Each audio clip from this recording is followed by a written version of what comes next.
Snapshot. The Mariners salvaged that series against the A's with a win last night. Day off today before a road trip begins tomorrow. It's also day one of the NFL draft. The Seahawks are on the board at pick 32 tonight. You can tune in from 4 to 9 p.m. on 710, the app, and our YouTube page for wall-to-wall coverage of the 2026 NFL draft. Dave Wyman, Brock Heward, Michael Bumpus will join Bob Stelton for complete coverage as the Seahawks look to build on their championship roster. More information at seattlesports.com. Snapshot, brought to you by Miller Lite. When it's game time, it's Miller time. From the Quantum Fiber Studio. This is Bump and Stacy On Seattle Sports. Streaming through the Seattle Sports app and at seattlesports.com. Now, here are your hosts, Michael Bumpus and Stacy Ross. Here we go now. Brady Henderson in for Michael Bumpus today because Michael Bumpus, Brock Heward, Dave Wyman, and Bob Stelton are on draft day coverage. That starts tonight from 4 to 9 p.m. So from now until 2 p.m., Brady Henderson is going to be with Curtis Rogers and myself. From 2 to 3, you have me and Curtis, and then we'll send you to draft day coverage. Brady, you've had a very busy, you're always very busy. But I'm not as busy as you think, but go ahead. But the last couple weeks have probably been a little hectic. Before we jump into our primary conversation today, which is to figure out what the goal for this weekend for the Seahawks is, what's the last week or two of coverage been trying to figure out what might the Seahawks do? And then here's John Schneider having a presser telling us maybe nothing. It's just been studying and reading up as much as I can and trying to have conversations where I can with people that I think are going to give me, useful information. But there's only so much you can do. I'm just going to full disclosure here. I'm probably admitting more than I need to. No, that's great. Somebody asked me. No one's here. Somebody asked me to help do something. Okay, can you come on? And they're like, I know you're probably slammed. And I was like, actually, I'm not. I played golf yesterday. I'm not. I'm not as busy as you might think. What time did you wake up in the morning yesterday? 10? 11? Oh no, I woke up at 7. Oh, there you whatever go. it was. Okay. Yeah, but you're a functioning member of society. Yeah, exactly. I'm not locked in a hole here, and just unshaved. I shaved. Yeah, believe it or not. I can tell because you were rocking the mustache. Looking sharp, yeah, I'm buddy. not one of those just disheveled guys who if anybody's seen Singles, the main character at the end of Singles, where his room's full of takeout boxes. So that's not you right now. Not me, no. Slightly easier approach to the draft at 32 compared to 5 and 20 something when they had in 2023. Yeah, that's definitely part of it. Yeah, is there's only so many. There's only so many things that can happen at 32. Sure. In fact, there's 2 things. They make a pick or they trade back. Were you surprised at all when John Schneider spoke with you guys earlier this week and said, making no bones about it. Hey, we're open for business. We are looking to trade back. Were you shocked at all? Not really, no. And, this is a time where, GMs tend to keep a lot of information close to the vest. But I think, I think the answer was in his comment is no secret. And I think that's why he didn't really mind saying that, because I think anybody, everybody in the NFL who he may be dealing with knows their draft history is just as much as we do. They can logically look at the fact that Seattle has 4 picks and would logically want to add to that total. I think they would also know that, this is not considered a great draft. And look, and this is a conversation we can get deeper into with the trade back possibility. In any draft, you're not going to have 32 players with first-round grades.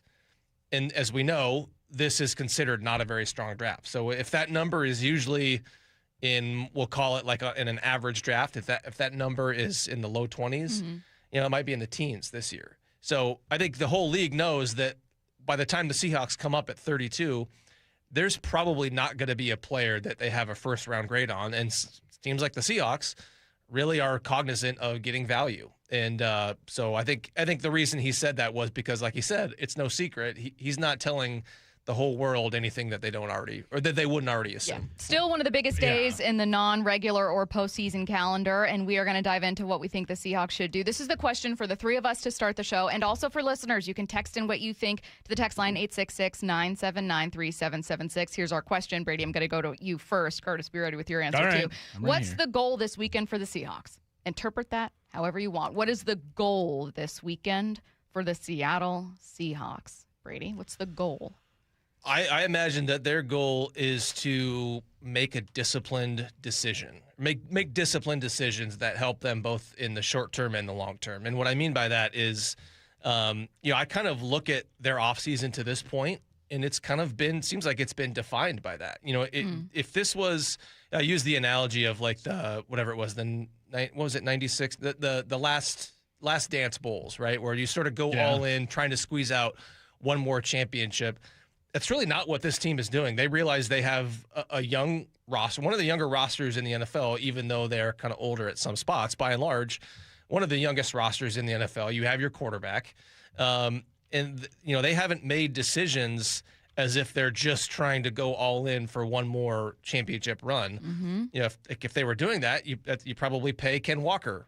You probably re-sign Kobe Bryant and other guys. So I see them as having made kind of disciplined decisions, and I think I don't see why that approach wouldn't continue in the draft. What's it mean to be disciplined at 32? I think it means not reaching for a player to fill a need. And I think this goes back to the Jadarian Price conversation. Mm-hmm. And look, I can't tell you with any certainty where he's rated on their board, but just going off of what a lot of the experts 40s, say, 50s. Yeah, like he's maybe not. And look, I say some of them, maybe not all of them, because I think DJ on with Brock and Salk said he's 34th, 35th. Mm-hmm. So wouldn't really be a reach to take that guy at 32 if that's where the Seahawks have him. Sure. But you see plenty of other position or pre-draft rankings where he's not quite that. He's maybe in the 40s. I've seen him go at 59 to the Texans from Brugler. Right. So and again, depending on where the Seahawks view him, if they sort of view him kind of where a lot of the draft analysts do, then I think taking him at 32 would be a bit of a reach, and that's why I talk about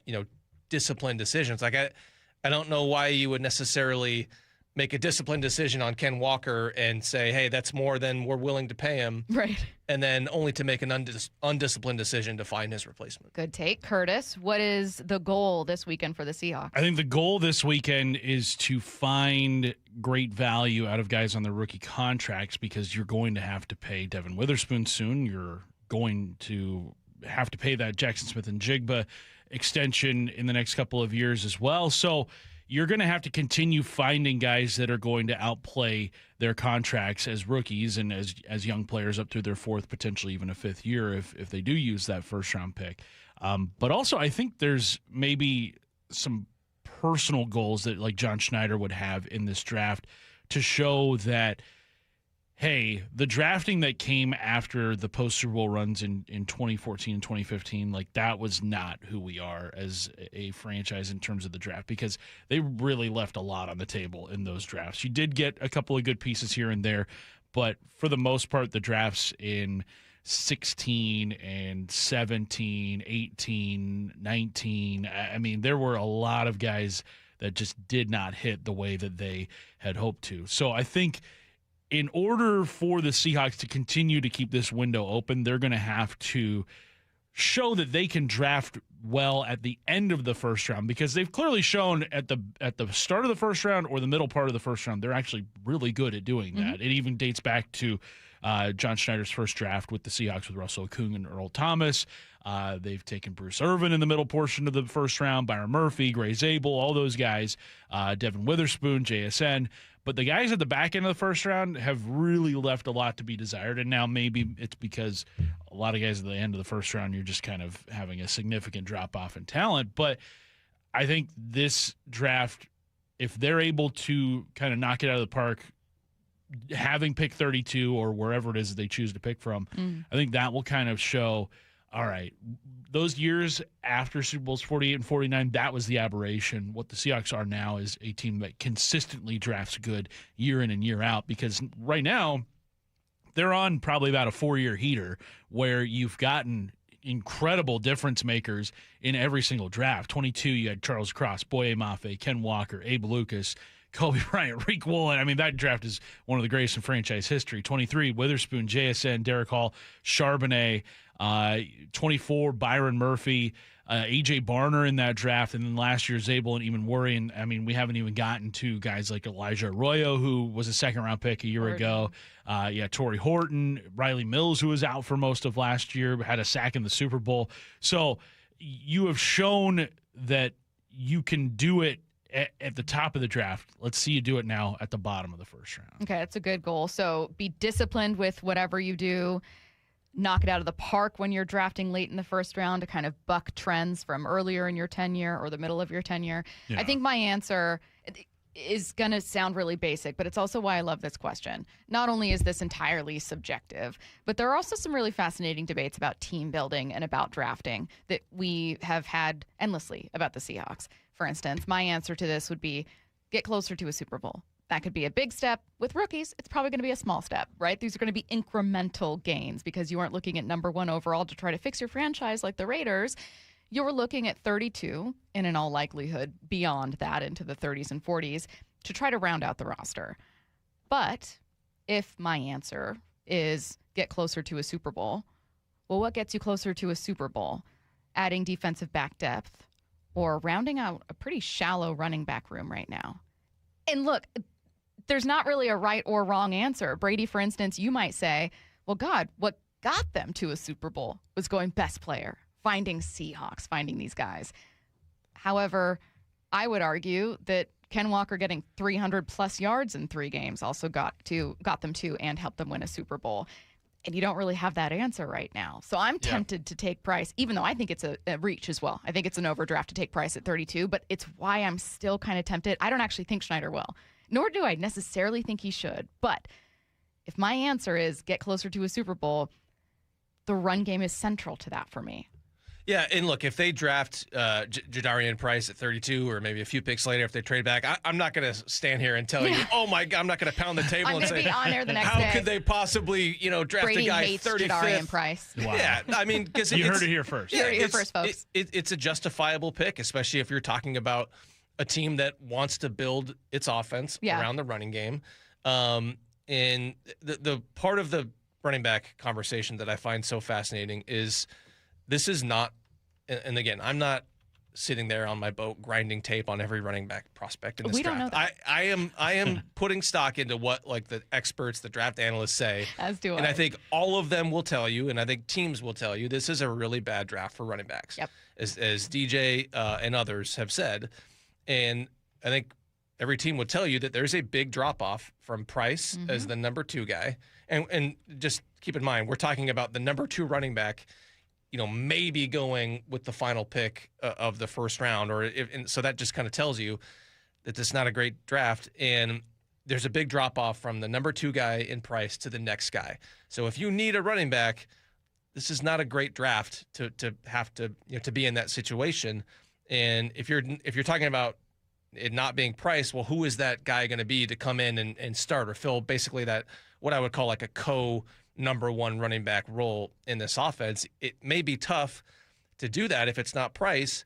At the same time, it's not as though the Seahawks, went into free agency and then got through free agency and said, okay, let's take a look at what might be available and let's get into the draft, sort of research. Like they knew in free agency what their options would and would not be in the draft. And so you mean they didn't start scouting in March? That's what I'm saying. Yeah, it's not like they just, we should take a look at these guys. Yeah, well, all right. Well, out. our free agency's done. Now let's start studying up on the draft. On to the draft. Every decision that they made and did not make in free agency was with the intel of like what would and would not be available to them in the draft. And I think that's why we've heard them say every time they've been asked about the running back situation, they have kind of projected this idea that they're not all that concerned, or they're not as concerned about it as observers might be. It reminds me of the O-line situation last year, where heading into the draft, that was everybody's biggest concern with how the roster was constructed is like you don't have an interior offensive line.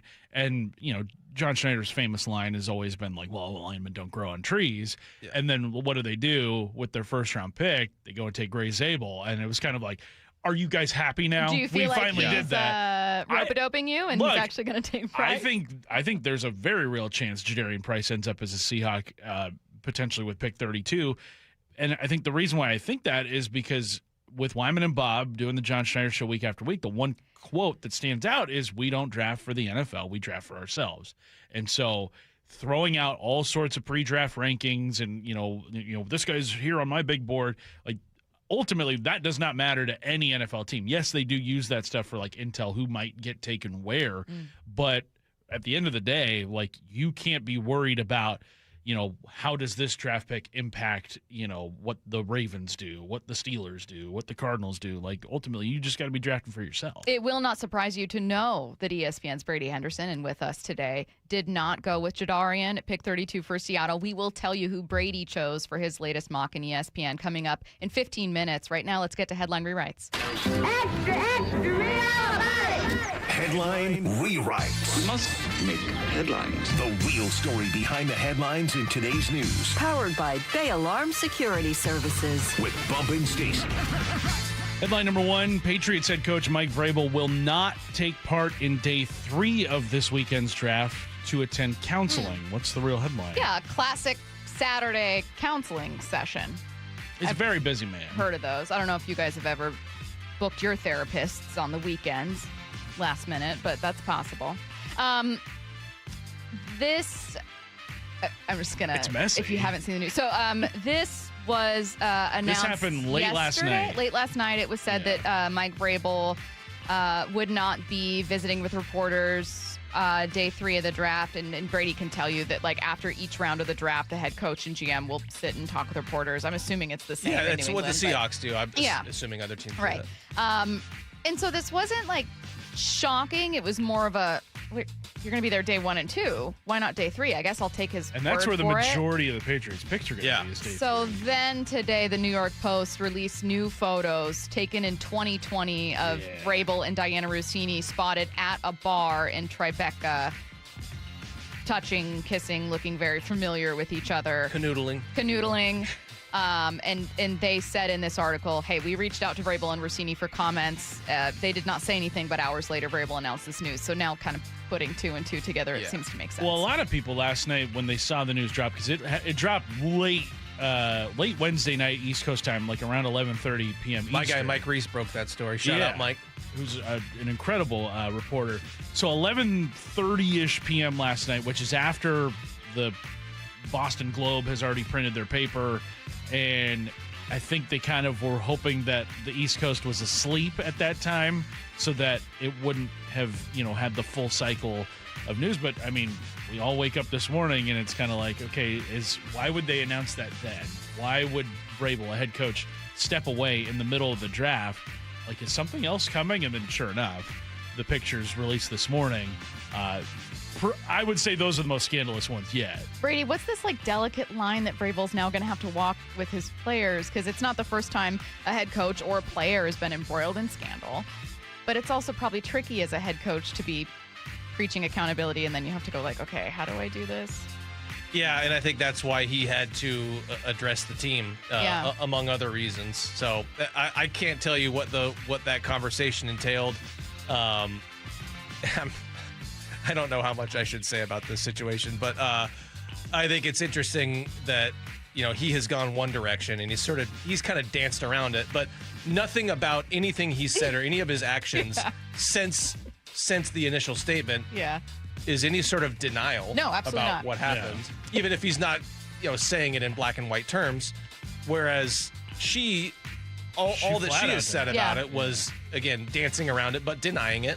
Kind of making it seem like this is beneath me. Right. So I don't even want to comment. They've kind of gone in 2 different ways in terms of how they've handled this. And I would say the Vrabel way is more telling of what actually happened. Well, and certainly the photos published today, again, from 6 years ago, but kind of paint a much more clear picture. Brady, if we sent the Paps to follow you around and a PI to follow you around for a day, what kind of photos would we end up with? A lot of golf swings. A lot of golf swings. My God, this guy's hanging got out on the boat. Problem. Yeah. This guy's really on his laptop just this is like typing. The 5th time he went into this putts. He just stepped away to take a phone call. Okay. Yeah. I mean, it'd be really boring. It'd be me working on my boat and golfing. He pulled out his working laptop at a QFC. I'm not sure. Must have been some breaking news. What's next? Headline rewrite. Curtis, would yours just be you and the girls and Brenna? Yeah. At a park? It'd be like, this guy's got his hands on his hips a lot. Just kind of like, where are you going? Yeah, come back. Mine would be just watching way too much TV. They'd be like, so she needs a hobby. Unfortunately, we desperately need to get her outside. Headline number 2, the Cowboys will not be seeking a long-term deal with George Pickens and will make the receiver play on the franchise tag in 2026. What's the real headline? So they sent actual draft capital to the Steelers to not pay the guy they acquired? That's right. What's up with this, Brady? I don't know. I was asking myself that same question. It almost seemed like my first guess, and this is just a guess. I'm not dialed into what the Cowboys or what those negotiations are like, but Some Seahawks beat reporter are. It struck me as, okay, they're so far off on talks, and the Cowboys are trying to send a bit of a message saying, okay, if that's the game you want to play, then we're just going to make you play out, and without the long-term security of a long-term deal, and you can play on this 1-year franchise tag. And look, the Cowboys, a lot of teams don't like to do that for obvious reasons. Of it really is, it's kind of an albatross on your cap when you have that entire, whatever it is, 27 million, but fully guaranteed 1-year deal. Yeah, like that's tough on your cap. And I don't think the Seahawks would ever really want to do that, but the Cowboys, like they did it with Dak Prescott. They've shown that they're okay with guys playing on the tag. Now, maybe the Cowboys won't end up mattering to the Seahawks for some time, but how do you see them in the NFC in terms of any kind of contention window for this year? Seahawks obviously very much looking to get back to a Super Bowl, a favorite alongside LA to do so. Yeah, I mean, let's see what they do in the draft. That defense was awful. Got the coordinator fired. It really held them back. What was a decent, not a bad offense at all with your guy, Brian Schottenheimer, calling plays. I don't know why I assigned him your guy. It's one of my Such a Stacy guy. Yeah. But Bump does that a lot. He'll be like, your boy, Mason Rudolph. What? Yeah. So, I think if they can address their defense, which I'm sure is going to be a focus for them in the draft, and if they can make that group better, then maybe they've got a chance. But that defense really held them back last year. Next and last. Headline rewrites. Headline 3, Cal Raleigh homered for the 3rd straight game, and the Mariners beat the A's 5-4 on a walk-off from Josh Naylor yesterday. What's the real headline? It's the middle of the order we were promised. 2 8 for outs. 15, yeah. 2 outs after a double play, a tough-to-turn double play. I thought for sure, last strike, this is it. And then 3 singles to walk it off. Amazing moment. That was a really encouraging day for those 3 because they have been just mired in the worst slump possible to start this season. The Mariners' record has reflected the slumps that those 3 guys have been in. They're the 3 most important bats in the lineup, and they got the job done yesterday. And it wasn't just in that 9th inning, but they all had multi-hit games yesterday. Last 30 seconds, we're going to get to, in 15 minutes, Brady's mock for 32. Because we're talking so much Seahawks today, we're not going to get to the Mariners a ton. Curtis, quickly, what you're watching for in this series. What's to come on this series? What are we watching for? I mean, you've got a beatable opponent in the St. Louis Cardinals, a team that hasn't really made a ton of efforts to contend this year. I mean, heck, the Mariners were the beneficiary of the Cardinals kind of selling off some assets when they moved Brendan Donovan to Seattle. So there's going to be you can't finish this road trip with still 1 win on the road. Okay, you've got 6 games against the Cardinals and Twins, 2 teams that aren't really trying this year. So get a few wins. Come home with a winning road trip. Go like 4-2 on it. We are joined by ESPN's Brady Henderson for the show today. Ahead of night 1 of the NFL draft, Seahawks on the board at pick 32. Brady's going to tell you who he mocks to Seattle coming up next. It was just over 2 months ago the Seahawks reached the promised land. Bringing it home again. But for John Schneider and his team in the front office, the long march to the Super Bowl begins here.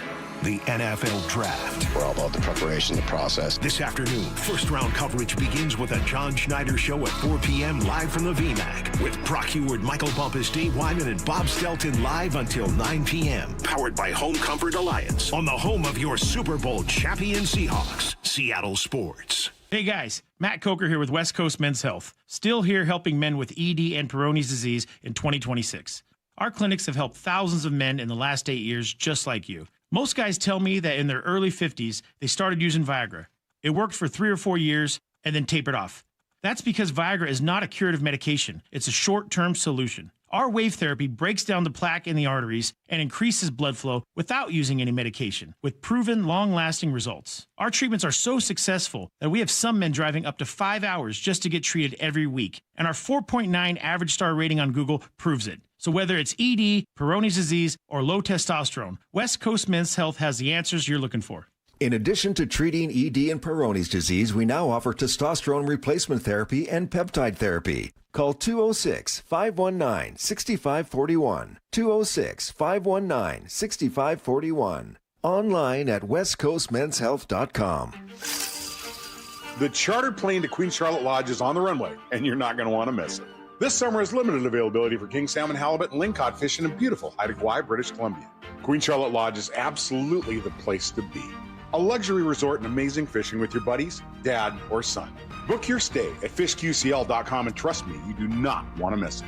Queen Charlotte Lodge. Experience fishing first class. And remember, our dollar's worth $1.35 north of the border. Endless hours of research, seeking referrals, dozens of calls. Hiring the right attorney can be a challenging process during an already difficult time. J.P. Pendergast with Pendergast Law explains. In Washington State, Tom, there are thousands of attorneys to choose from. Referrals and online research can be helpful, but discovering the right attorney requires a conversation. It can be hard to identify integrity and authenticity without that interaction. So, what do you recommend? We encourage anyone looking for personal injury representation to call for a free consultation with our team before making a decision simply based on referrals or online research. Accident victims need an attorney that listens, demonstrates honesty, and is genuinely understanding of their unique circumstances. The care, attention, and preparation that our firm provides throughout the case mirrors the effort involved when taking on the insurance companies. Save time and avoid mistakes after an injury. Contact the caring and compassionate team at Pendergast Law. If you or a loved one has been injured in a car accident, call Pendergast Law.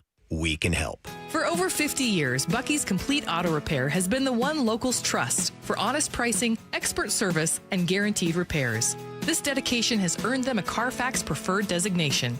At Bucky's, every customer gets detailed Carfax updates, timely service reminders, and a full service history all at your fingertips. With 16 family-owned locations, no appointment needed, and easy financing, Bucky's makes auto care simple. Visit Bucky's.com today and drive with confidence. Bucky's.com.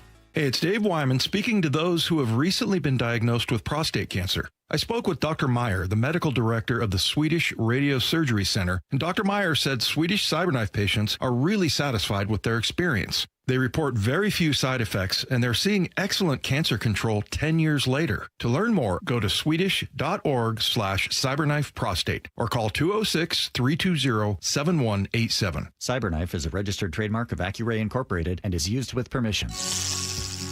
Heading outdoors or on the water this weekend? Check in with Joey and Nelly on the Outdoor Line from 6 to 8 a.m. every Saturday on Seattle Sports and the Seattle Sports app. Hey, it's Mike Salk here for my friends at Snoqualmie Casino and Hotel. And if you're looking for a spot to catch all the spring baseball and sports, I got a place for you. Hawks Peak Sports Bar and Grill. It's your home for game days with more than 60 TVs, so you won't miss a play. They got great food and drinks, and nothing beats the views. So get in on all the action at Hawks Peak. Head to snocasino.com for all the details. That's snocasino.com. It is Seattle's closest Snoqualmie Casino and Hotel. Please game responsibly. 1-877 Cars for Kids. KARS Cars for Kids. 1-877 Cars for Kids. Donate your car today. Call 877 Cars for Kids to reach a friendly live agent. Donation is super easy, and your car can be picked up as soon as tomorrow. Call us now or go to carsforkids.org. 7 Cars for Kids. Donate your car today. Did you know you can donate real estate too? Hello, my friends. It's the Graz here, encouraging you to golf local. Our region is blessed with a ton of golf that isn't very expensive and can accommodate all types of skill levels. Check out the premier courses at Bellevue, Bill Wright, Cedar Crest, Interbay, Jackson Park, Lake Patton, Legion Memorial, Linwood, or Walter Hall.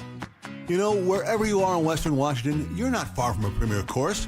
Why not book a tee time online or play Top Tracer at the range at Interbay, Bill Wright, and Jackson Park? So what are you waiting for? Play the courses. Play Premier. Your old furnace ain't nice, and your toes are like ice. DayandNight.net. This month, Day and Night gives you a free furnace with the installation of an AC or heat pump. If you're not sure your furnace will make it through another winter, call us to install a proper, long-lasting, efficient heating system backed by our lifetime workmanship guarantee, so you won't be left out in the cold. Install an AC or heat pump and get a free furnace from Day and Night Plumbing, Heating, Cooling, and Electric. DayandNight.net. from the Quantum Fiber Studio. This is Bump and Stacy. Weekdays 10 to 2. On Seattle Sports and 97.3 FM HD2. It's night one of the NFL Draft. Seahawks on the clock with pick 32. Tune in tonight from 4 to 9 on 710, the app, and our YouTube page for wall-to-wall coverage of the 2026 NFL Draft. Dave Wyman, Brock Heward, and Michael Bumpus will join Bob Stelton for complete coverage as the Seahawks look to build on their championship roster. You can find complete details about draft coverage at seattlesports.com. Ahead of that, because Bump is going to be an analyst on with the draft show, you are joined instead by Seahawks reporter for ESPN, Brady Henderson, who's going to be on with us up until 2 p.m. Curtis Rogers here every day. Hey, not going anywhere. Going to stick around, and You're Curtis and I will be with you from 2 to 3. Pry my cold, dead hands from this studio. Over my dead body will I end this show. Curtis is here with me. When the draft coverage starts, the real stuff, I'm going to hop on the mic and be like, I'm not done yet. Yeah, and another thing. Still talking Mariners. No, I need to talk about Nailers night. We need to talk about this. So we're going to take advantage of Brady's time here, and that means 4 Down Territory coming up at 11:15 with some football questions for Brady. That means talking about some defensive picks potentially for Seattle when we get to 10:45, and that means right now asking Brady who he mocked at pick 32, and you were forced to make a choice, correct? You didn't get an answer. I think they trade back. You were forced to make a pick. Yeah, okay. we don't do trades in the ESPN NFL Nation. So you said, look, You're not hitting up Ben Baby or my guy Josh Weinfuss, Nick Wagner, all these guys. Okay, so we'll start with a very simple question. Who did you choose for the Seahawks at pick 32 for your mock? I chose San Diego State cornerback Chris Johnson. Not to be confused with the former Titans. Hang on, hold on. Matt, we need a draft chime. We got to run that back again. Okay, so do you have it ready? Okay, so Brady chose, okay. Thank you. Pretend it's new. Am I doing my Roger Goodell impression? Yeah. With the with the 32nd pick in the 2026 NFL Draft, the Seattle Seahawks select San Diego State cornerback Chris Johnson. Okay, all right. How did I do there? That's the crowd. That was pretty good. I thought Roger was in the room. A little monotone. I thought the booing would help kind of make it feel like Roger was there. You didn't shield yourself with a small child the way that Roger Goodell has started to at the beginning of the draft. Honestly, Roger is growing on me the more he leans into the booing. But we're not talking about Raj. We're talking about Chris. In this case, Chris Johnson. So I'll start with this one. Why did you go Chris Johnson over someone like Jadarian Price, who's been mocked endlessly to Seattle? Yeah, a few reasons. I'll start with this. I think, and again, I'm not privy to like what I wish I was. This would be awesome. This would make my job a whole lot easier. I don't know who they have rated. Tell you. Yeah, I don't have like rock solid information about, who they have rated where. Just kind of feels to me, I get the sense that by the time the 32nd pick rolls around, the best player, like if you just say the different positions of varying degrees of need for them, kind of feels like the best player is probably going to be a cornerback, just because based on, how many of those kind of late first, early second round corners there are in this draft. And, in this scenario, I think Jermod McCoy and Colton Hood were both off the board. And we'll talk to Dan Graziano about Jermod McCoy and his situation. But, Colton Hood, both of those guys are Tennessee guys that, have very easily could go in the first round. Mm-hmm. And, so by the time it was the Seahawks pick at 32, Chris Johnson seemed like the best of the cornerbacks that was still available. And again, I'm not going to pretend like I've done a super deep dive, and I'm not talking to people at San Diego State, but what do you hear about Chris? I've watched some YouTube highlights, okay, and I've read up on. You're going to Aztec games? No, I was not down there, on the sideline with my binoculars, but he seems like their kind of player. And what do we hear a lot about? The three words that they talk about a lot about the kind of players they look for: smart, tough, reliable. And, part of the toughness factor is if you watch Chris Johnson play, like this guy is not afraid to come up and tackle. And believe it or not, that's not the case with every cornerback. I think that's not the only reason, but part of the reason why there was never any real chance that Rick Woolen was going to get a second contract in Seattle. As talented as he was, not the most willing or able tackler. And Chris Johnson will do that. And, another part of, when I was deciding this pick, it was honestly between Jadarian Price and Chris Johnson. And I reached out to a personnel guy I know from another team. and I said, hey, how did Chris Johnson look to you at the Senior Bowl, knowing that this organization puts a lot of stock into guys that play well in mobile? How many times have you heard them, at the end of night one or night two, talk about, how good this guy looked at the Senior Bowl? They put a lot of stock into that, and I would imagine with a guy from a non-Power 5 school, that would especially be the case, because you've got to see how he stacks up against SEC, Big 10, Big 12 kind of guys. And the personnel guy said he was arguably the best one there, meaning arguably the best cornerback in Mobile. So that, to me, was what kind of tipped the scales in Chris Johnson's favor. I think there's a couple other cornerbacks I could see them taking. I just get the feeling it's going to be a cornerback based on the cluster of guys that have a chance to be available at that spot. Some interesting notes on Chris Johnson from Dane Brugler's draft guide. To that point about like specific guys that the Seahawks front office looks for, this note stands out to me from Brugler's draft guide. It says, sterling character feedback from teams. One NFL scout said his give a blank factor is to the moon. Leader of the DB room, a likable kid. His parents did an amazing job. And I feel like the Seahawks have been kind of emphasizing finding like leaders in or future leaders in draft picks that they've had. Like, it feels like Gray Zabel is kind of the mouthpiece of the offensive line right now, where if you need a quote from a guy on the O-line, that's the guy you go to.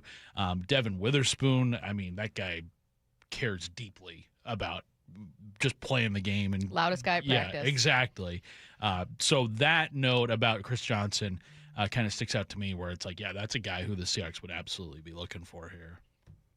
I wanted to kind of talk about maybe a focus on the defensive back room as a whole. Brady, I really like this pick. Love what you heard from the personnel guy you reached out to. I, too, do not watch a ton of film. I leave that to Bump. That's his lane. My job is to ask questions, and so I have a few more for you here. When we're looking at the cornerback room as a whole, talk a bit about what the Seahawks lost this offseason. And I don't just mean names. I mean, what's kind of missing from that room right now, and what pieces might they still be looking for? Yeah, so obviously they did not re-sign Reek Woolen, and he was, I would say he was their number 3 cornerback. You could probably call him their co-number 2 cornerback, because he and Job ended up playing about the same amount of snaps when it was all said and done. And so I would caution against people who say, well, it's not really that big of a need because he was their 3rd cornerback. For one thing, this is the NFL. This is a 3 wide receiver league. So even though you have Nicky Manwari, who's going to play a lot of those, he's going to be that 5th defensive back a lot of times, most of the time. I think you still need cornerbacks. Mike McDonald has said, so he sort of is in agreement with Ozzie Newsome used to say that you can't have enough cornerbacks. And I think McDonald, I imagine, coming from Baltimore, would maybe share some of that same thought. It was also a position that they tried to fortify in free agency, where they signed Noah. I'm going to try to not butcher this. Noah Igbenogany. And if I said that, former first round pick. But I think, interestingly, a guy who has the ability to play inside and outside. And he's on a 1-year deal for not a whole lot of money. When they signed that guy, that sort of, I kind of view that as like maybe a draft hedge of they're looking for a guy similar to that. And in the meantime, they're looking for a guy like that in the draft. And in the meantime, if you strike out on that guy, well, you still have this low-cost veteran who can do it for, a very inexpensive price. And what's interesting is Noah, we'll call him, he's played inside and outside. And as you read the scouting reports on Chris Johnson, that's, he has that similar versatility. So that was another reason why I thought he would be a fit for them. Okay, so there's 2 things we're not going to do at 10:45. We're not going to talk about Jadarian Price, because we've done that for days and days. Curtis, you need to chill. We're also not going to talk about Chris Johnson, because Brady's just done that for 10 minutes. What we are going to do, though, is remain on the defensive side of things. I've got a couple defensive names that I'm going to mention as potential fits for Seattle. If you've heard anything about them or you find them interesting picks, tell us. But otherwise, I want to be able to ask you, and the 3 of us will talk about what the defense looks like heading into 2026. Is there something we're looking for defensively in the 2026 NFL draft this weekend? That's coming up next. You can stream every pitch of every inning of every game all season long. Oh, and it's completely free. It's a tremendous catch. Only on the Seattle Sports app. That's right. The free Seattle Sports app puts every single Mariners game right in the palm of your hand. On a platter, come and get it. One app, every game.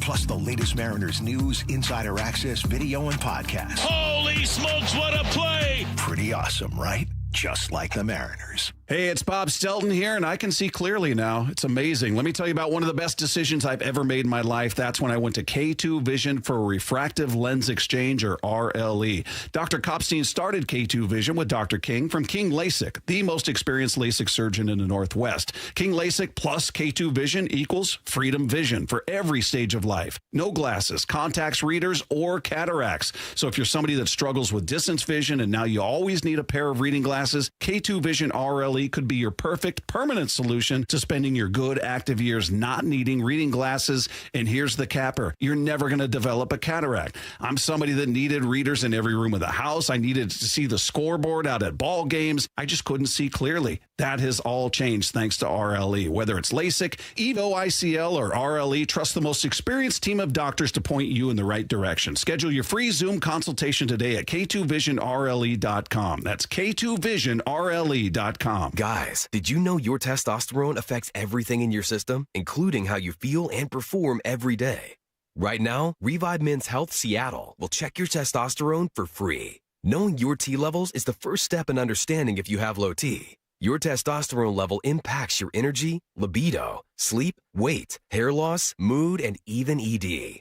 Maintaining an appropriate T level can change your whole life. Most men start to see changes in their hormone levels in their 30s. Experience and results matter. So what are you waiting for? Get your T levels checked today by local, experienced, and trusted men's health experts. They've helped thousands of men since 2011. They're so confident they can help you, they even guarantee it. Call Revive today and schedule your free testosterone test, free exam, and free consultation. Call Revive Men's Health at 206-529-1111. That's 206-529-1111. Or visit ReviveMen'sHealth.com. Hey, it's Dave Wyman for Bellevue Rare Coins, and I'm really excited to be working with them again as we're seeing the price of gold at all-time highs. And here's what that means for you. Items you haven't thought about in years can be worth thousands of dollars. Old jewelry, coin collections, gold watches, necklaces, and pendants. And a lot of people don't realize how valuable these items are. And right now, it's worth finding out. Find Bellevue Rare Coins in Bellevue, Linwood, Issaquah, and Tacoma, or go to BellevueRareCoins.com. I take care of the kids, and I take care of my dad. I take care of things at work.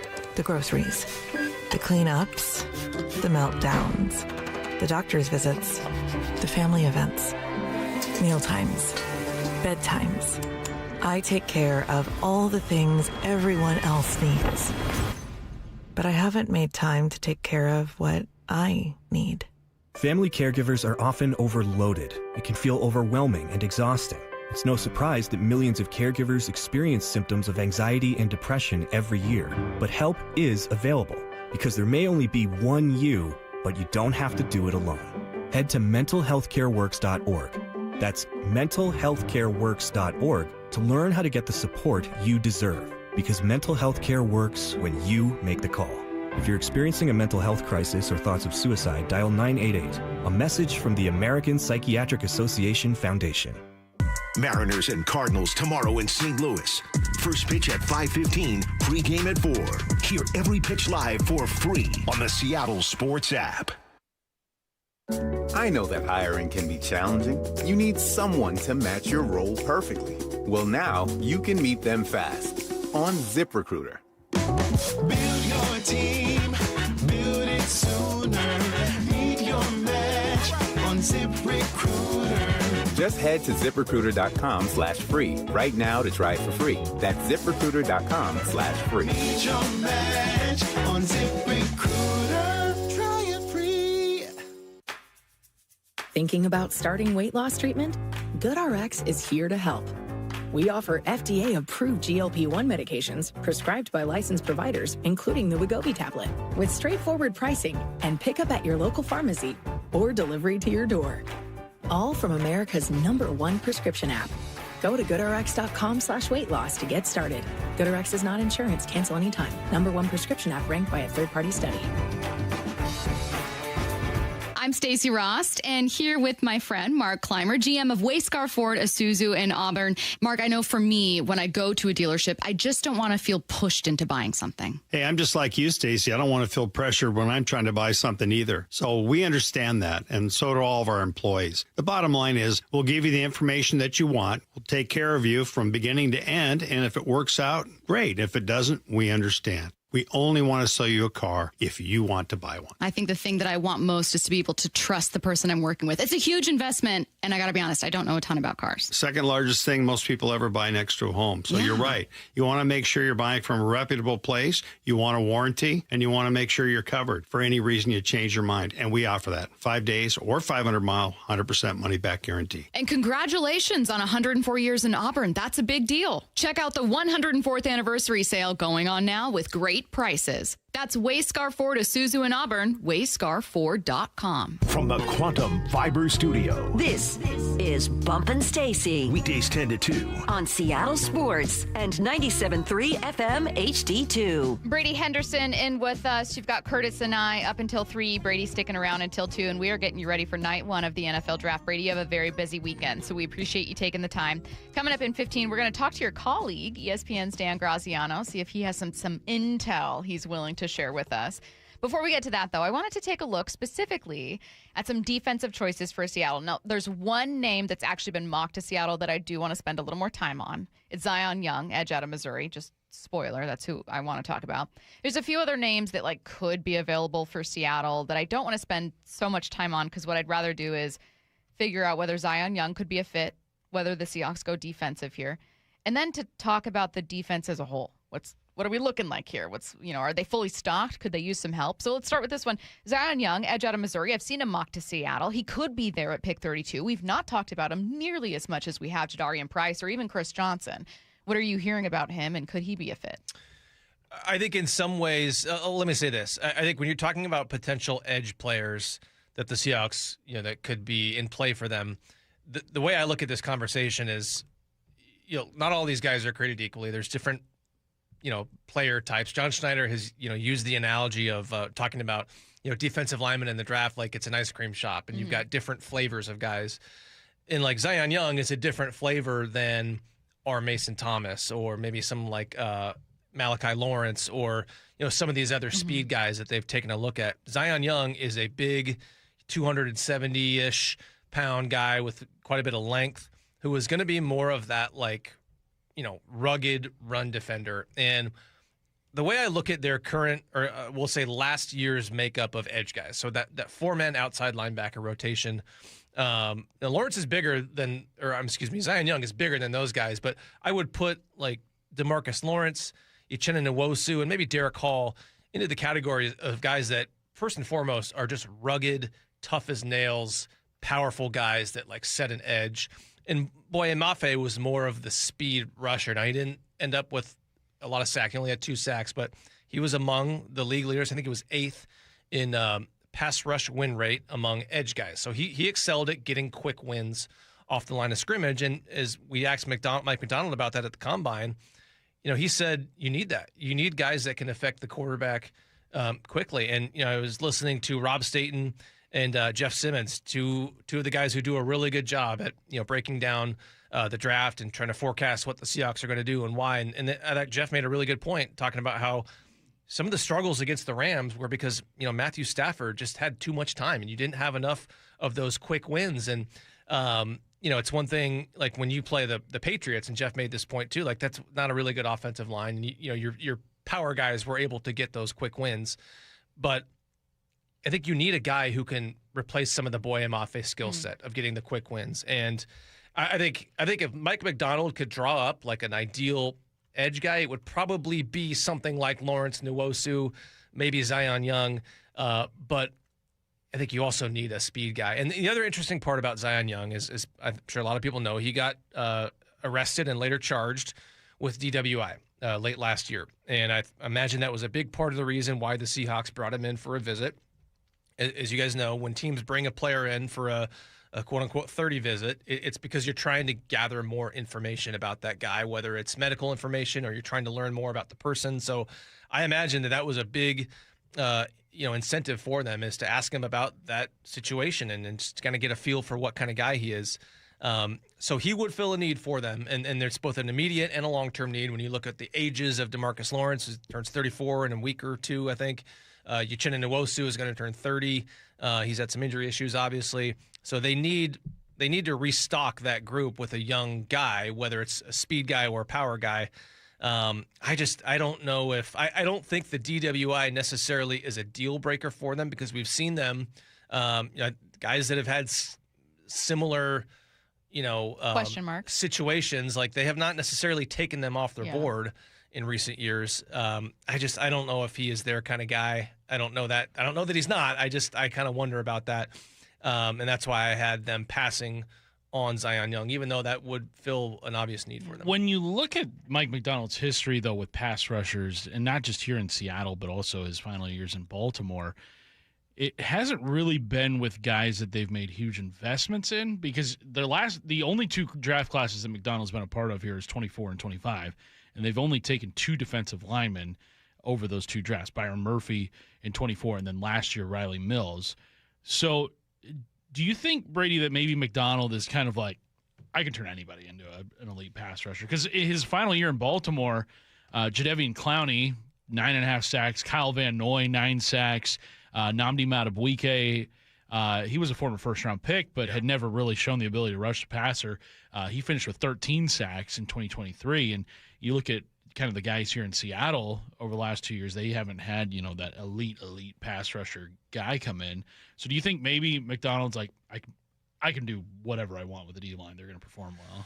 Maybe. It'd be easier to draw that conclusion if there was 4 or 5 drafts under Mike Macdonald, to where we could say, okay, well, they haven't really invested heavily in that position, because, to your point, and maybe he feels like he can get more out of middle, late round guys. It's tough to say with only 2 drafts, and there's so much that goes into every one of those decisions. I think it is a good point, though, that he got Jadeveon Clowney has been in the NFL since 2014. Since I was a baby. Yeah, he's well into his 30s at this point, and he's not a guy who's one of those premier edge rushers at this point of his career, and he got 9.5 sacks out of him. So I think there could be something to that. But I don't know. They also spent the 16th pick on Byron Murphy, who's not an edge guy, but an interior guy. And so I don't know. It's tough to say where his mind would be. That I just don't think there's enough drafts to go off of. You know what I mean? Curtis, Yes. for 30 minutes, we've talked about Chris Johnson maybe going at 32. We've talked about continuing to invest in the defensive line or defensive front, including edge rushers. Are you at all tempted to lay off of desperately wanting this team to address running back fairly early? Well, I don't.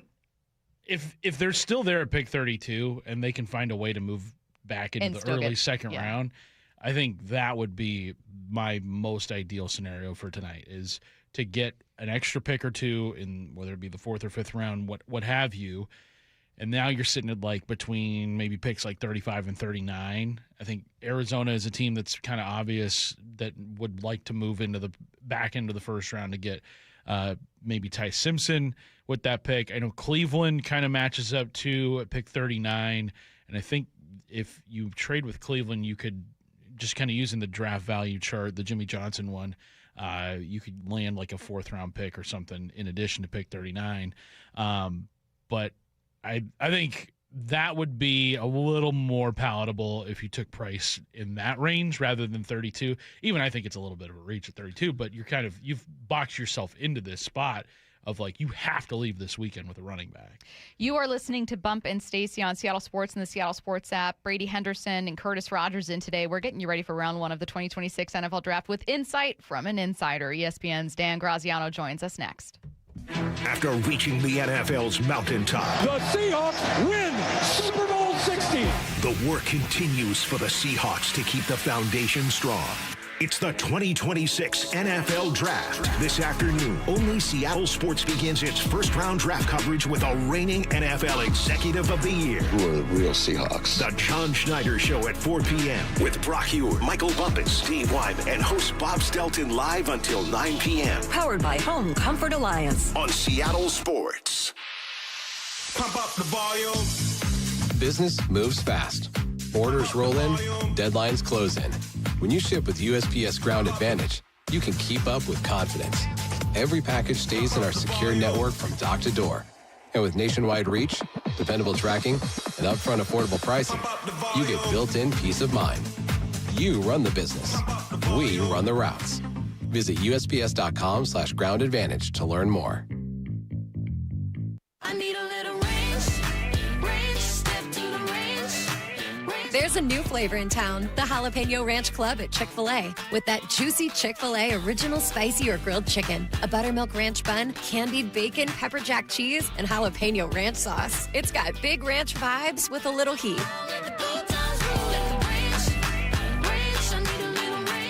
Chick-fil-A's new Jalapeno Ranch Club, available for a limited time only. Order ahead on the Chick-fil-A app. It's funny how you get used to things in not so ideal condition around the house. It's Dave Wyman here, and for me, it was old windows. After 20 years in our home, virtually every window had a broken seal. We got used to cold drafts, outside noises, and condensation. And if you're in the same boat, use this spring to say goodbye to the old, dreary windows and hello to your new exclusive windows from Harley Exteriors. Right now, they're having a spring cleaning sale to complete your home makeover. If you buy 10 windows, you can choose between 20% off your entire project or get a free door. On top of that, make 0 payments and accumulate 0 interest for up to 12 months for qualified buyers. Harley Exteriors windows are a massive upgrade, manufactured right here in the Pacific Northwest and exclusive to Harley Exteriors. Call 833-HARLEY, that's HARLEY, or go to harleyexteriors.com. Schedule your free consultation today at harleyexteriors.com. For those diagnosed with anxiety, depression, or PTSD, Northwest Ketamine Clinics wants you to know there is hope. After only 3 weeks of treatment, 86% of patients report a reduction in symptoms. Northwest Ketamine Clinics was the first ketamine clinic in the Northwest, opened 9 years ago. They now have locations in Seattle, Tacoma, and Bellevue, with more than 50,000 treatments given. Find reviews and video testimonials from real patients on their website, including Brandon. To anyone thinking about giving it a try, if you have depression, ADHD, bipolar, any of those things feel like they would vastly benefit from it. Everyone's path to healing is different. Schedule a free consultation today to find out if ketamine therapy is right for you. They have immediate availability, so you can get started this week. Welcome to the Pacific Northwest's most experienced ketamine center. Book a free phone or video consult at nwketamineclinics.com. Healing starts here. Free consultations, no fee guarantees, 5-star reviews. J.P. Pendergast with Pendergast Law explains the importance of going beyond these familiar offerings. Accident victims want an attorney, Tom, that satisfies their needs. Someone who handles those needs with the highest degree of care. Pendergast Law offers the no-fee guarantees and free consultations, but these only scratch the surface. Okay, explain more. We make sure that every member of our team is genuinely passionate about helping others.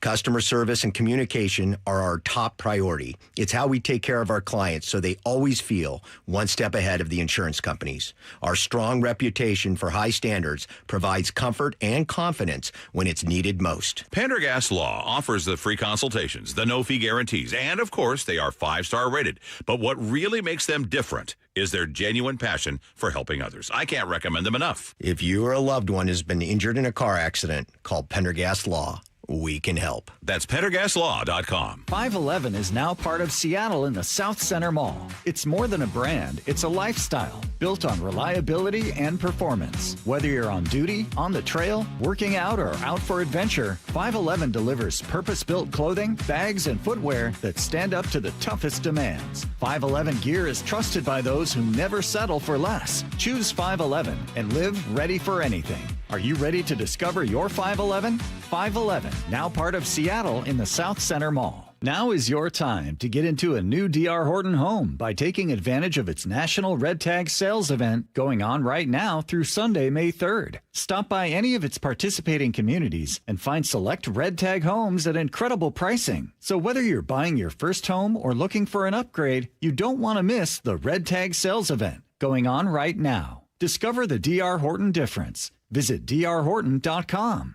D.R. Horton, America's builder, an equal housing opportunity builder. Let's go! This This is Seattle Sports. Streaming through the Seattle Sports app. KIRO AM Seattle. KIRO FM HD2 Tacoma. Home of the Seahawks, Mariners, and everything Seattle sports. Seattle Sports Snapshot. The Mariners salvaged that series against the A's with a win last night. Day off today before a road trip begins tomorrow. It's also day one of the NFL draft. The Seahawks are on the board to pick 32 tonight. You can tune in from 4 to 9 p.m. on 710, the app, and our YouTube page for wall-to-wall coverage of the 2026 NFL draft. Dave Wyman, Brock Heward, Michael Bumpus will join Bob Stelton for complete coverage as the Seahawks look to build on their championship roster. More information at seattlesports.com. Snapshot, brought to you by Miller Lite. When it's game time, it's Miller time. From the Quantum Fiber Studio, this is Bump and Stacy on Seattle Sports. Streaming through the Seattle Sports app and at seattlesports.com. Now, here are your hosts, Michael Bumpus and Stacy Ross. Here we go now. NFL insider for ESPN, Dan Graziano, joins us now on the Emerald Queen Casino Sportsbook Hotline. Dan, my first question is not actually a Seahawks question. We're looking at pick 32 here, so we have a lot to get through. It's just a general question about a very busy weekend for you. What story are you most fascinated by when it comes to this draft entering the weekend? Oh, wow, that's a good one. I mean, like, we could get micro and say, like, I can't believe we still don't know who the Jets are going to take it to. Right. And I'm fascinated to see how that works out. But I think, I think who's the second quarterback? Ty Simpson, where does he go? Does he go tonight? What does that mean for whatever franchise takes him and the ones that don't? I think that's probably, it's really kind of a nitty gritty kind of draft. Right? There's not like a lot of like high level headline stuff going on. Yeah. I think it's partly because probably there's not a lot of quarterbacks expected to be taken early, but I think that's an interesting one because Ty Simpson came out of college and entered the draft this year, which was a surprise to some people. And he's going tonight. So curious to see how that works out for him. Dan, what is the most fascinating nugget you have heard leading up to the draft about the Seahawks? Yeah, I mean, it's funny. Stacy mentioned it's kind of a flex, right? Yeah, they're taking 32. That's always cool. I think it's about the trade down, right? The possibility of a trade down. We've seen this before, Brady, as you know. I mean, John Schneider going into a draft with 4 picks, like his skin must be crawling. So I think the idea is to really look at them as a candidate to be a trade down team and amass more picks as the draft goes along. Nobody has 32 first round grades. So like if you're the Seahawks, you're using a first round pick on a play, you probably have a second or third round grade on at that point. So go ahead and get more picks, move back, and build out your team the way you like to. So is that the spot where Arizona comes up for, Ty Simpson? Or is that's always a prime spot, that 32, because a team will try and get back into the first round to secure the 5th-year option on the rookie contract, a la Baltimore and Lamar Jackson in 2018. So, I think, if they aren't able to trade it, I'm fascinated to see if that's where, the second Notre Dame running back goes, because obviously there's a need. And while they haven't really drafted them in the first, they did draft Rashad Penny, I guess, in the first round. Schneider hasn't been shy about taking running backs relatively early. Obviously, the 2 second-round picks on Ken Walker and Charbonnet. Based on what you know and have heard about Jadarian and just this draft class in general for running backs, would that be an overdraft for Seattle, or does it also make sense for their needs considering they lost Ken Walker? Yeah, I mean, it's, first-round running back is generally not something I support, but at 32, you're really, the financial impact is not nearly as significant as if you take one in the top 5 or top 10. So, and we saw, I mean, off the top of my head, Walker was in the 40s, right? Pick 42, 46, something like that. So it's really not that far out of line with what they've done. I think if you get to that point and there's no trade and he's the highest guy left on your board, and yes, he would fill a need. And, scouts I talk to rave about him as a runner. He's not the complete player that Jeremiah Love is in terms of pass catcher and all those other things. But as a runner, I think, he's rated maybe equivalent or maybe better. So he would be somebody that could help them. I mean, if you're Seattle right now, you're thinking about how do we win this thing again? So getting somebody who can help right away, there's nothing wrong with that. Yeah, and I think that conversation is different for some teams, like the teams that want to run the ball and they want to build their offense around a running game. It's a lot more justifiable, especially if you're talking about a late first-round pick or even if you trade back a few spots, into the early second round. But let's talk about the trade back possibility. A lot of people have connected Arizona to Ty Simpson. We heard John Schneider tell us the other day that he would not be opposed to trading that pick with a division rival. I even asked him, okay, well, what if you knew that division rival was going to take a quarterback? And he said, yeah. So I'll ask you this, Dan. Do you think there's any way, if we get through round one and Ty Simpson is still there, do you think there's any way he gets by either the Jets at 33 or Arizona at 34? Everything I've been hearing on Arizona the last couple of days indicates that they do want to try and get him. So, no, I would think if he's still there at 34, Arizona probably picks him. I don't know if the Jets like him well enough to take him at 33. I think they like him, but the question is, is it enough? Like, do they want to use that pick on it, or is there a better way to use that pick? But I think 34 is the floor, and I would not be surprised at all to see Arizona trade up into the round to get him. Now, even if Arizona gets Ty, I don't know that it drastically changes my expectation for their season or certainly for their 2 games against the Seahawks. The Rams, however, very different story. I think that most people are looking at this division as a battle between those 2 teams. And unfortunately for Seattle, the Rams still have a relatively early first-round pick. Dan, are you hearing anything about what they might do there? Yeah, that's an interesting team, wild card team, right? Because, I'm sorry, this got very loud here. A wild card team because they don't really have like a crying need. Like if the Rams used their first round pick on like Ty Simpson to secure like a quarterback of the future for when Matthew Stafford's done, like that would seem weird because like you're trying to win this year's Super Bowl. Why don't you get somebody who can help now? But also like who is that at that point? So I think I could see the Rams trading back and doing something like that. I could see the Rams try to trade up and secure the impact guy. Maybe they're the candidate to make a big move right up into the top 5 or 6 and get one of the superstar talents in this draft. So I think with the Rams sitting there at a pick that's better than they should have, I think that and with very few obvious needs on their roster, I think they are a fascinating team to watch tonight because of the number of different possibilities that are present with that pick.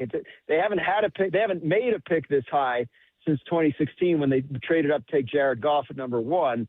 So we really don't have like a book on them and how they handle this kind of pick. So I think they are absolutely a potential pivot point tonight and a team to watch. And I'm sure the Seahawks fans, that is, as you say, probably the one team that makes you sweat a little bit. Dan, one of the beats that I've been drumming is that the Seahawks, for as much as we know that they are going to want to trade back, there's a good chance they may have to stay and pick there. And I think we've seen that history play out. Like they have not traded back in the first round since 2019. And it's not because they haven't tried. It's just because the right deal hasn't been there. And from the sounds of it, from hearing people like you and other insiders talk about it, there could be quite a few teams in the late first round looking to trade back. And I'm wondering what you think that market could look like. Because as I see it, just from, and I'm not talking to, other teams like I'm sure you are, it sounds like they could have competition and the teams that want to trade up might be in the power position, so to speak. Do you see it that way potentially? Yeah. I mean, look, there's a lot of teams because of what we were just talking about, right? Like if you talk to teams and ask, how many first-round grades do you have on guys this year? You never hear the number 32. And this year you hear numbers in like the low teens. So at that point, if you're the Eagles or the Bills or the Seahawks or I guess the Dolphins have the Broncos pick, right? Or the Patriots, you're taking a second or third round guy on your board and you're giving him first-round money. So the temptation is to trade down. And, it's easier said than done because everybody wants to. I do feel like we tend to see a lot of trades in that zone because people are sitting there in the early part of the second round saying, all right, I can make a trade up to get a guy I like rather than wait and hope he's here tomorrow night. So I do think you end up having more customers when you get to that part of the round. And I think they'll probably be able to do something even if it's small. You mentioned 2019. That was an incredible year for Schneider because I think a couple days before the draft, they only had 4 picks, and then I think they traded Frank Clark for one, and then I think they ended up picking like 10 or 11 guys, like out of 4 picks. So that was the time I remember watching that and thinking, this guy really knows how to do this.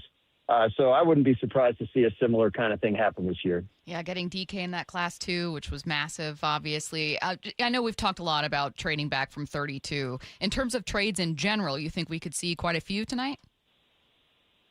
I think there could be some. I was curious because they shortened the time between picks from 10 minutes to 8, and I wonder if that would make it harder to make trades. But most of the GMs I've talked to aren't worried about that. And most of these pick-for-pick trades get done in the first minute.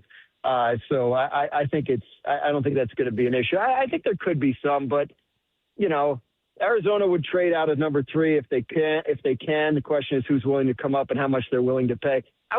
Cleveland at 6 is a trade down candidate. I think the thing to watch is, like, how badly do you want to trade down? And is it badly enough to take a little bit of a sub-market offer, like a little bit less than you feel like you should be getting for the 3 pick or the 6 pick or the 4 pick or whatever, just for the purpose of getting picks later in a draft that doesn't seem to have a ton of, like, high-level, gotta-have-it sort of guys. Hey, Dan, I'm curious just about what this time of the year, and really especially these last couple of days, what have they been like for you? Because I know what they're like for me, but me as a beat writer, I have a very different job than you.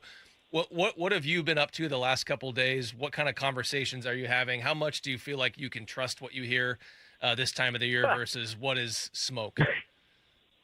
It is amazing to have conversations where you know for a fact people are lying to you, and you're just trying to figure out, like, which part is the lie and which part is the like. To me, it's volume, right? Like, you get as much information as you can, and you put it all together, and you say, well, this came from this person, and this came from this person, and they're pretty good in terms of their record with me, and they agree. So maybe that's something I can feel good about saying. But man, it is like I love tonight because that's when everybody stops lying. Like that, now you can send the text, say, what'd you like about this guy? How's he fit? And you get a real answer. So it's a weird time of year. Obviously, teams, agents, etc., they're trying to some extent use us, right? Like let's get something out there that might help me. And I think as a reporter, you kind of get used to sort of that game and when it is okay and when it's not, to make that kind of trade-off. But, for the most part, I'm trying to put out stuff I feel confident in. And that's hard to come by this time of year. There's no question about it. Have you ever been absolutely stunned by what a team has done where you're like, there's no way anyone had a clue they were going to do this? Oh, gosh. I mean, last year, Jacksonville going up to 2 to get Travis Hunter. Like, I think we all had Hunter penciled into Cleveland and how's Cleveland going to use him and all this kind of stuff. And then Jacksonville takes a big swinger. I think absolutely. Michael Penix to the Falcons 2 years ago at 8 was a shocker. That's the beauty of tonight is there's definitely going to be something that happens that literally no one had any idea of, and it's going to blow up all the mock drafts. That's what makes tonight so much fun. I am wondering, John Schneider made it clear, as you know, as Brady knows, that he wants to trade back. We know that he may not have a trade partner. I'm also wondering if there's going to be a possibility where someone falls to him that he just wasn't expecting. Now, unfortunately for him, it's not going to be Jeremiah Love, but is there anyone who may slip a little bit to the bottom half of the first round that you think, like, this could be pretty intriguing for some teams in the late 20s and 30s? I mean, Jermod McCoy, the Tennessee corner, is a guy that talent-wise everybody loves, but he's got like a knee injury. How far is he going to fall? And is Seattle the kind of team that could take a risk like that at that pick? That's probably the kind of thing you're talking about. Somebody that drops that should have gone higher, but there's maybe a concern that pushed him down the board a bit. I think that's the first name that jumped to mind, because what we're hearing on McCoy is that a lot of teams are scared off, and he could have a little bit of a tumble. And if you like your roster and you feel like you're strong enough to take on that kind of risk, and maybe if the guy turns out healthy, we got something special. I could see that being the Super Bowl champions being the kind of team to take a swing like that. And then last one for me, again, nothing to do with the Seahawks. I joked about Jeremiah Love certainly not falling to the bottom of the draft. I am wondering, though, if it's possible that he goes even at 3. I didn't know if the Cardinals were going to take him, if they'd trade out of that spot. That's also so massively high for a running back. What are some of the implications of a running back going there? And do you think it's no offense to Jeremiah, do you think it's a bad selection there? I do. The rookie contract is the same no matter the position. So the third pick's going to get a 4-year, $52.5 million contract, fully guaranteed, whether he's a running back, a quarterback, a kicker, whoever. So at that point, you're now paying a rookie who's never played in the NFL $13.1 million a year. That would make him the 7th highest paid running back in the league at the moment. And so the reason I say it's a bad pick is because I think the point of the draft is to find guys that will outperform their rookie contracts for the first 3-4 years, while you then use your salary cap to spend up at other places. If you do that at running back, your best case scenario is the guy plays up to his rookie contract as opposed to beyond it, and you've not extracted any value. You take a pass rusher at 3, he's going to be about the 35th highest paid edge rusher in the league, and that's something that if he plays the way you think he can, you're going to benefit from that all 4 years of his rookie deal. He is NFL insider for ESPN, Dan Graziano. Dan, you have a very busy day and a very busy weekend. Not lost on us that it was very gracious to take some time out to chat. So thanks so much. My pleasure. Thanks for having me. Have a good one. Tune in tonight from 4 to 9 p.m. on 710, the app, and our YouTube page for wall-to-wall coverage of the 2026 NFL Draft. Dave Wyman, Brock Heward, and Michael Bumpus will join Bob Stelton for complete coverage as the Seahawks look to build on their championship roster. Find complete details of draft coverage at seattlesports.com. Let's get to 4 Down territory. This is 4 Down territory, going inside the game with former Seahawks and Coug wide receiver Michael Bumpus. Brady Henderson in with us today, and you're taking a few of these questions. First down, what player's potential draft slide could benefit the Seahawks?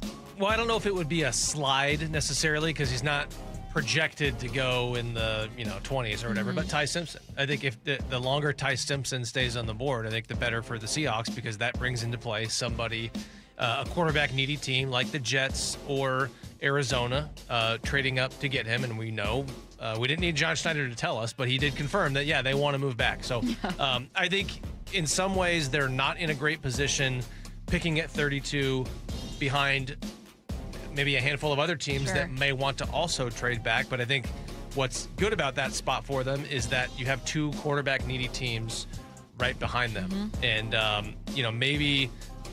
maybe those 2 teams try to jump up to beat the other guy.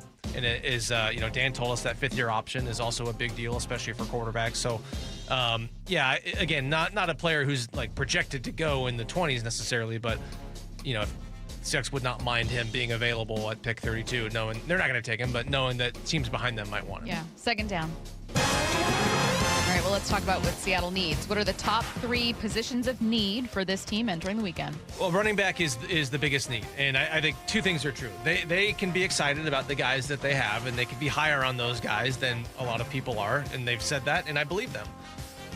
So that's true. What's also true is they need more there, and I don't think they have denied that. I don't think they would deny that. They need help at running back, and I think specifically, ideally, they need a guy who can replace some of Ken Walker's home run hitting ability.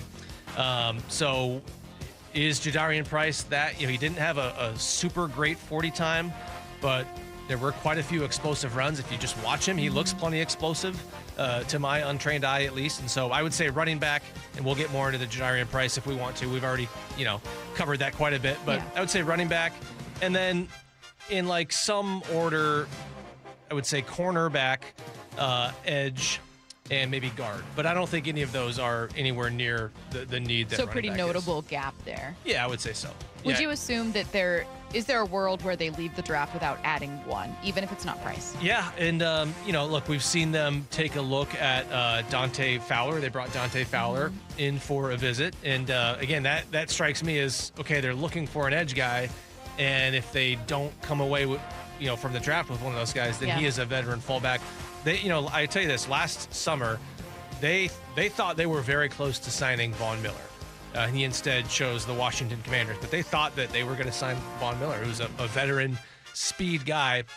He is still unsigned. I tend to think that the fact that he's an older guy who's not going to help out on special teams, I think that might work against it. But the point is, there are still veterans out there to where, if they don't come away from this draft with one of those players at a position of need, I would say you don't need to freak out necessarily because there's still veteran free Don't agents. panic. Yeah. And guys who could become available after June 1, too. Third down. How would you grade the offseason so far? I'll give it, I don't know, I'll say like B+. It's hard to say A when, if they did lose a decent amount of talent, I wouldn't say they got decimated. That's a word that some people throw. I don't think they got decimated, but I would look at it based on not necessarily like the totality of what they lost. I would look at it as the decisions they made that got them there. And I don't think there's a player that they lost in free agency to where, like, I would have said, yeah, you should have paid the money that you should have gave that guy the contract that he got elsewhere. I mean, Rick Woolen, we've talked about that. They were never going to re-sign him, so he's in a totally different situation. But, should they have paid Ken Walker III, what was it, $14 million? I don't think I can make that argument that they should have. So I think that's totally justifiable. And the same thing with Kobe Bryant, who got, I think around the similar average per year. Kobe Bryant's a really good player. That's also a position that you can find and that you can replace that guy. And you got starter level play out of an undrafted guy in Ty Okada. You got Bryant himself in the 4th round as a converted cornerback. That's a position I don't think you necessarily need to spend $14 million a year on. Did they overpay a little bit, at least in terms of what I think they probably would have preferred to pay Rashid Shaheed?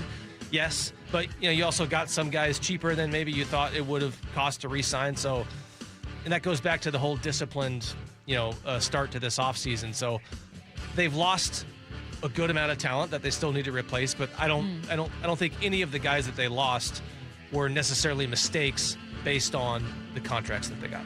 4th down. All right, let's step away from the draft. You talked about this a little bit with Fowler, but have we ruled out additional free agent moves, trades? Like, how might the team still reshape their roster a bit after the draft? Yeah, there's still guys available. And as I mentioned, there will be more guys potentially after June 1, where sometimes you see teams cut guys, for cap purposes. They wait until that point. But, everything goes back to Jadarian Price, it seems like. I think this is going to be a test of something that we've heard John Schneider say. And he was on with Bob and Dave, I think it was a couple weeks ago, and they asked him about the running back situation with the Seahawks. And he, not in so many words, but he basically conveyed this thought that, hey, everybody relax. Like, they know that they need work there, but they also know that, and I think John Schneider's exact phrasing was, it's a position that you can find. Meaning, there's usually not a shortage of available running backs. And seen, I think, in this system, and we assume that Brian Fleury is going to run a pretty similar system to what Clint Kubiak ran, like his version of the Kyle Shanahan system we've seen over the years. You can tend to plug in running backs that don't necessarily have to be highly paid guys or high draft picks, and they can give you passable play there, more than passable play there. So I think, if they draft Jadarian Price, or if they pass on him, I should say, I think that is reflective of that thought that you don't really need to reach to take a guy. You don't need to overpay to keep a guy in the case of Ken Walker III, because that is a position you can find. I think that they would also tell you that in most drafts, it's easier to find because there's usually more than, 2 running backs that are going to go in the first 3 rounds. Yeah. You are listening to Bump and Stacy on Seattle Sports and the Seattle Sports app. Brady Henderson and Curtis Rogers in today. Coming up in the timeline, one of the all-time weirdest plays in baseball history happened yesterday. Plus, the latest from Jason Botterill and the future of the Kraken. It was just over 2 months ago the Seahawks reached the promised land. Bringing it home again. But for John Schneider and his team in the front office, the long march to the Super Bowl begins here. The NFL Draft. We're all about the preparation, the process. This afternoon, first-round coverage begins with a John Schneider Show at 4 p.m. live from the VMAC. With Brock Heward, Michael Bumpus, Dave Wyman, and Bob Stelton live until 9 p.m. Powered by Home Comfort Alliance. On the home of your Super Bowl champion Seahawks, Seattle Sports.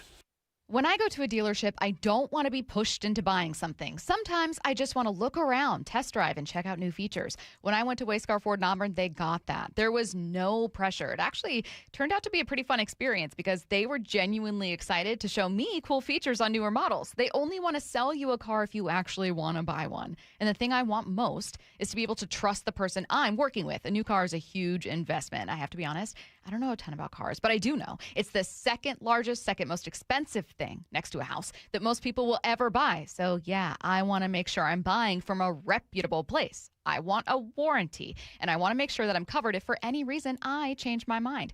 Wayscar Ford has that. A 5-day or 500-mile, no questions asked, 100% money-back guarantee. There's a reason they've been in Auburn for 104 years. Go see them. Wayscar Ford in Auburn. That's wayscarford.com.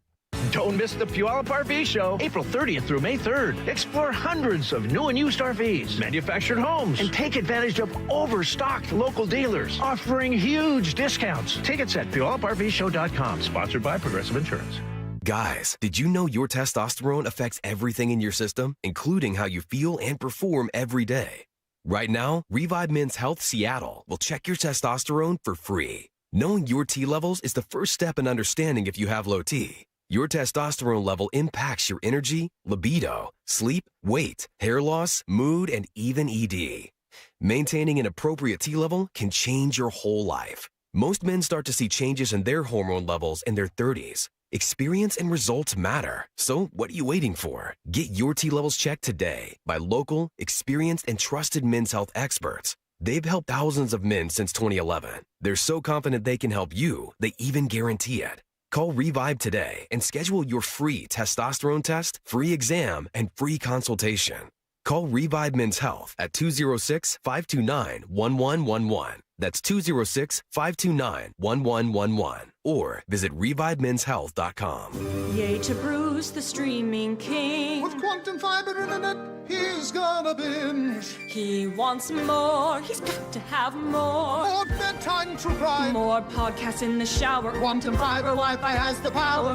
More fast internet speed. He's got the geeks to go big, bring him the games. Right now. And his royal we. More sports non-stop, his quantum fiber's on top. Yay to you. Switch today at quantumfiber.com. Limited availability, service, and speed in select locations only. You can count on the Seattle Times for local news and information on your teams and your scores. Mariners, Seahawks, Sounders, Kraken, Storm, Huskies, Cougars, Rain.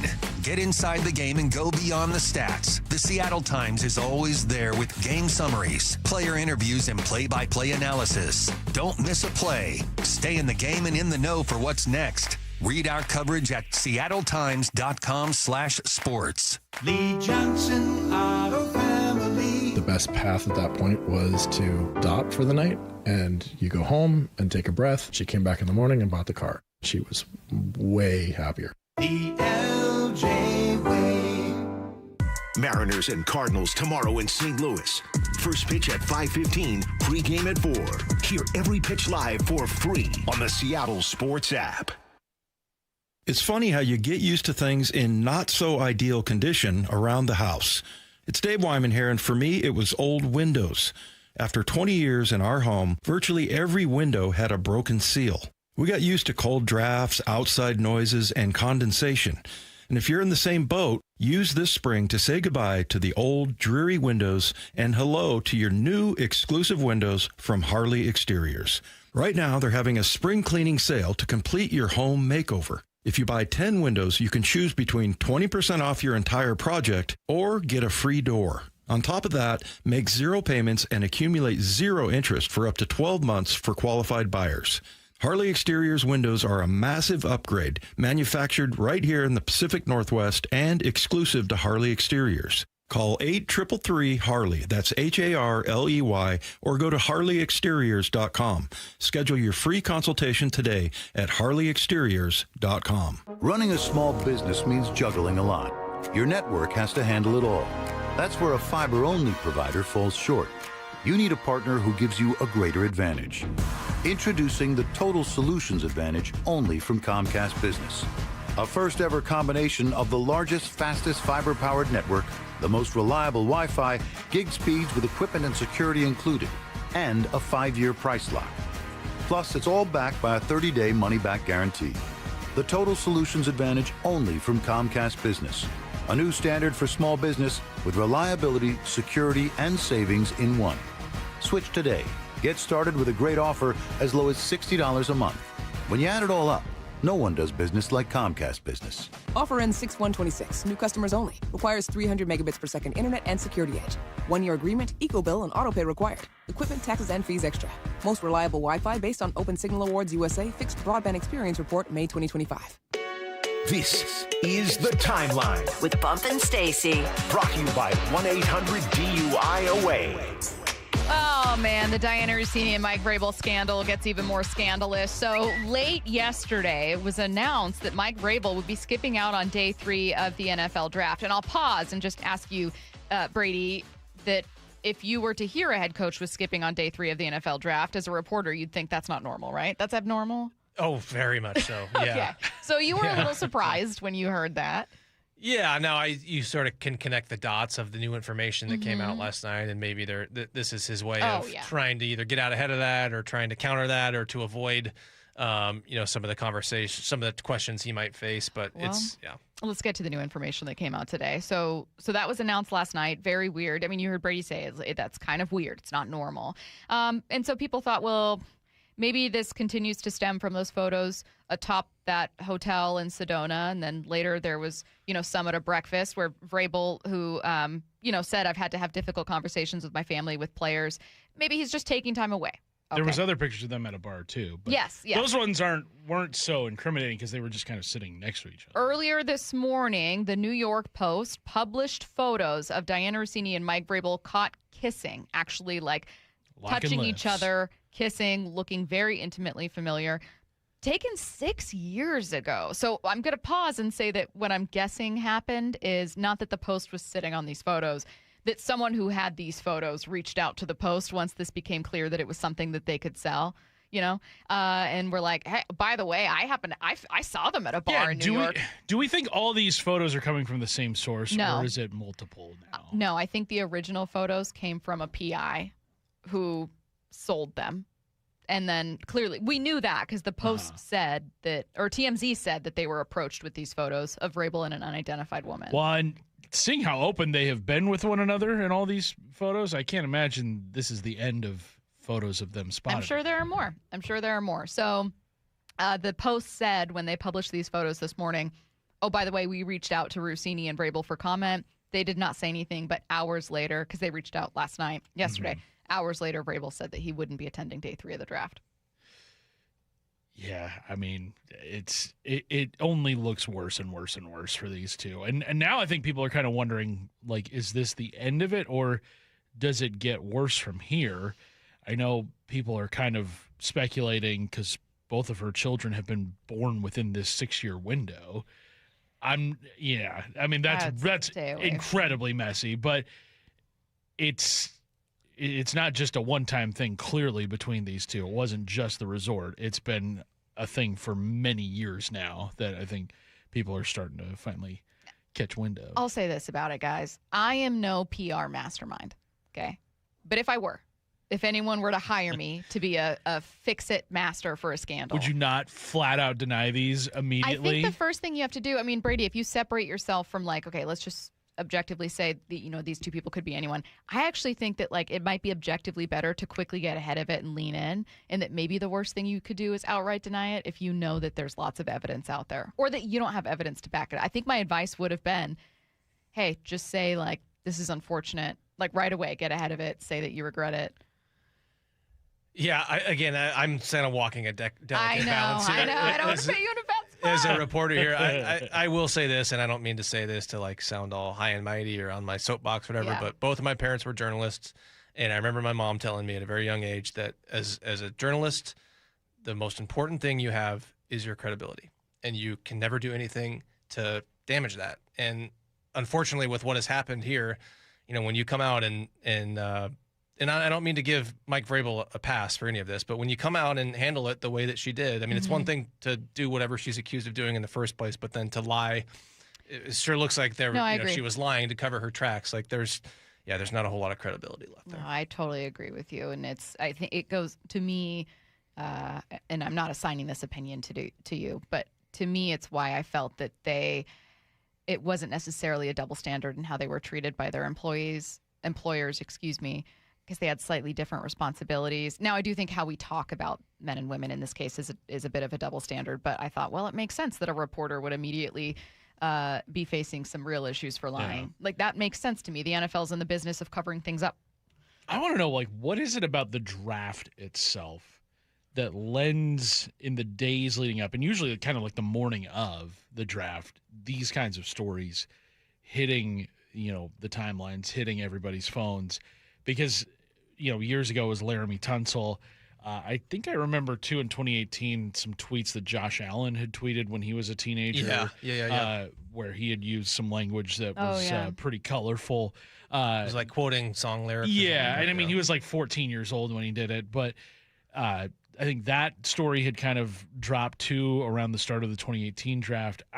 It's weird that the draft itself is the day for this kind of stuff. But really weird. I think that's only because this story has been going on for a couple weeks now, and this was a story that was going to have Well, and legs. this is the biggest day on the NFL Things calendar uncovered. between now and the day one of the regular season. I think those things, I think they're separate. I think the things you're talking about, where things coming out about prospects, are typically released by people, like the Tunsil one, released by people wanting to hurt that prospect or damage them, or just released because this prospect has more eyes on him than ever before. That there are people that didn't care about Josh Allen's college career per se, but Josh Allen, a top 10 pick in the draft, well, now I'm going to comb through Twitter and I'm going to comb through every single thing. And they're probably things that, like, I would imagine, Brady, that teams know almost everything there is to know about a prospect, but the general public might not. Yeah, I mean, these teams do. They're not like me sitting on my boat, just watching YouTube highlights of these guys. Like there is a lot of time and resources and a lot of just manpower that goes into scouting these guys. And you're not just scouting the football player. I mean, you're looking into every part of their life. And I think I'm guessing it would surprise people if they were to learn how much teams really dig into these guys, especially the guys in the early rounds. And so, I think the stuff that comes out about these guys, I would guess, the stuff that comes out like, on days like today, I would guess that that's typically not catching teams by surprise. Filed this one under one of the all-time weirdest plays in baseball history. Our next story, in yesterday's Mariners A series finale, Logan Gilbert, I'm going to say caught in quotes, a comebacker in his own jersey. And now the 2-1 to Cortez, swinging a line shot, hits off the chest of Logan, and he catches the ball. It got stuck in his jersey. He was able to hang on to it. I think the ball is in his jersey. Now, that was technically, a base hit, but runners couldn't advance? Is right. that what it was? Like it was a single plus a one base advance. Right. Logan talking about how the ball ended up in his shirt. At first, I was like, it happened so quick, I wasn't sure what happened. And then, it hurt after that a little bit. So I had to take a second. Were you bleeding too? Yeah, I'm bleeding here. I don't know how that happened. Maybe the ball hit there, happened pretty quick. So I don't know why. Here in this case, since it's just audio, was his finger. Cal Raleigh talking to Wyman and Bob. I've never seen that before. It's a weird play, and to be honest, I don't even know what the call is, the rule there. So I guess it's extra, or guy gets the base or whatever. So you never know. Maybe we turn 2 on it. Maybe he catches it and throws the guy. I don't know. So it's just a weird play that you probably will never. I don't know if you'll ever see it again. No, you won't. I don't think you will see that again. Thankfully, the Mariners won this one. So probably like 15 to 20 years ago, there used to be a show on ESPN called Sports Science. Yeah. And they would try to figure out the probability of some like crazy things happening on the field. Like they would rewind a play and be like, the chances of this catch actually happening the way it did was like 1 in 10 million. What are the chances of a hit baseball gotta be similar landing in the space between buttons on somebody's jersey, which is probably like the exact size of a baseball? Like, what is the probability of that happening? And at an angle to where it's not like you got to be. It like goes around his stomach. stomach. It's not even like it hits him square. He's still in his stance. Still in his pitching motion. Yeah, thank you. Yeah, I was wondering too. How come we haven't seen this more often with guys who keep their shirt really unbuttoned, like Felix when he was pitching? I mean, he had like 3 buttons maybe. It was I have no idea. Crazy. Well, I was there watching it in person yesterday, and I thought that it got caught maybe in kind of like his jersey where it didn't go in the jersey, but rather like he wears his jersey pretty loose, and so got kind of wrapped up in it. But no, like. And then the umpires had to meet for like 5 minutes to really discuss. Like, I thought it was a Ferrer moment where he caught it and then kind of was like, "Did I catch it? Did I catch it? What do I do now?" Like, and that ended up being a funny moment with Ferrer, who still got the out. But that's just for a split second what I thought it was. Surely he caught that. There's no way it went in his shirt. Brady, what's one of the weirder things you've seen on a football field? Nothing like that, but there's probably been some moments where you were like, "Never seen that one." Oh, that's a good question.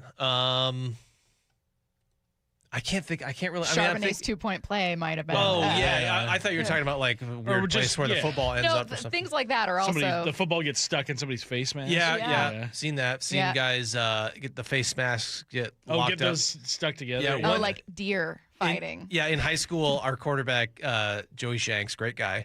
I want to say he got hit and his arm got caught in his. Oh, in his face mask? Like the opening? I think that happened. No. Yeah, high school was a bit of a blur for me, but I think that happened. Not to Joey Shanks. Yeah. I'm glad Shout out to Joey Shanks. Hey, Joey Shanks. Shout out Joey Shanks. I did not get to the latest from Jason Botterill. I'll see if I can revisit that a bit later in the show so you guys are up to date. Let's go around the diamond. Mariners have the off day today. They start a 3-game series against the Cardinals Friday, 5:05 p.m. right here on Seattle Sports. That's Around the Diamond, brought to you by Klein Jewelers, Edmonds, Brady Henderson, and for Bump today, Curtis Rogers here as well. Hype Train coming your way next.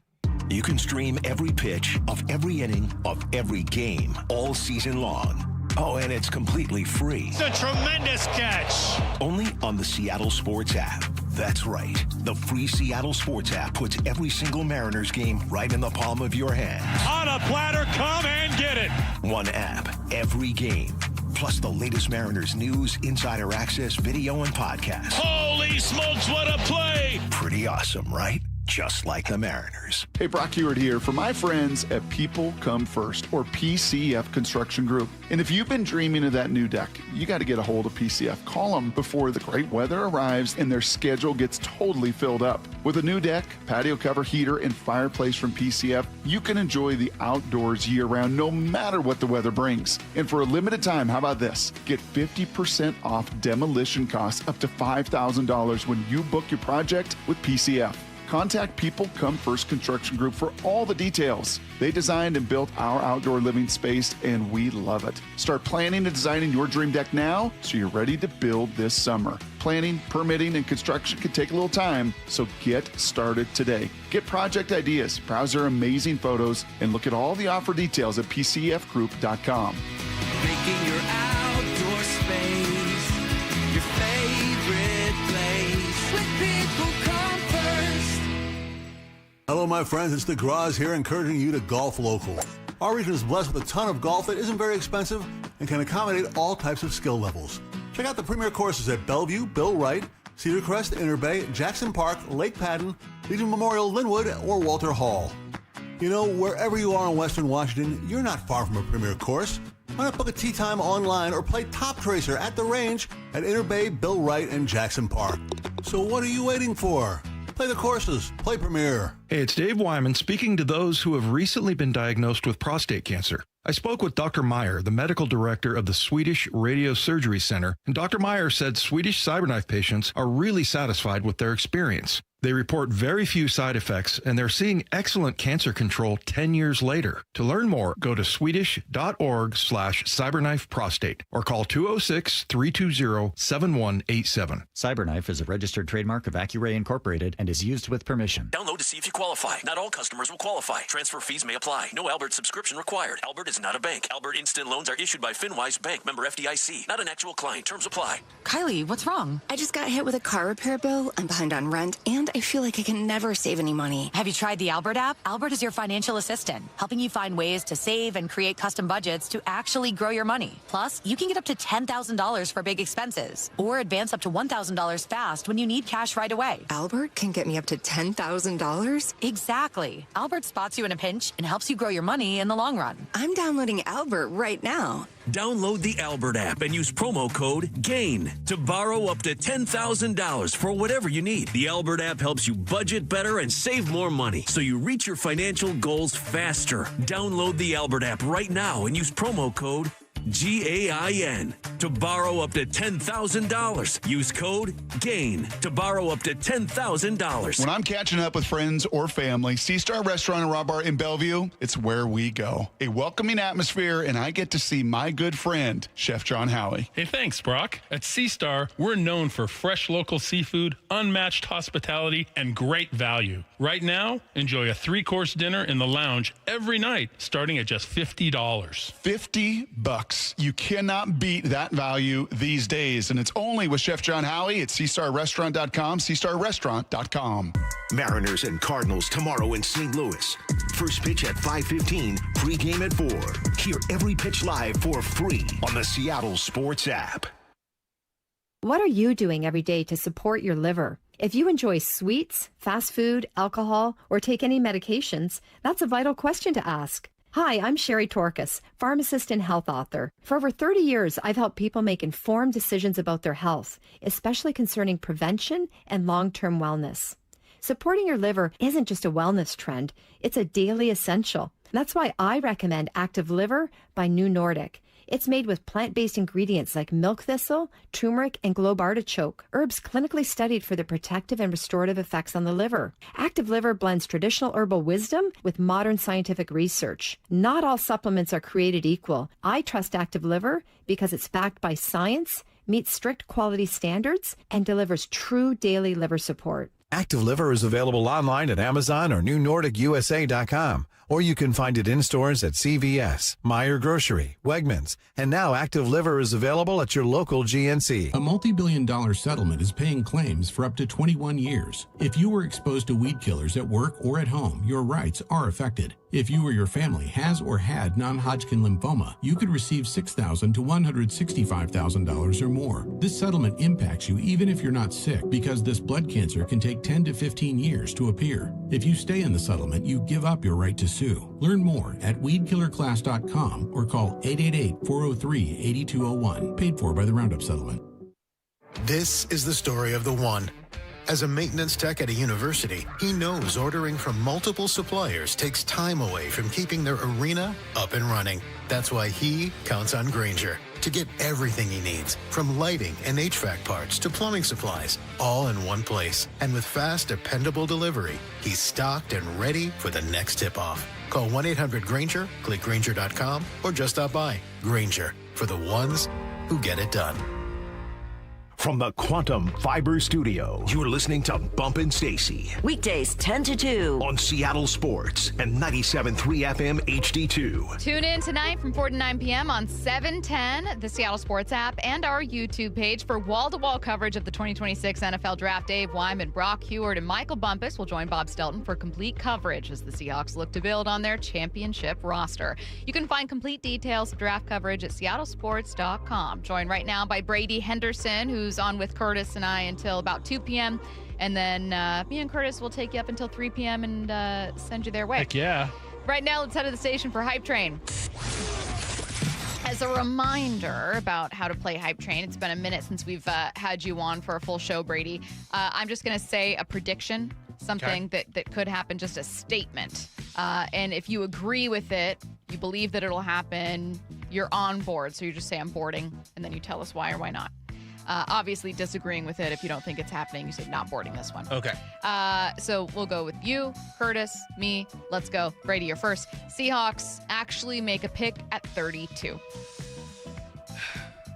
I'm gonna ride the rails on this one. I'm going to, but here's what I'm not gonna buy a ticket on that train. Okay. I am going. This is Illegal? my creative way of jumping on the train. I'm jumping on that train, which means I can jump right off. You get your knapsack with you. Exactly. I'm riding the rails. which means I can hop off at any time because I didn't pay for that ticket. I think that thievery. Obviously, they want to do that. It's no that's secret. Stealing. And I've mentioned before, like, they have not traded back since 2019. Mm-hmm. So I think it's 5 drafts in which they've had a first-round pick since then, and they have stayed and picked.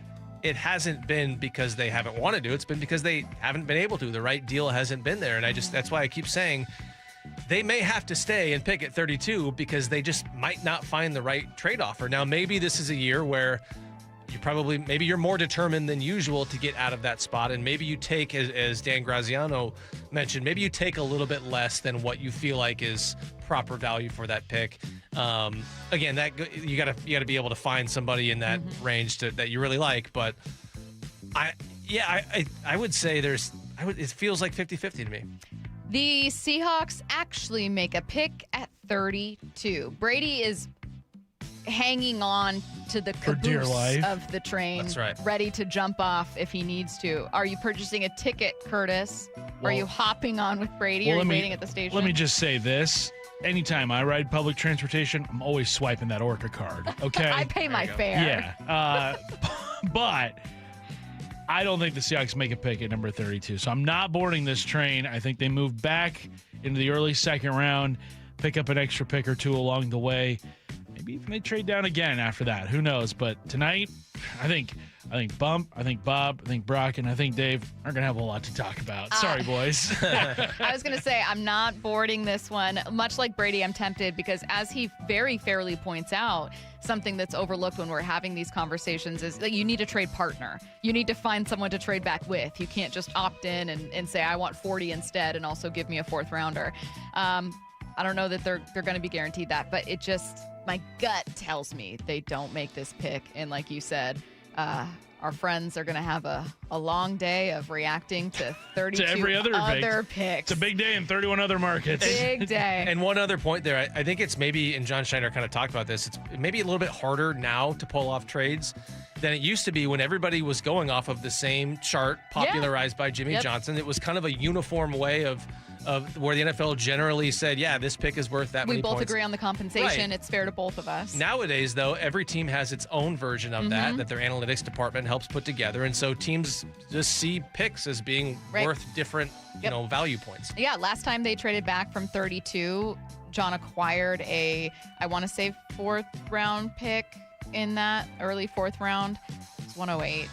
So that would have been 2014. 2014. He ended up trading back beyond that, but I'm thinking like, man, that's 12 years ago. Like, yeah. So that was the year where Minnesota moved up to 32 to take Teddy Bridgewater. Yeah. I think the Seahawks, what did they take? Paul Richardson? They took Paul Richardson, but they traded back again. That might come up later. Don't mention anything. We're moving on. Next type train. The Cardinals, somehow, some way, at some pick, get Ty Simpson tonight.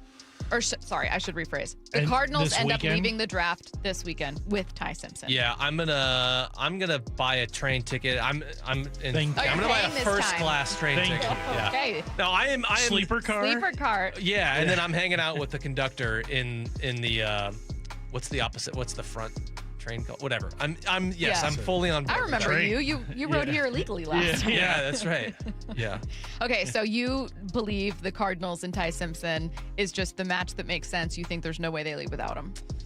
Yeah, I think so. I mean, that quarterback room is no disrespect to our Wazoo guy, Gardner Minshew, but Gardner Minshew and Jacoby Brissett, who's not even there right now because he wants a new contract, that is not a recipe for any sort of long-term success. And if you're Arizona, I think you got to take a swing on a quarterback here. And look, in the, whether it's late first round, if they trade up or if they stick at 34, like if you don't hit on a guy, that's not the end of the world. It's not like you spent a top 10 pick on that guy. You got to start thinking about the long-term quarterback situation there. And so, yeah, I think they're going to end up with Ty Simpson. Cardinals get Ty Simpson somehow, some way, on some day. Curtis.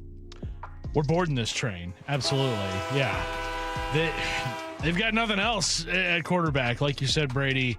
And you look at the rest of the NFC West, you've got to start making moves to catch up because the Rams have lapped you, the 49ers have lapped you, the Seahawks have lapped you. I mean, you look at those three teams, they've represented the NFC in the Super Bowl, like 5 out of the last, 7 or 8 years? Like, it's been a ridiculous run that those three teams have been on, and the Cardinals haven't even sniffed the postseason in that time. Yeah. Like, Arizona has got to be doing something to get back into just the conversation in the NFC West, because I can tell you with certainty, when projecting the standings in the NFC West next year, the Cardinals are going to be 4th, like, without a doubt. Yeah. Yep. Everybody else, kind of a toss-up, but the Cardinals locked them in for 4th, but they got to do something soon, and I think Ty Simpson represents that for them. And keep in mind, this is the same organization that, and different regime, I think, but same organization that drafted, what was his name?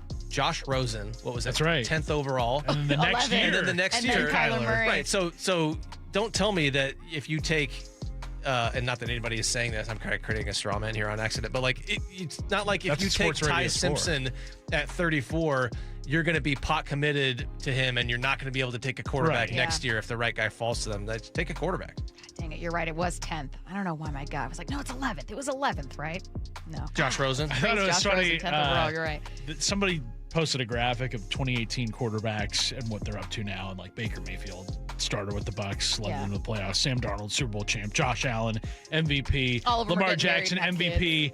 And then Josh Rosen, finance guy. Who knows like where he he's, is? I believe he's working for a at finance dealership, company. maybe. Yeah, good for him. Good for him. Michael Bumpus joins us next. NFL's mountaintop. The Seahawks win Super Bowl 60. The work continues for the Seahawks to keep the foundation strong. It's the 2026 NFL Draft. This afternoon, only Seattle Sports begins its first-round draft coverage with a reigning NFL Executive of the Year. Who are the real Seahawks? The John Schneider Show at 4 p.m. with Brock Heward, Michael Bumpus, Dave Wyman, and host Bob Stelton live until 9 p.m. Powered by Home Comfort Alliance. on Seattle Sports. Hey, it's John Curley with my friend Bob Stelton. Hey, Bob, you had a hip issue just like me. You went to see Dr. Mark Wagner at Seattle Sports Regenerative Medicine. What did he tell you? You got a torn labrum, you got a frayed ligament, you've got arthritis developing. He said, this isn't going to fix everything, but it will go a long way. I was walking around at about an 8 pain level. I couldn't walk that far before the pain would kick in, and it was impacting my workouts and just really impacting my day-to-day stuff beyond jiu-jitsu. So, just like me, Dr. Wagner does stem cell on your hip. How you feeling now? I feel like I've gotten back to being who I was prior to the injuries, which was somebody who's very active, loves being out there outside when the weather's great, being on the motorcycle, sparring in jiu-jitsu, working out. I can do all of those things now. So whether it's a shoulder, a hip, a wrist, knee, or elbow, before you choose surgery, see our friend, Dr. Wagner first. He'll tell you if stem cell is right for you. drmarkwagnermd.com. Make an appointment at drmarkwagnermd.com. Everyone's been told the same story about real estate investing. Buy property, deal with tenants, manage construction headaches, and yet Legacy Group Capital, they ignore all of that. Jason Rantz here. Here's what Legacy Group Capital actually does. They lend on real estate. They acquire it, they build it, they develop it, and then they share the profits with investors. It's not complicated. There's no gimmicks. The track record, double-digit returns with zero investor losses. You get the upside of real estate without owning a single piece of it. And right now, Legacy Group Capital's Northwest Fund, it's offering a fixed 9% rate of return. And yeah, IRAs are accepted. While everyone else is chasing overheated trends, you're locking in a fixed return backed by real assets, managed by real experts. More than 1,300 investors have already put over $350 million to work with Legacy Group Capital. These aren't people who got lucky. They got smart. You can get smart. Call 425-635-4700 or go to legacyg.com. Don't overcomplicate things. Legacy Group Capital. D.R. Horton's National Red Tag Sales Event is going on right now through May 3rd. Stop by any of its participating communities and find select Red Tag homes at incredible pricing. Visit drhorton.com. D.R. Horton, America's builder, an equal housing opportunity builder. For over 50 years, Bucky's Complete Auto Repair has been the one locals trust for honest pricing, expert service, and guaranteed repairs. This dedication has earned them a Carfax Preferred designation. At Bucky's, every customer gets detailed Carfax updates, timely service reminders, and a full service history, all at your fingertips. With 16 family-owned locations, no appointment needed, and easy financing, Bucky's makes auto care simple. Visit Bucky's.com today and drive with confidence. Bucky's.com. Workdays can be unpredictable, but your workwear shouldn't be. With the Cintas Apparel Plus program, you'll have freshly laundered garments for everyone on your team delivered every week. Cintas has workwear for just about any job imaginable, with high-performance fabrics and an uncompromising fit that stretches and moves with you. Don't leave looking and feeling good to chance. Visit Cintas.com. Oh, I'm ready! And get ready for the workday. Meet Morgan Jones. Morgan is about to step into a world unknown to most, thanks to Progressive's Renters Insurance, a place of fresh linens and turn-down service.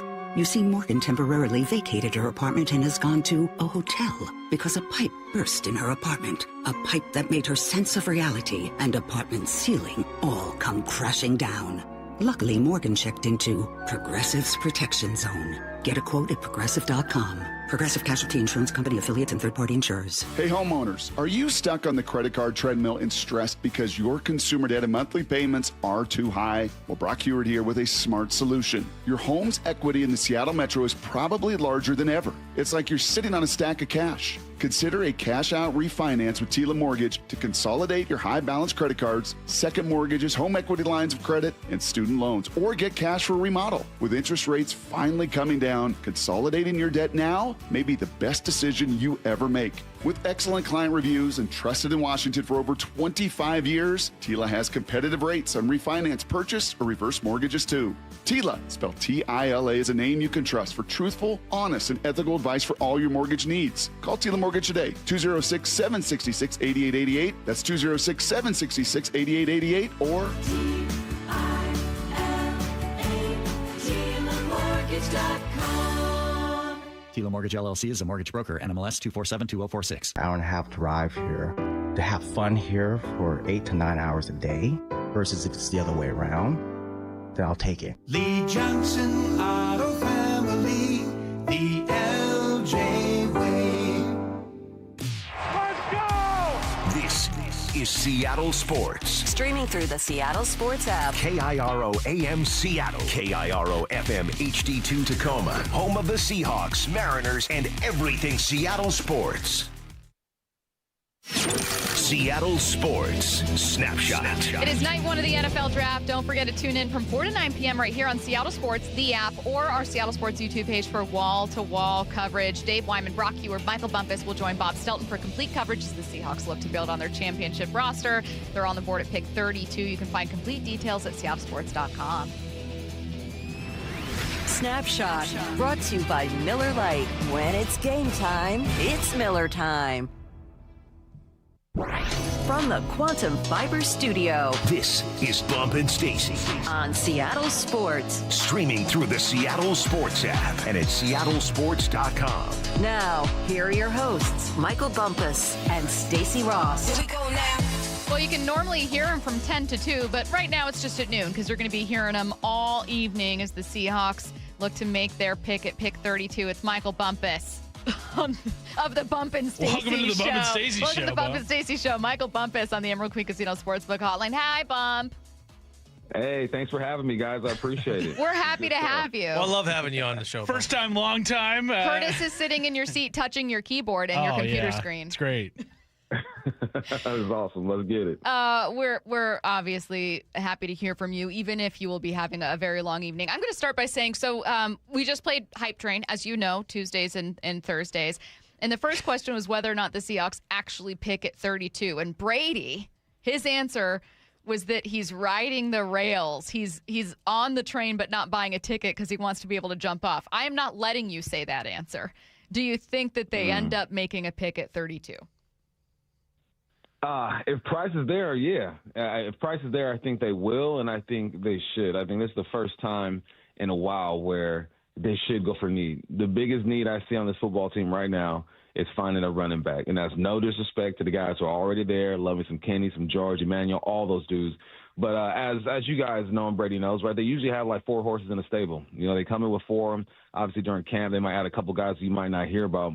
But my gut tells me that Price is going to be there at 32 and that they're gonna scoop up Price. If they don't scoop up Price and he's there, that means they've spoken to some GMs, some owners, and feel like they might be able to get him later, or they just like a guy like Washington or Coleman. But my gut is saying Price is going to be sitting pretty, and John's going to make that move.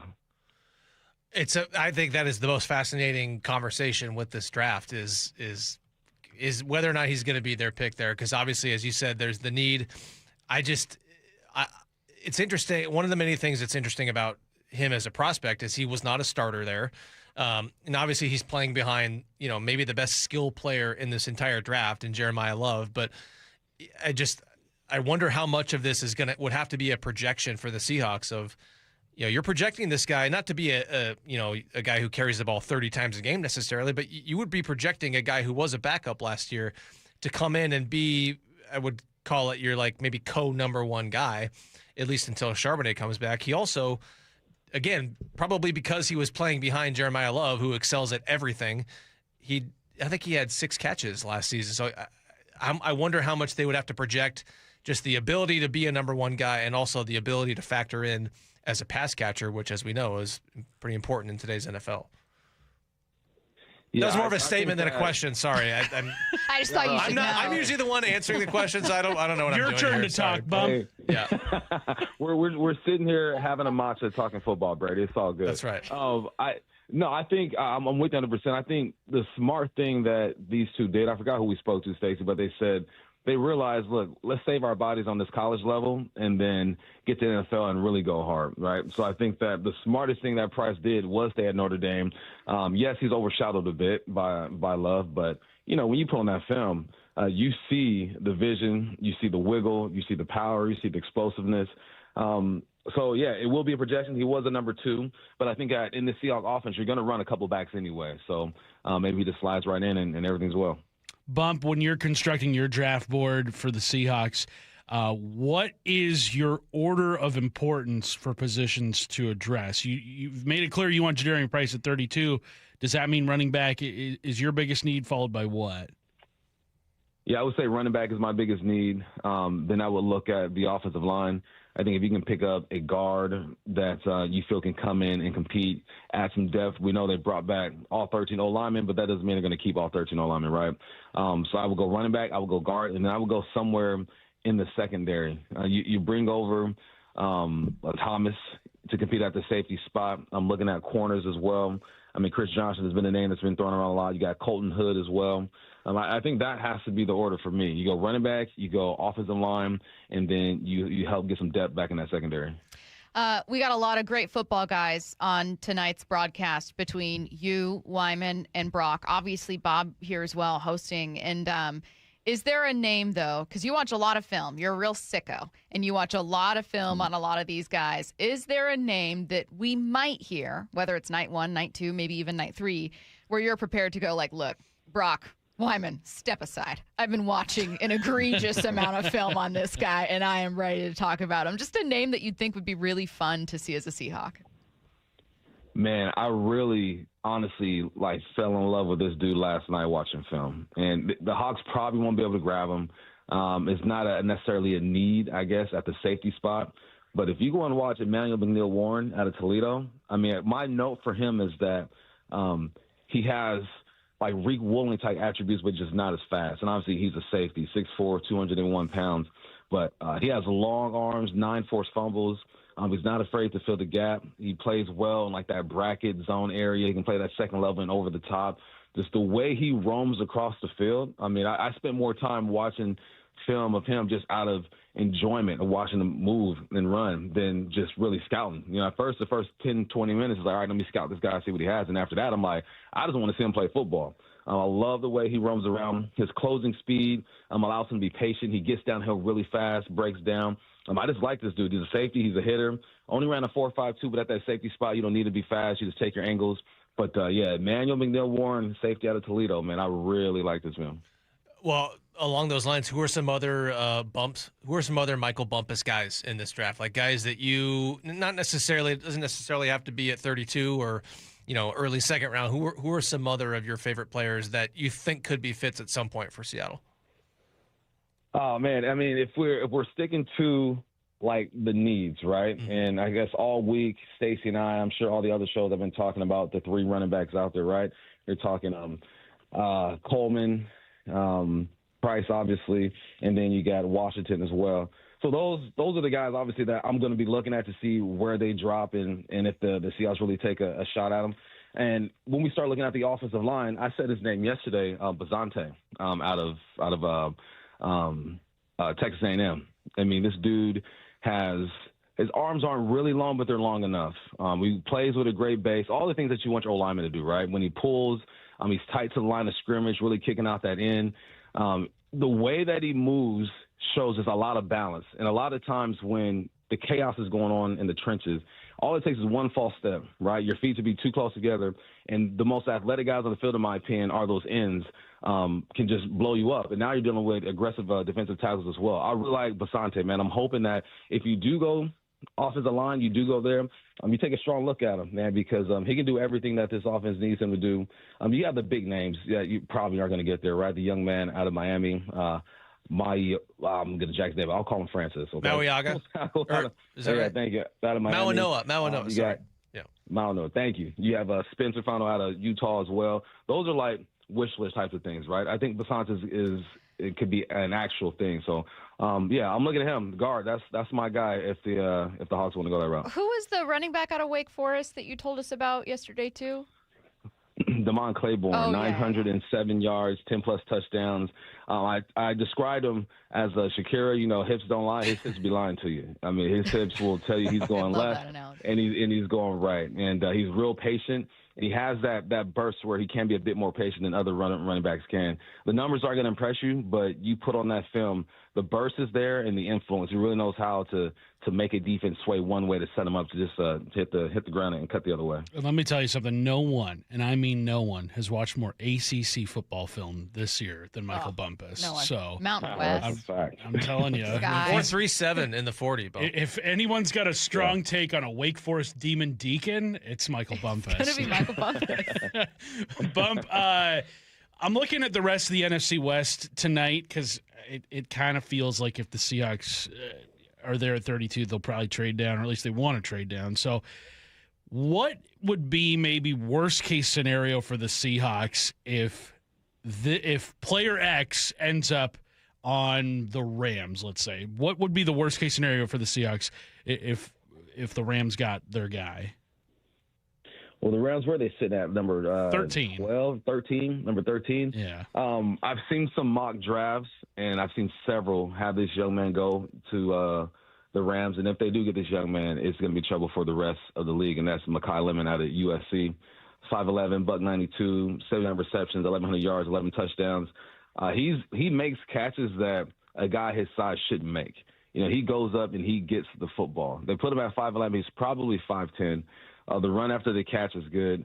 And what scares me about him in that Rams offense is because they move guys. I mean, the Rams were the first team, and maybe I just missed it, and I saw it more this year, and I saw the Hawks do it as well. The Rams were the first team that I saw have a receiver motion from left to right and release in between the tackle and the guard just to cause some chaos, right, to make that second level have to sort some things out.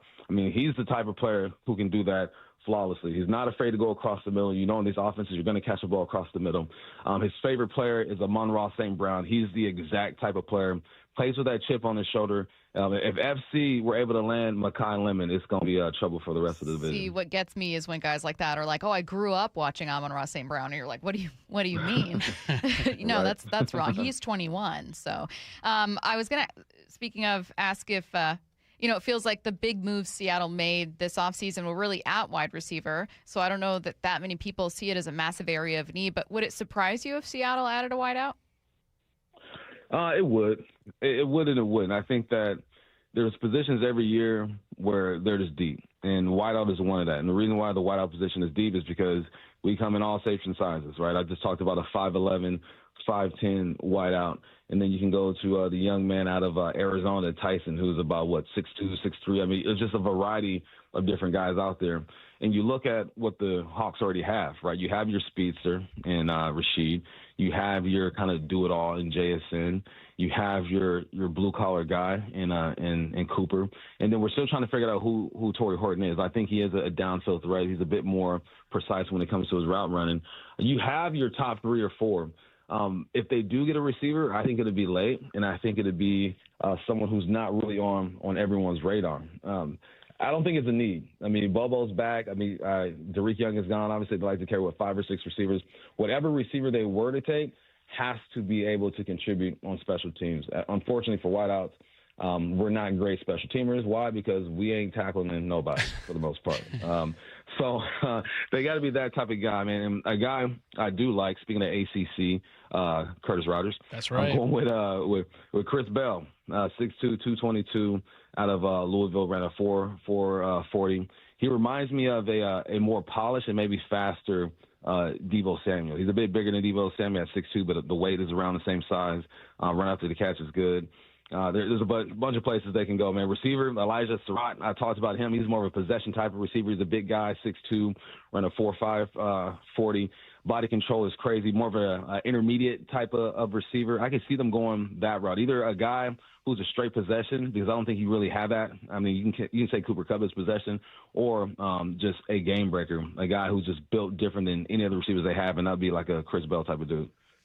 Yeah, I tend to see it the same way at receiver, where I think the only way they spend a draft pick on that position is if they end up with a lot more than 4 and you just take kind of a flyer on a guy, maybe in the later rounds. But what about – I'm curious for your thoughts on Chris Johnson. He was obviously the San Diego State cornerback, and he was the guy that I gave the Seahawks in our ESPN NFL Nation mock draft. What do you think about that, and maybe just the possibility in general of them drafting a cornerback early? Yeah, I love Chris Johnson. And that's what I say when it comes to need for this team. I'd go running back, guard, and DB. You can even just flip the guard or the DB, honestly, man, because you need some depth. But Chris Johnson, I like him. Excuse me, San Diego State, Mountain West Co-Defensive Player of the Year, second-team All-American, really a zone type of guy. Great in the zone, 4 interceptions, 2 touchdowns. Both of his touchdowns were out of zone. And he's a guy that plays with that cornerback chip. That Devin Witherspoon, that everyone's against me, no one loves me, when really we got number love for you, but they walk on that football field and just carry that chip, and that's what makes him special. He's really good at diagnosing route combinations. If you just look at the way receivers are lined up in their release, you should be able to figure out what area they're going to, and how they get there is the challenge, right? Is it a dig? Is it a post? Is it a corner? Whatever it is, right? But you know that spacing-wise, this guy is probably going to go to this area. And when you watch the film on Chris Johnson, he does exactly that. He doesn't chase the drag when he has a deep third. He keeps his hands on the hip. He lets him go, passes him off, then drops down into his third of the field. He's just a real savvy football player and feels comfortable with all the chaos of the route combinations going down. So what you're telling me is he is smart, tough, and reliable. Oh. Just the 3 buzzwords that they always talk about, what they look for. Sounds like a Seahawk to me. It's Brady doubling down on his pick for his ESPN mock. He is Michael Bumpus. Make sure you tune in from 4 to 9 p.m. Seattle Sports on 7:10 a.m. on the Seattle Sports app, our YouTube page as well. Bump, Wyman, Brock, and Bob have a very long night ahead, but they're going to bring you some amazing analysis for night 1 of the NFL draft. He is Michael Bumpus. Thanks, Bump. Thanks, Bump. Thanks, Bump. All right, guys. See you. See ya. Oh, I should add that they're also there Friday. So in addition to Brady being on with us tomorrow, Bump, Brock, and Wyman are bringing you guys analysis for rounds 1 through 3. Yes, most of Friday will be on the Seattle Sports YouTube page and also seattlesports.com, because the Mariners play kind of in the smack dab middle of Friday's action. You're going to have that's why you want the Seattle Sports app. That's right. Not to like shamelessly pitch it, but in this case, I mean it sincerely. I don't have a read, but you can switch between both. You can watch it on YouTube. You can listen to the game on the app. And then if we have ever simultaneous broadcast, you can swap between the 2 in the app. So totally worth it. Not that it's money. It's free. Moving on. Let's get to headline rewrites. Extra, extra, real Headline rewrites. We must make headlines. The real story behind the headlines in today's news. Powered by Bay Alarm Security Services. With Bump and Stacy. Headline number 1, biggest story in the NFL today leading up to the draft. Not the draft. is Patriots head coach Mike Vrabel will not take part in day 3 of this weekend to attend counseling. What's the real headline? Oh, classic Saturday counseling session. It's totally normal. Who among us hasn't booked that before easily with a therapist? You free Sunday afternoon? I will say, when my shift here was like peak business hours, it was hard to find appointments in the middle or when I was off the clock. Yeah. So you did kind of have to book stuff for the week. But you're looking at like in-network people. Yeah. He's probably not worried about paying out-of-network prices. Very good point, Brady. He's not worried about out-of-network. And my appointments were for like the eye doctor, the dentist. Yeah. They were like, welcome to Lens Crafters. Yeah. So wow. That's a generalization about me. No, glasses are a pretty big part of my personality. Well, they're also like a really big deal. I've wanted glasses for years and years and years. Remember when I went to go get the eye test? You always brag about your 2010 vision. No, but I only know that I have 2010 vision because I went to the eye doctor because I wanted to get glasses because you have glasses. Are those real glasses? Like glasses you wear? Real, What's your vision like? Do you know? Awful. I mean, I couldn't even read Curtis's hat if I didn't have my glasses. Well, you two are blessed. I've always wanted to wear glasses because people with glasses just look smarter. Like it's something like I like want to put on fake glasses when I do work.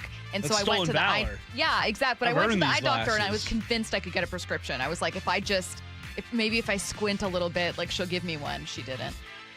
You should just buy the frames. Don't have them put lenses in it. Or just glass. Yeah. Oh, I really want them, but now I've already told all of you it'll be fake, so it's not worth it. Brady, what lie would you, if you were trying to dodge being present for a press conference you have to be at as a ESPN lie have you reporter? held on to for 6 years? Yeah, what lie would you give for where you needed to be? They would be believable, maybe. Oh, it's tough to. I mean, I don't know.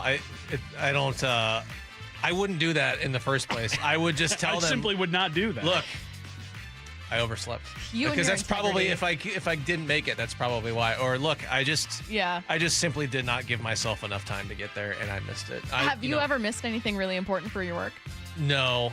But people who golf with me will tell you that I have this uncanny ability to show up, like basically right before the tee time. Oh. Like I'm walking up and they're like, all right, well, I guess it's time to tee off now. So, yeah, that's weird. It's like a sixth sense that you have. Yeah, I don't really, I got to work better. I got to work on my punctuality. Well, it sounds like you've never missed a tee time. Yeah, that is the other, that is my counter argument is like, actually, it turns out I'm right on time. Yeah, last time I checked. Yeah. What's next? Headline rewrites. Headline number 2, the Cowboys will not be seeking a long-term deal with George Pickens and will make the receiver play on the franchise tag in 2026. What's the real headline? So they sent actual draft capital to the Steelers to not pay the guy they acquired. Brady, one hype train topic we didn't get to was George Pickens is with a different team by week 1. Is he actually a Cowboy this year playing under the franchise tag, or could this be problems for Dallas? I mean, look, they're not opposed to having a guy play on the tag like we talked about earlier. Some team, like I don't think the Seahawks would want to do that because it's tough to just eat that entire, what is it, $27 million cap. It's tough, especially when you're paying Dak the kind of money they're paying him. But they don't seem to mind doing that. And look, I mean, I imagine that some piece of this has something to do with the fact that George Pickens is kind of a different kind of guy is probably a nice way of putting it. And different kind of cat. I think there's a reason why Pittsburgh was willing to move on from him despite him being incredibly talented. I mean, there was the story about how he got briefly benched for, I think it was a Monday night game because he missed curfew. I think that's the kind of things that you have to deal with when you have George Pickens on your team. And so maybe their hesitancy to commit to him long-term, probably, I would guess it has something to do with that. Curtis, I'm going to ask you a question that I asked Brady earlier, which is how seriously you take Dallas as a contender in the NFC. If we're talking about, hey, who are the Seahawks looking over their shoulder for here? I know it's obviously not in the division, but are you looking at the Cowboys at all? I think they have a shot to make the playoffs for sure. I mean, they have, 2 first-rounders today. They have Dak Prescott, who had a bounce-back season this last year. CeeDee Lamb's always going to be a top 5 receiver in the NFL. George Pickens had a really good year last year. Like, they've got good pieces in place. They just need to add to that defense, and all of a sudden now you've got something that could maybe challenge the Eagles. I think the Eagles are probably going to take a step back this season based off of just all the noise coming out of that facility. The Giants probably going to improve a little bit in the NFC East. Commanders are such a wild card in that division because they were so good in 2024, fell off last year due in large part to the injuries to Jaden Daniels. I think the NFC East is a little more wide open than it's been in the last 3 to 4 years. Next and last. Headline rewrites. Headline 3, Cal Raleigh homered for the 3rd straight game yesterday. The Mariners beat the A's on a walk-off from Josh Naylor. What's the real headline? The middle of the order we were promised. It's been a minute. It's been too long. It's been far too long since those guys have really gotten 24 days is a long time to go without feeling like your team's really hitting. More than that, really about a month because the season started the last week of March. Look, I'll take it. However they can give it to us. When this series picks up tomorrow in St. Louis, is Cal going to go 4 home runs in 4 games? Why not? We'll call it now. Yeah. Okay, great, fantastic. 4 in 4 days. 5 in 5 days. Now, let's not be Okay, crazy. that's irresponsible. Okay, yeah. That's horribly irresponsible. You're listening to Bump and Stacy on Seattle Sports and the Seattle Sports app. Brady Henderson and Curtis Rogers in today. Coming up, a quick look around the NFL. And then coming up at 1, we're going to be taking your callers. Think about that question that we were talking about. What's the Seahawks' goal this weekend? That's coming up at 1. It was just over 2 months ago the Seahawks reached the promised land. Bringing it home again. But for John Schneider and his team in the front office, the long march to the Super Bowl begins here. The NFL Draft. We're all about the preparation, the process. This afternoon, first-round coverage begins with a John Schneider Show at 4 p.m. live from the VMAC. With Brock Heward, Michael Bumpus, Dave Wyman, and Bob Stelton live until 9 p.m. Powered by Home Comfort Alliance. On the home of your Super Bowl champion Seahawks, Seattle Sports. It's funny how you get used to things in not-so-ideal condition around the house. It's Dave Wyman here, and for me, it was old windows. After 20 years in our home, virtually every window had a broken seal. We got used to cold drafts, outside noises, and condensation. And if you're in the same boat, use this spring to say goodbye to the old, dreary windows and hello to your new exclusive windows from Harley Exteriors. Right now, they're having a spring cleaning sale to complete your home makeover. If you buy 10 windows, you can choose between 20% off your entire project or get a free door. On top of that, make 0 payments and accumulate 0 interest for up to 12 months for qualified buyers. Harley Exteriors windows are a massive upgrade, manufactured right here in the Pacific Northwest and exclusive to Harley Exteriors. Call 833-HARLEY, that's HARLEY, or go to harleyexteriors.com. Schedule your free consultation today at harleyexteriors.com. Listen every morning to Brock and Salk for Need to Know, powered by Marquee Data. Marquee IQ brings all your data together into one clear view. Stop running your business on highlights. Get the full picture. Visit datathatwins.com to learn more. This might be the most surprising statistic I've shared in decades of doing local news. More than 75% of commuters will be involved in a car accident at some point. JP Pendergast of Pendergast Law with more. What makes it more surprising? The average person will be involved in 3 to 4 collisions in their lifetime. With accidents unbelievably prevalent, what are some safety tips if it happens to you? Safety first. Secondary collisions are not uncommon while awaiting help. Turn on those hazards and remain in a safe place. If a bystander witnessed the accident, capture their information and encourage them to remain at the scene. Seek medical attention immediately if needed, as delaying can be a costly mistake. Lastly, remember that statements made to police and insurance adjusters can affect your case. Collisions are more common than we'd like to think. If you find yourself in one, follow these helpful tips and then call my friends at Pendergast Law. If you or a loved one's injured in a car accident, call Pendergast Law. We can help. PendergastLaw.com. Go big this spring at Chef Store. That means more fresh meat, produce, and supplies for less, so you can focus on what's next. We're open to the public, no membership required. All that and so much more. Chef Store. Shop big, save bigger. I take care of the kids, and I take care of my dad. I take care of things at work. The groceries, the cleanups, the meltdowns, the doctor's visits, the family events, mealtimes, bedtimes. I take care of all the things everyone else needs. But I haven't made time to take care of what I need. Family caregivers are often overloaded. It can feel overwhelming and exhausting. It's no surprise that millions of caregivers experience symptoms of anxiety and depression every year. But help is available, because there may only be one you, but you don't have to do it alone. Head to mentalhealthcareworks.org. That's mentalhealthcareworks.org to learn how to get the support you deserve, because mental health care works when you make the call. If you're experiencing a mental health crisis or thoughts of suicide, dial 988, a message from the American Psychiatric Association Foundation. Mariners and Cardinals tomorrow in St. Louis. First pitch at 5:15, pregame at 4. Hear every pitch live for free on the Seattle Sports app.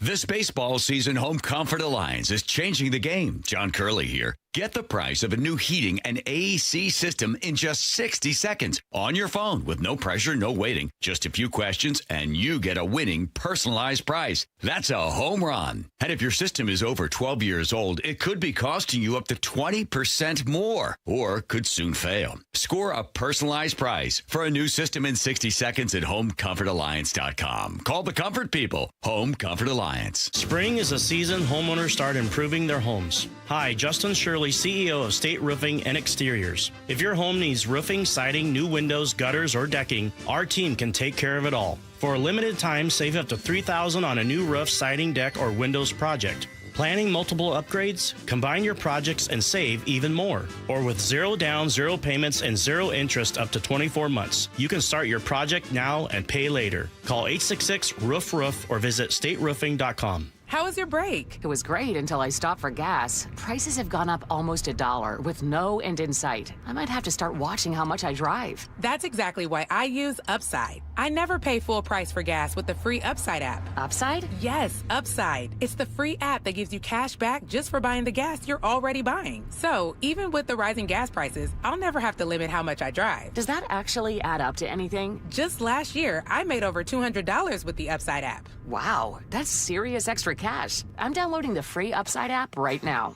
Download the free Upside app to earn cash back on the gas you're already buying. Use promo code THRIVE25 for an extra 25 cents per gallon bonus on your first tank. You can cash out anytime, right to your bank account, or an e-gift card for Amazon and other brands. Just download the free Upside app and use promo code THRIVE25 for a 25 cents per gallon bonus on your first fill-up. That's THRIVE25. Offers vary by user and location. Go to upside.com for terms and conditions. From the Quantum Fiber Studio. This is Bump and Stacy. Weekdays 10 to 2. On Seattle Sports and 97.3 FM HD2. In 30 minutes, we are taking your calls. That number is going to be 866-979-3776. And your question could be answered in a number of ways.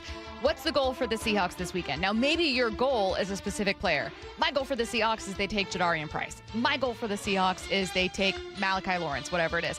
Maybe your goal is, look, they don't leave with a guy that clearly was a reach. So you can interpret it however you want. What should the Seahawks' goal be this weekend? Get more picks, whatever it is. That number is going to be 866-979-3776. Coming up at 1 right now, taking a look around the NFL. Could the Cowboys be cooking up a trade involving George Pickens? ESPN's Dan Orlovsky thinks it could be possible. Stephen Jones' one comment is everything. He literally just said, well, let's start with the fact that it's hard to pay two receivers top of the market. In 2027, CeeDee Lamb is scheduled to make $46.2 million.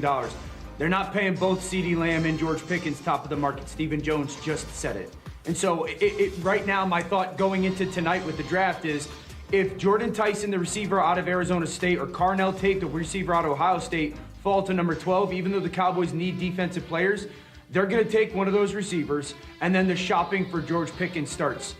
He was traded for a third pick. If the Cowboys get a second-round pick for George Pickens coming off of last season, they should, and they draft a receiver tonight, that's a good job by their front office. The Raiders, the Chiefs, the Ravens, the New England Patriots, if they take a receiver at 12, they all should be on the phone with the Cowboys, seeing if you can trade. Obviously, got to sign the tag, all that happens.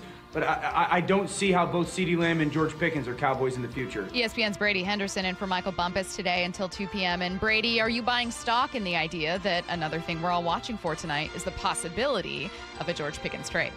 I think it is tough to trade guys who are making a lot of money this time of the year, because any team that might be interested in, that like there may be an interest and there may be need there, but usually teams have spent the bulk of their money already. Yeah. And now you're talking about, okay, find a way to fit a guy onto your salary cap at 27 and what I should look this up, whatever his cap number is, but like 20, we'll call it almost $30 million. That's not something that teams can easily just fit under their cap. Right. And the alternative is signing him to a long-term extension, that's not easy to do either, because even if you agree on the price, like you have to have a ton of cash set aside for whatever kind of signing bonus, whatever $30 million signing bonus a deal like that would take. So my point is, this falls under the category to me of easier said than done, of like trading a guy at this time of the year who's one way or another going to be owed a boatload of money.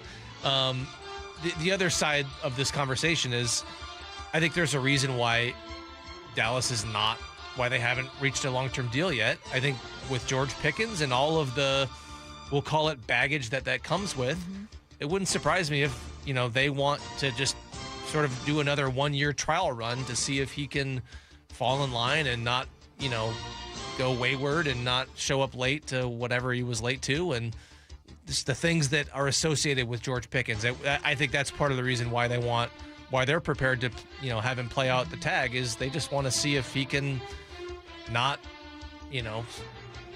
I don't know what the PC way of saying this is. Sure. Not like muck it up. Be on the up and up. Yeah, be on the up and up. Sure. $27.29 million that franchise tag. Well, and they can also tag him next year too, will. right? You can tag a guy twice. Yeah, but it's more. Yeah. Right. It'll probably be like mid-30s in terms of. Isn't it like a 300% increase? It's 120%. 120, thank you. Yeah. Or the average of whichever is higher. I don't remember. So it'd probably it's be expensive. Like 30, it's too much. It's more than they want to pay.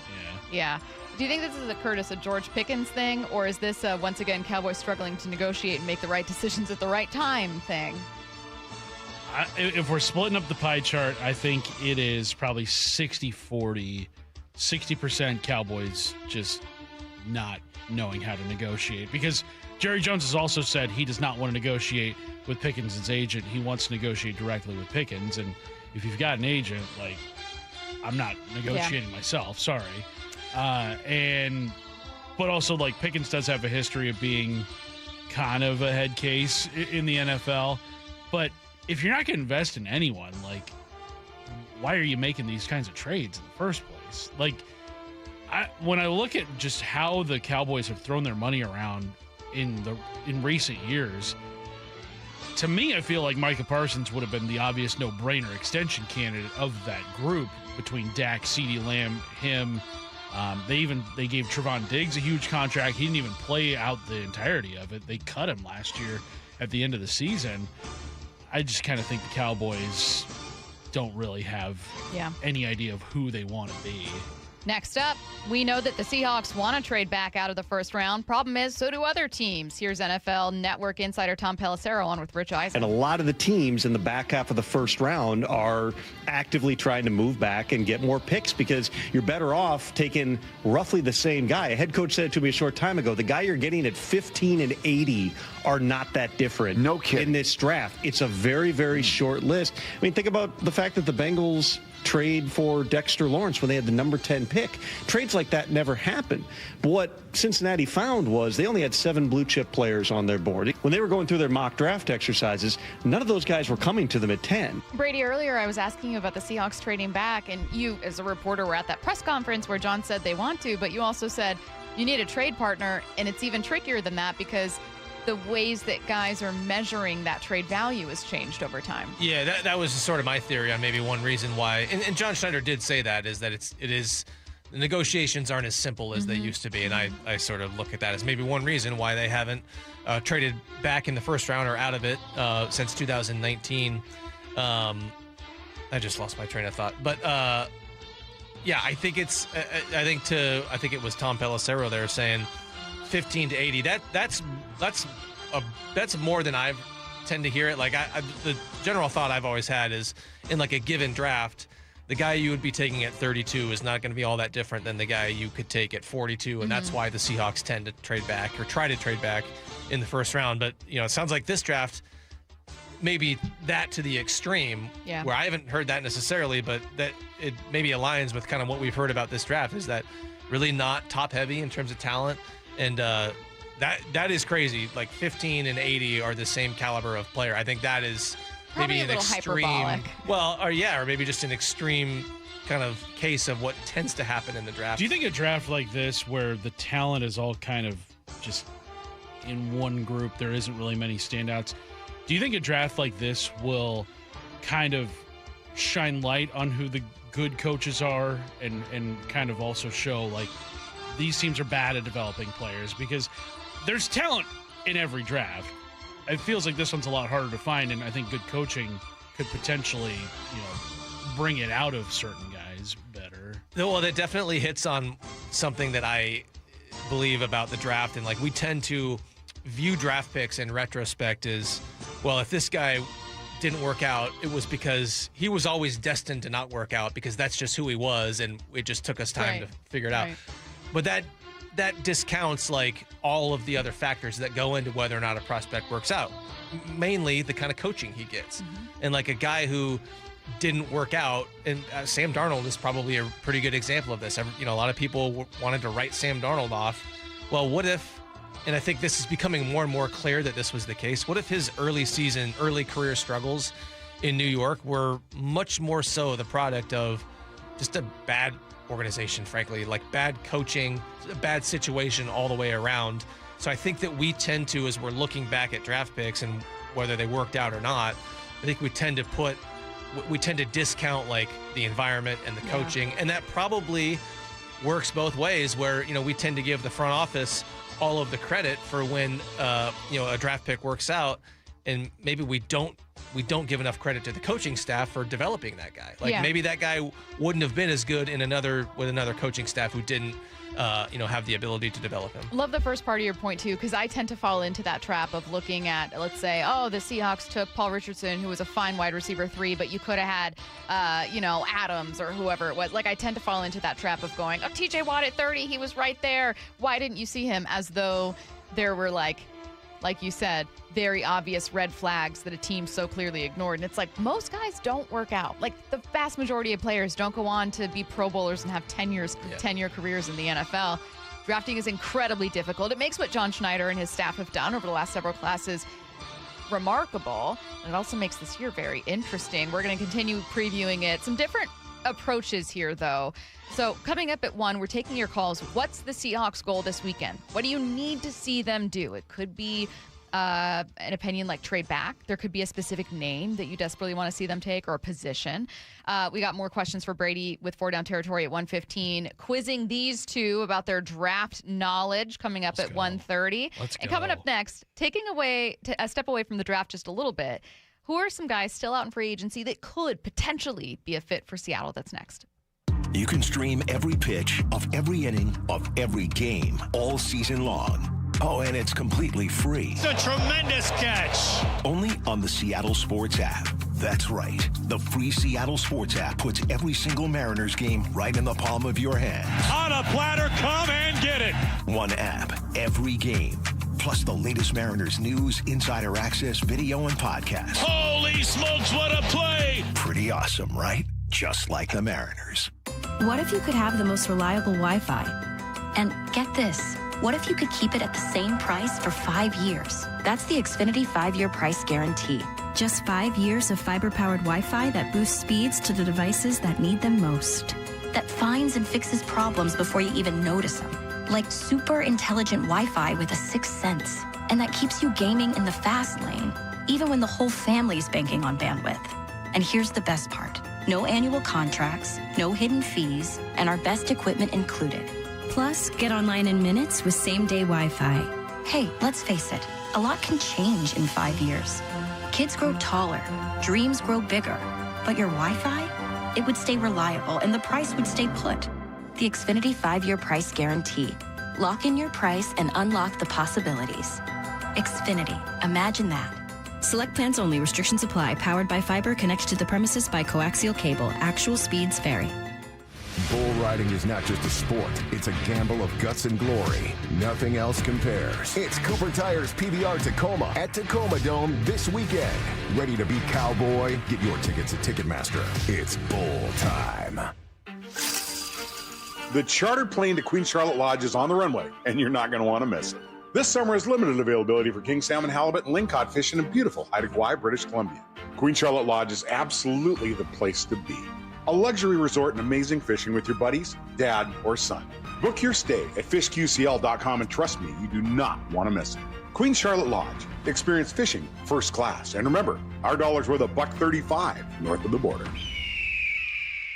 You can count on the Seattle Times for local news and information on your teams and your scores. Get inside the game and go beyond the stats with game summaries, player interviews, and play-by-play analysis every day. Read our coverage at seattletimes.com/sports. Hello, my friends. It's the Graz here, encouraging you to golf local. Our region is blessed with a ton of golf that isn't very expensive and can accommodate all types of skill levels. Check out the premier courses at Bellevue, Bill Wright, Cedar Crest, Inner Bay, Jackson Park, Lake Padden, Legion Memorial, Linwood, or Walter Hall. You know, wherever you are in Western Washington, you're not far from a premier course. Why not book a tee time online or play Top Tracer at the range at Inner Bay, Bill Wright, and Jackson Park? So what are you waiting for? Play the courses. Play Premier. For over 50 years, Bucky's Complete Auto Repair has been the one locals trust for honest pricing, expert service, and guaranteed repairs. This dedication has earned them a Carfax Preferred designation. At Bucky's, every customer gets detailed Carfax updates, timely service reminders, and a full service history, all at your fingertips. With 16 family-owned locations, no appointment needed, and easy financing, Bucky's makes auto care simple. Visit Bucky's.com today and drive with confidence. Bucky's.com. If you're building decks in Washington this season, you need materials you can trust and a supplier who delivers. Par Lumber carries premium TimberTech and Trex composite decking, railing, and accessories contractors depend on across the Northwest. With reliable job site delivery, we keep your projects moving so you can keep building. Right now, get 20% off deck railing and lighting with any TimberTech or Trex deck board purchase for a limited time only at Par. Visit par.com/decking to learn more. Par, where the builders go. Mariners and Cardinals tomorrow in St. Louis. First pitch at 5:15, pregame at 4. Hear every pitch live for free on the Seattle Sports app. No matter how old you get, you always remember that one great teacher. Hi, this is Rick Riz, inviting you to join WSECU in celebrating Teacher of the Week. Great teachers inspire. Nominate a teacher you feel has changed a life in our community. This year, we're going to honor 24 great teachers with grants of $500, courtesy of WSECU, the credit union for Washington. Teachers are the real MVPs. Nominate an exceptional teacher now at mynorthwest.com/teacher. Hey, it's Dave Wyman speaking to those who have recently been diagnosed with prostate cancer. I spoke with Dr. Meyer, the medical director of the Swedish Radiosurgery Center, and Dr. Meyer said Swedish CyberKnife patients are really satisfied with their experience. They report very few side effects, and they're seeing excellent cancer control 10 years later. To learn more, go to swedish.org/cyberknifeprostate or call 206-320-7187. CyberKnife is a registered trademark of Accuray Incorporated and is used with permission. Patrick was way behind on his IRS taxes. I was in way over my head. The total amount ended up being somewhere just over $30,000. $30,000. Then the IRS came to collect. Started getting letter after letter. A lien had been filed against me. They were going to basically hang me completely out to dry. He had to do something. That's when I reached out to Optima Tax Relief. Patrick's life quickly got a lot easier. It was very easy, pretty much hands off. They picked up the ball and ran with it. And how'd it go? I couldn't believe it. I had to ask 2 or 3 times. I saved an incredible amount of money. How does Patrick feel about Optima? Couldn't be happier. They definitely helped me. Optima Tax Relief, the best place to call. They're the best in the business. Do what Patrick did and call Optima Tax Relief for a free consultation. Call 800-343-6460. 800-343-6460. 800-343-6460. Optima Tax Relief.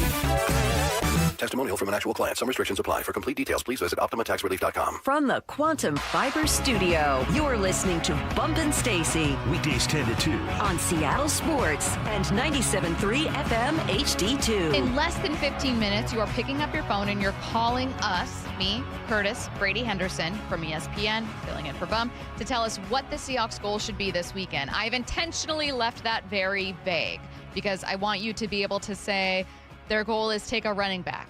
Their goal is not make a mistake at 32 and reach. Their goal is trade back and get as many picks. Their goal, I want as many possible answers.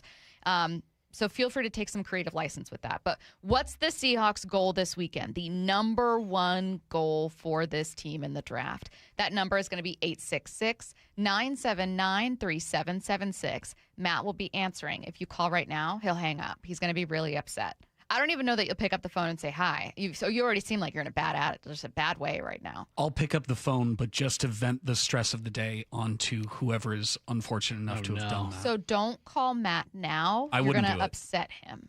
Don't do it. Don't do it. It's a bad idea. But you are calling in about 10 minutes. 866. And we've got old school landlines back there, so Matt can slam the receiver down. And he will. Which is so incredibly satisfying. And don't Such take a great personally. way to hang up on people. And don't take it personally. 866-979. No, take it personally. 979-3776.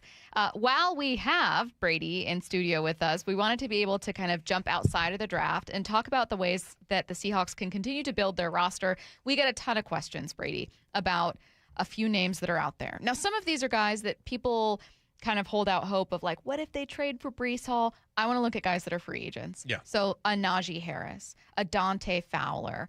I don't think it's a fit or will happen, but a Tyreek Hill. Just names that we'll hear about and whether or not there are any fits for Seattle there. So I'll start by asking about Najee Harris. It's one of the most common questions we get. Signed last year, 1 year deal with the Chargers. A torn Achilles, ended his season recovering from it, but isn't with a team right now.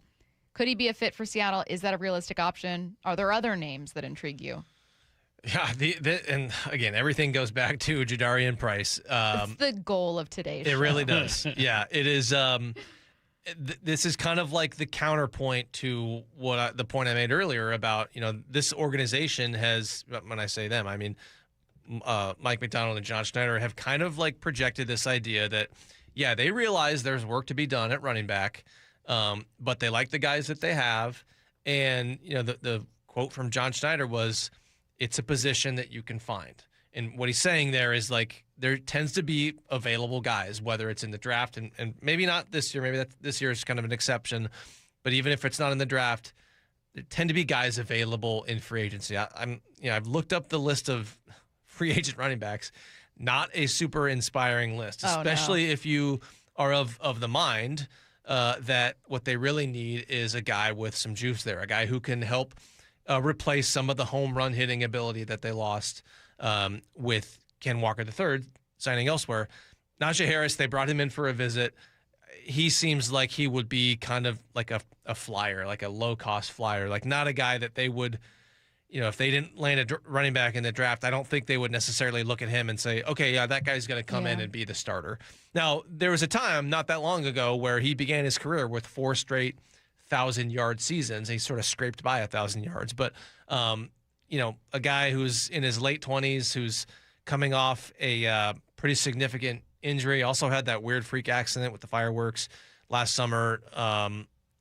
He's not a guy who I think I wouldn't look at him as a guy who would be like a surefire, like you miss out on Price or any of the other running backs. Right. I don't look at him as a guy who would come in and be like a surefire fallback option to come in and start.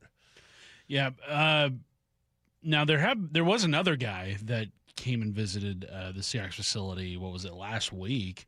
Dante Fowler, who has played for a number of teams, has been really productive at times in his career, but he's getting older now. I believe he's in his 30s.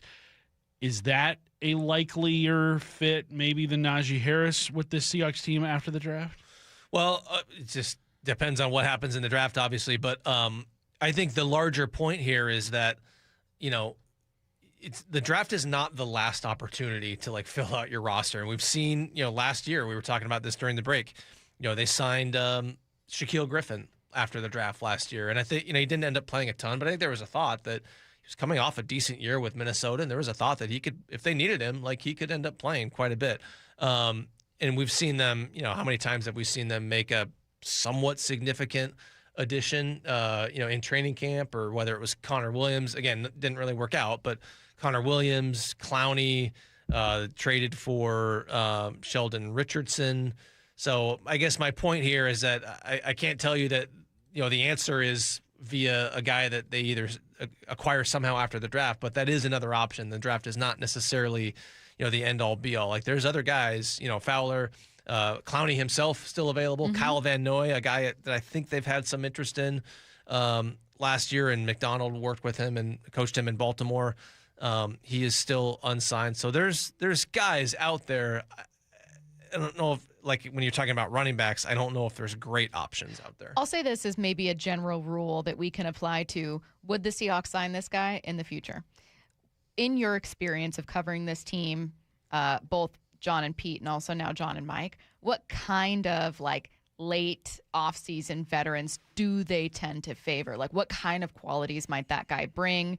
In what circumstances do those signings tend to happen? It's a good question, and I think it's important to note the difference here. But yeah, tally there for Stacy. Like, if Pete Carroll were still the coach, I think the list of guys that they would be interested in would be Much greater larger. because I think that Pete Yeah. was clearly willing to deal with the headache kind of guys. They took a look at Antonio Brown. I think there was one year in particular, but I imagine it was maybe other times where he was available. Like they considered that. I don't know if it ever got close, but like they were at least open to it. And I think that was more so Pete saying, hey, like I'm willing to deal with the headaches. I'm willing to deal with the PR noise that this comes with. And I don't think John Schneider always was loved dealing with that stuff. But I think Pete was very good at dealing with it. And so I think he sort of was on board with it because Pete was on board with it. I get the sense that they have really not wanted to deal with those headaches, and that John and Mike are more aligned in that regard. That there were guys last year that could have helped them. Jalen Ramsey, for instance. Remember that there was a lot of the sort of the conversation we're having now about running back. I think there was kind of a smaller conversation about cornerback last year, and that was before Josh Jobe really showed that he can be like a good number 2 guy. There was some thought about, well, could they make a run at Jalen Ramsey? I just don't think they wanted to deal with that because they were enjoying their sort of drama-free existence and really did not want to deal with the headaches that they had dealt with in years past. That makes sense. It's a good kind of lens for us to use for some future names when we don't have Brady in studio, and we can kind of use that measure for ourselves and go, okay, what do we know about the veterans they do like to sign? Pick up your phone because you're calling us right now. You have an ESPN Seahawks reporter in studio. If you've got a little question for Brady quickly at the end, you can toss it in if you've got some questions about your team before Brady heads out of here at 2. But otherwise, you were calling in and you're telling us what's the Seahawks goal this weekend. What in your mind should be the number 1 priority for this team? 866-979-3776. Matt is back there. He's so excited to take your calls. He can't wait to talk to you, right, Matt? It's going to be such a blast, guys. Oh, that doesn't sound sincere, but You're guess right. what? He has to answer anyways because it's your turn to take the mic and tell us what you think the Seahawks goal should be. Again, 866-979-3776. Your call's next. After reaching the NFL's mountaintop, The Seahawks win Super Bowl 60. the work continues for the Seahawks to keep the foundation strong. It's the 2026 NFL Draft. This afternoon, only Seattle Sports begins its first-round draft coverage with a reigning NFL Executive of the Year. Who are the real Seahawks? The John Schneider Show at 4 p.m. with Brock Huard, Michael Bumpus, Steve Wyman, and host Bob Stelton live until 9 p.m. Powered by Home Comfort Alliance. on Seattle Sports. Trust is everything. Earning it takes years. Losing it takes 5 seconds. Lee Johnson Auto Family. Hello, Seattle. Bank of America, in partnership with Visa, invites you to a FIFA World Cup 26 watch party. Open an eligible Bank of America checking account in participating financial centers only for an opportunity to reserve 2 complimentary tickets while supplies last. Experience special musical guests, games, giveaways, food, and more, all at a legendary venue. Learn more at BofA.com/BofA Visa Watch Party. What would you like the power to do?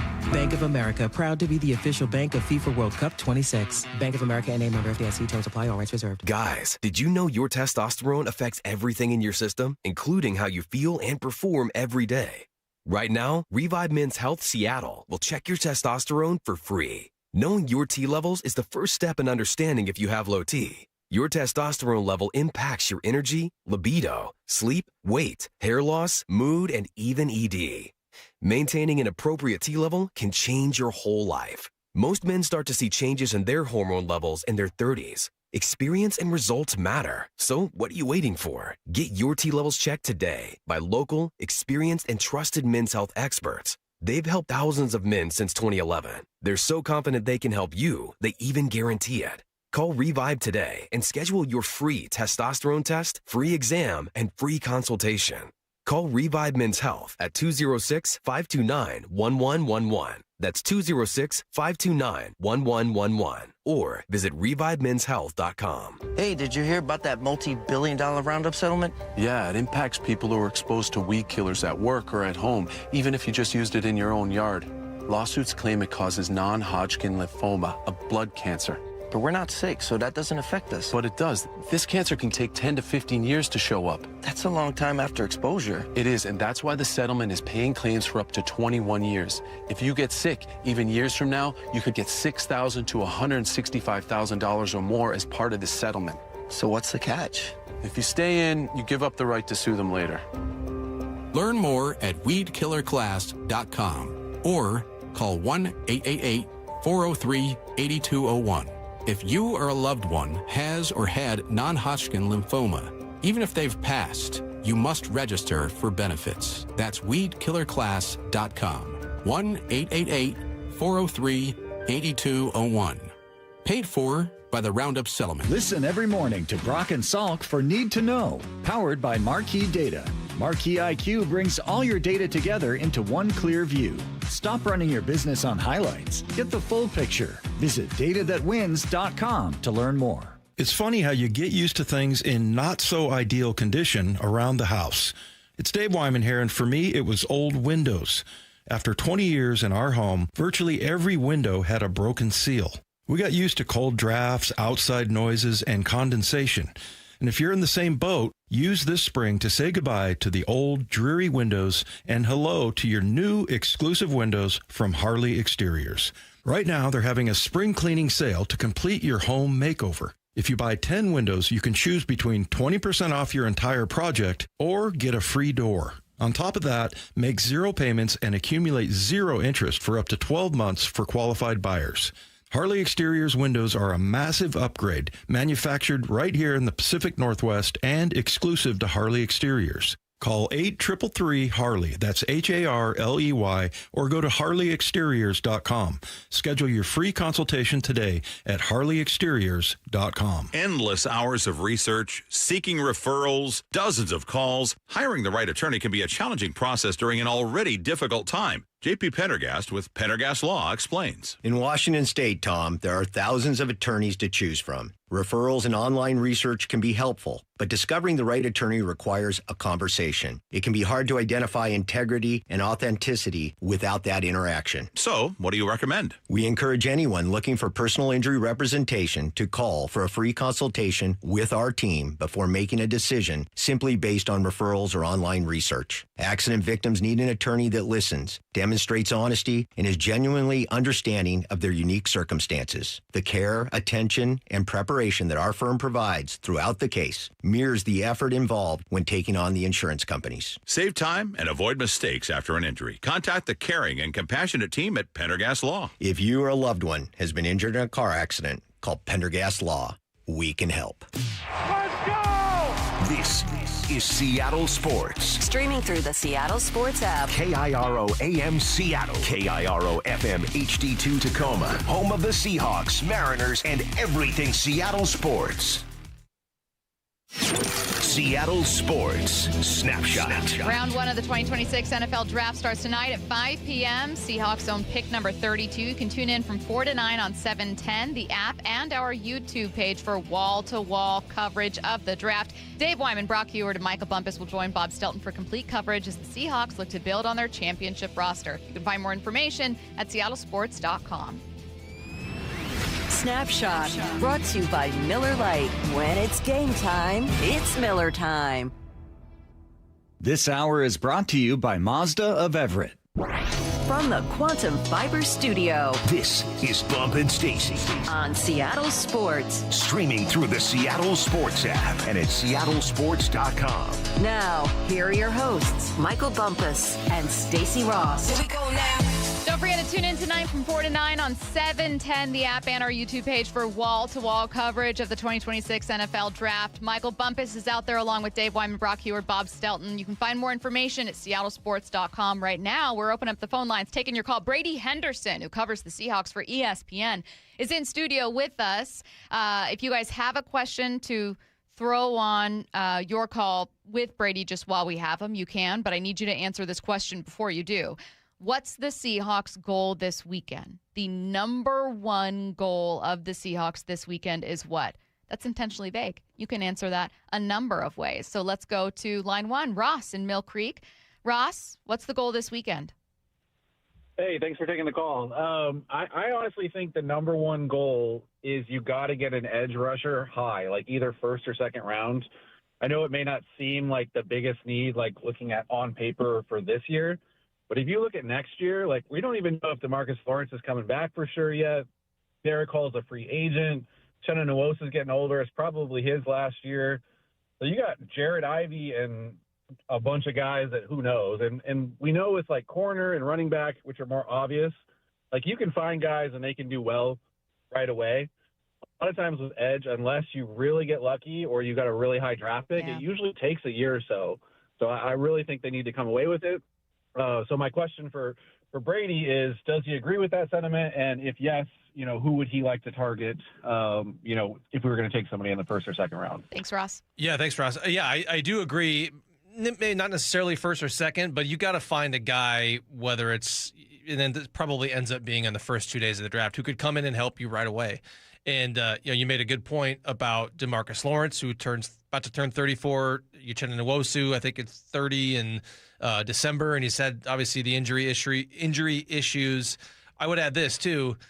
You just saw Boye Mafe get $20 million per year as a guy who had 2 sacks last year and wasn't technically in a starting role. Right. So what does that mean for Derek Hall? I think Derek Hall is like, whereas Mafe maybe not completely their type of edge rusher, I think Derek Hall is their kind of guy, and a guy that I'm sure that they would love to re-sign at some point. But if you just saw Mafe get $20 million per year, I would say Derek Hall is a better player. Yeah. So what is it going to cost to re-sign Derek Hall? It's just one more reason why I think they need to add something to their edge this year. And as we've talked about, I think that the next level of that conversation is, okay, to use John Schneider's terms, what kind of flavor do you want? Do you want the rugged, powerful guy, sort of the Nwosu, DeMarcus Lawrence type, or do you want somebody like Mike McDonald said, you do need guys who can come in and win quickly, which was what Boye Mafe, probably his best skill was. So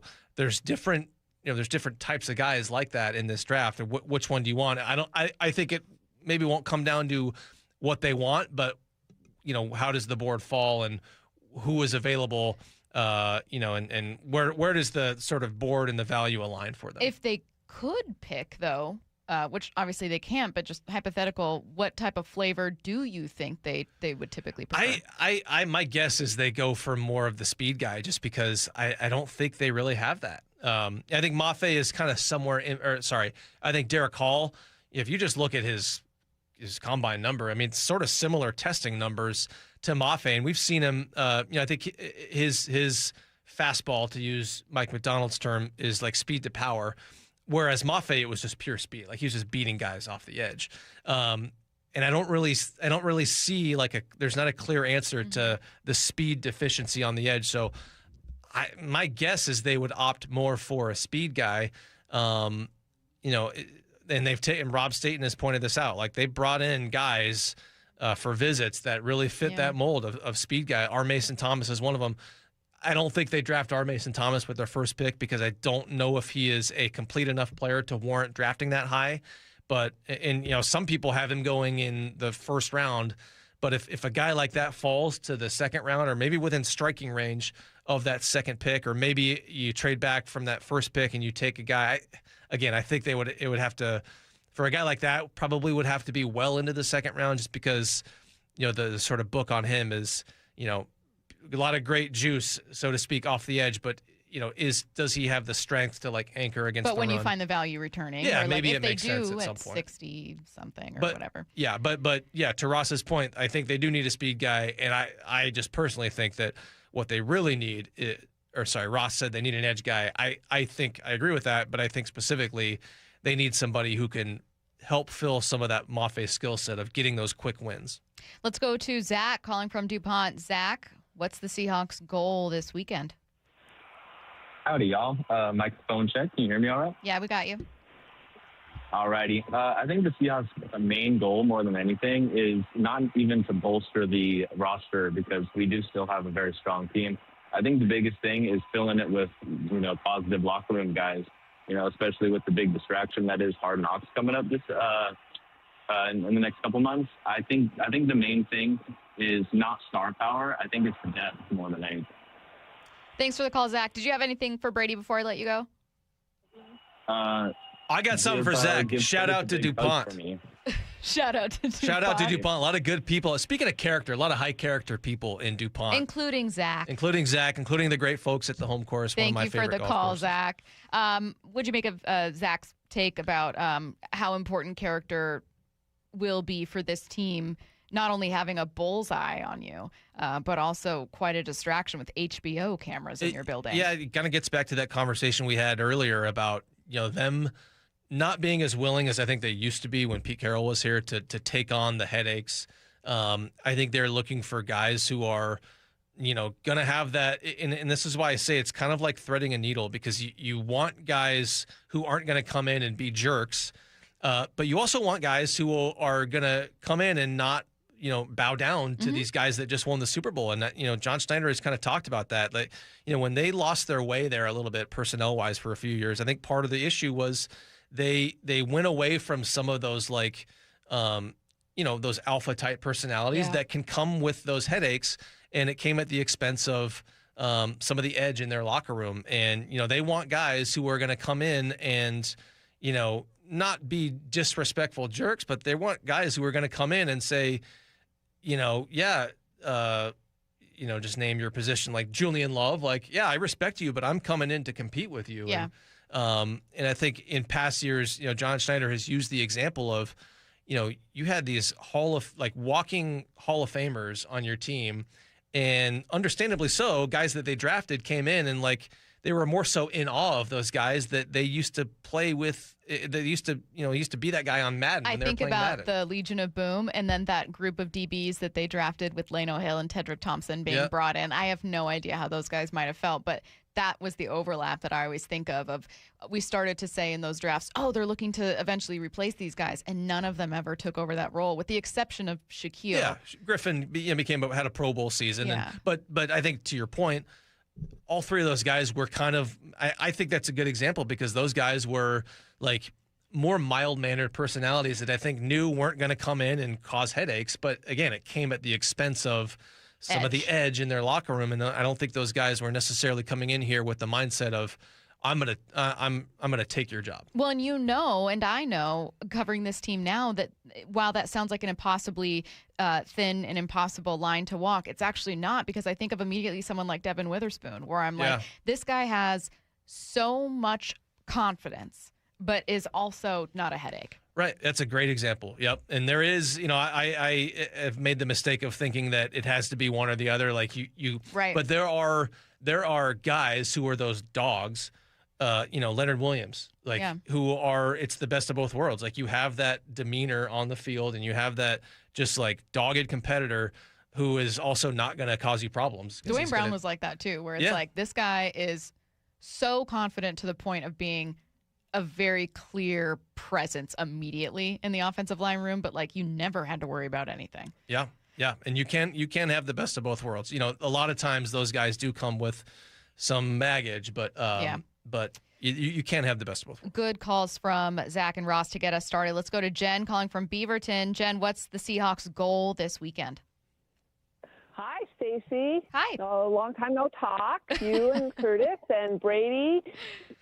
Nice to meet you. Hello. So I appreciate your content so much. And so my thing that I think is most important is that they need to be kind of all on the same page. I think that John and Mike need to listen to the other guys in the room, their coordinators and their assistants and whoever else they have in there, and then they just need to make some really bold decisions, not be cautious or anything, but just really bold decisions that they can be all be behind those decisions together. That's what I think is most important. Thanks for the call, Jen. How difficult did John and Mike talk about that at all? Was there a question for them about are you guys ever at odds about picks? I don't think so. Maybe, I can't recall, but it is a great point by Jen. And I think that, I was filling in with Stelton on the afternoon show during one of Schneider's shows. And I think he made that point of some of when they went back and looked, some of their best hits hopefully I'm remembering this correctly, but some of the players they've hit on the most have been guys where there was total organizational alignment on. And I do remember a couple years ago after the draft, as they were explaining the Byron Murphy pick, that was a point that Schneider made, is that just complete buy-in. And it's probably that way for a few reasons. And I imagine one of those is like, you're not, maybe there's times where the front office likes a guy more than the coaching staff does. And maybe the coaching staff, and I don't know for a fact that this happens, I'm just sort of guessing as to how this why that might be the case, where the best players tend to be where you're fully aligned on is, maybe the coach who wasn't totally high on that guy, maybe he doesn't coach that guy the same way he would. I was going to say, as I'm sure that you've heard, I think that one of the sentiments that I have heard at times throughout the years covering the Seahawks, and I don't cover it as I haven't been a reporter in years and years, is one of the things that you run into, and why Jen's point is so important, exactly like you're saying, is that doesn't just stop with, oh, now once we drafted this guy, we have to be on board. Sometimes it's you trade for a guy as a front office, and well, maybe this trade would have worked out if you used him differently, or like maybe, you know what I mean? Yeah. Like it's or if I acquire a guy in free agency, well, my vision never came to fruition because you guys don't like him in this role or whatever. Yeah. And so if you don't agree on not just who he is and if he's a fit for your team, but how to use him, that can be massive. Yeah, too. and having a plan and sticking to it. And Yeah. Jamal Adams comes to mind there. I mean, after that first year where he had 9.5 sacks, it seemed like, okay, there was a very clear alignment on, like, you don't give up 2 first-round picks for a safety unless you plan on using him as a pass rusher, which they did. And it worked out great that first year. And then, they sort of stopped blitzing him nearly as often. And when we asked Pete Carroll about it, his explanation was, well, offenses started paying so much more attention to him, and it was sort of like running him into a brick wall, which I thought was, well, that's kind of a lame, like, it's your job as coaches to find a way to use that. Right. And you can't, like, you have this guy who you invested in heavily. What he does best is not as a coverage guy on the back end. It's as a line of scrimmage, basically using him as like an outside linebacker. And you got to find a way to make that work. And you can't just throw your hands up and say, well, it's hard because offenses are paying a lot of attention to him. It's your job to find a way to make the most And if of I'm John Schneider, I don't make that trade or get behind that trade. I don't know who of the two of them was really pushing for it, unless we've already discussed, well, let's make sure that for years we can use this guy. Like, we're going to extend him once he's here. So, yeah, God, I think of that one a lot, too. Yeah, guess what? Offenses also pay attention to the really good edge rushers, like traditional edge rushers. Right. And You those imagine if guys someone's find like, a way to they just be double productive. team Myles Garrett. What are you going to do? Yeah, that whole excuse always seemed kind of left a lot to be desired for me. Let's go to Tim calling from Chicago. Tim, what's the Seahawks' goal this weekend? Hey, love the show, and I just kind of tend to think that fewer picks doesn't have to automatically be a bad thing, and more additional picks doesn't have to be automatically a good thing. Now, albeit somebody could argue, well, a lot of draft picks in the hands of John Schneider is always a good thing, and I don't know that I would disagree with that. However, this year, asking my opinion, I would say they have some positional flexibility. So with their first round, why not just stay where they are? There's likely going to be somebody with some pretty good talent that's going to fall to them, whether it's an offensive lineman or defensive back or what have you. And then in the second round, why not trade up and get Price and get that running back, and then the fourth round be as they may. Is your question I for just Brady don't kind know of like, if why not try that? Well, yeah, and does fewer picks have to be like a bad thing? Thanks. And I just don't know that it is. Thanks, Tim. Yeah, Tim, again, these are some great points by these callers, and that is another good one. We have great listeners. Yeah, clearly. A lot of ball knowers here, including Tim. So it's a good point that you make about, it wouldn't be the worst thing if you didn't end up adding a ton of – I think they probably would – I think they probably got to add more than 4 or add to that total of 4. And there's needs, no doubt. There are needs on this roster. But I also think there are a lot of, like, second-year players on this team that are promising. And, if you trade for the sake of trading to pick up an extra 5th-round pick in a draft where a 5th-rounder this year, talent-wise, is probably equivalent to like a 6th-round pick or maybe a 7th-round pick in a normal draft, is a guard that you take in the 5th round, is that guy really going to be better than Mason Richmond or Bryce Cable do? Or, you can look at that at like different positions. I don't know. So I don't think they should add picks just for the sake of adding picks, because still a pretty good roster, albeit they did suffer some losses in free agency and they have needs. I'm not denying that, but I also don't know if a late round pick is going to have an easy time cracking this team. Right. And so, yeah, I kind of like that idea of, well, don't trade just to trade. Trade because you feel like there is a guy who can actually help you. And then the other point about Jadarian Price, maybe trading up to get him, that is something that did cross my mind. I think the problem is it's not like you're picking, like your 2nd-round pick is in the middle of the 2nd round and you're already within striking distance. You got the 64th overall pick. So that would be a long way to go up potentially. And again, it's Jeremiah Love, who's probably going to go in the top 10 somewhere. And then Jadarian Price is the next guy. To get to within like striking distance of 64, you're asking that guy, that 2nd running back, to fall a long, long way. And if there was like 2 other running backs, maybe I could see that happening, but it's a long way to go. Yeah. I've seen him no later than 59 was, I think, the latest, and that one was quite a bit later than most other places. And you would just be giving to go from 64 to say 40 or 64 to like 44. That's a big jump that you have to pay quite a bit for. However, there are some people that would like to see more picks. Let's go to Phil in Bremerton. Phil, what's the Seahawks goal this weekend? Hi, guys. Happy draft day, everybody. Happy draft day. The Seattle Seahawks, they should gather more draft picks. So trading back from the 32nd pick in the 1st round in order to get more than 4 picks in later rounds should be their highest priority. Because I believe that the Schneider, McDonald, Pixie Dust, Magic Wand, Voodoo that they do so well, adding draft picks later in the weekend, I think, is greater than selecting early for positions of need. And 4 picks is just not enough. Thanks for the call, Phil. Brady, is John Schneider comfortable with 4 picks? Well, thanks. I think Phil dropped a Kevin Calabro reference there. The voodoo like you do. Maybe.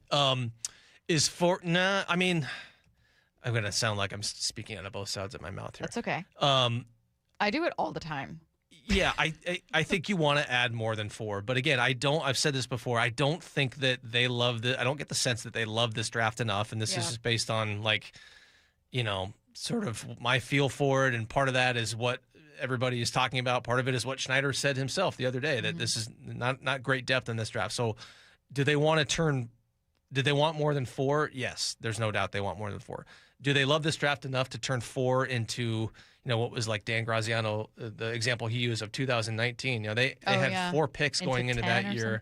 And I think it was 11. Now, part of that was trading Frank Clark. It got you some picks. But do they want to turn 4 into double digits? I don't think so. But I do think they would like to make more than 4 picks in this draft. Yeah. That's an obvious statement that I just made. I don't know why I had to couch that as I think. Yes, they want to make more than 4 picks, but I don't think they're going to go super trade crazy. You're not calling 4 to 11 as your primary guess this year. Let's go to Colton in Tri-Cities. Colton, what's the Seahawks goal this weekend? Hey, Stacy and Brady. I think the goal for the Seahawks this weekend and for everyone else is just to enjoy it, to enjoy being Super Bowl champions, having the 32nd pick.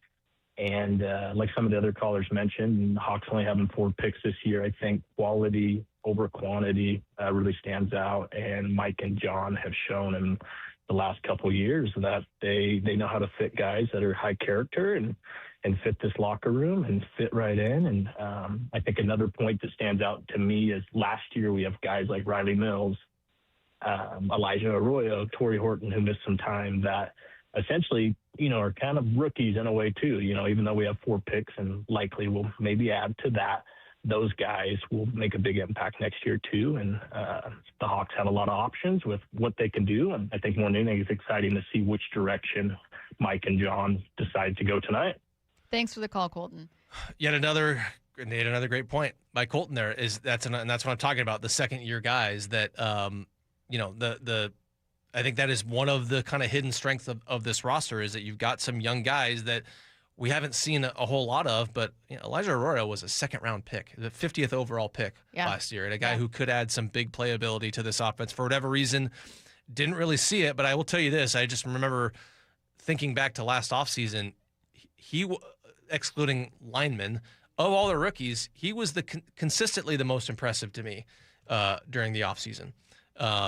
And so I think there is a lot more talent there than what the production would indicate. I know I only saved you like 10 seconds. What's up with the shin injury that we keep hearing about? Why is that so vague?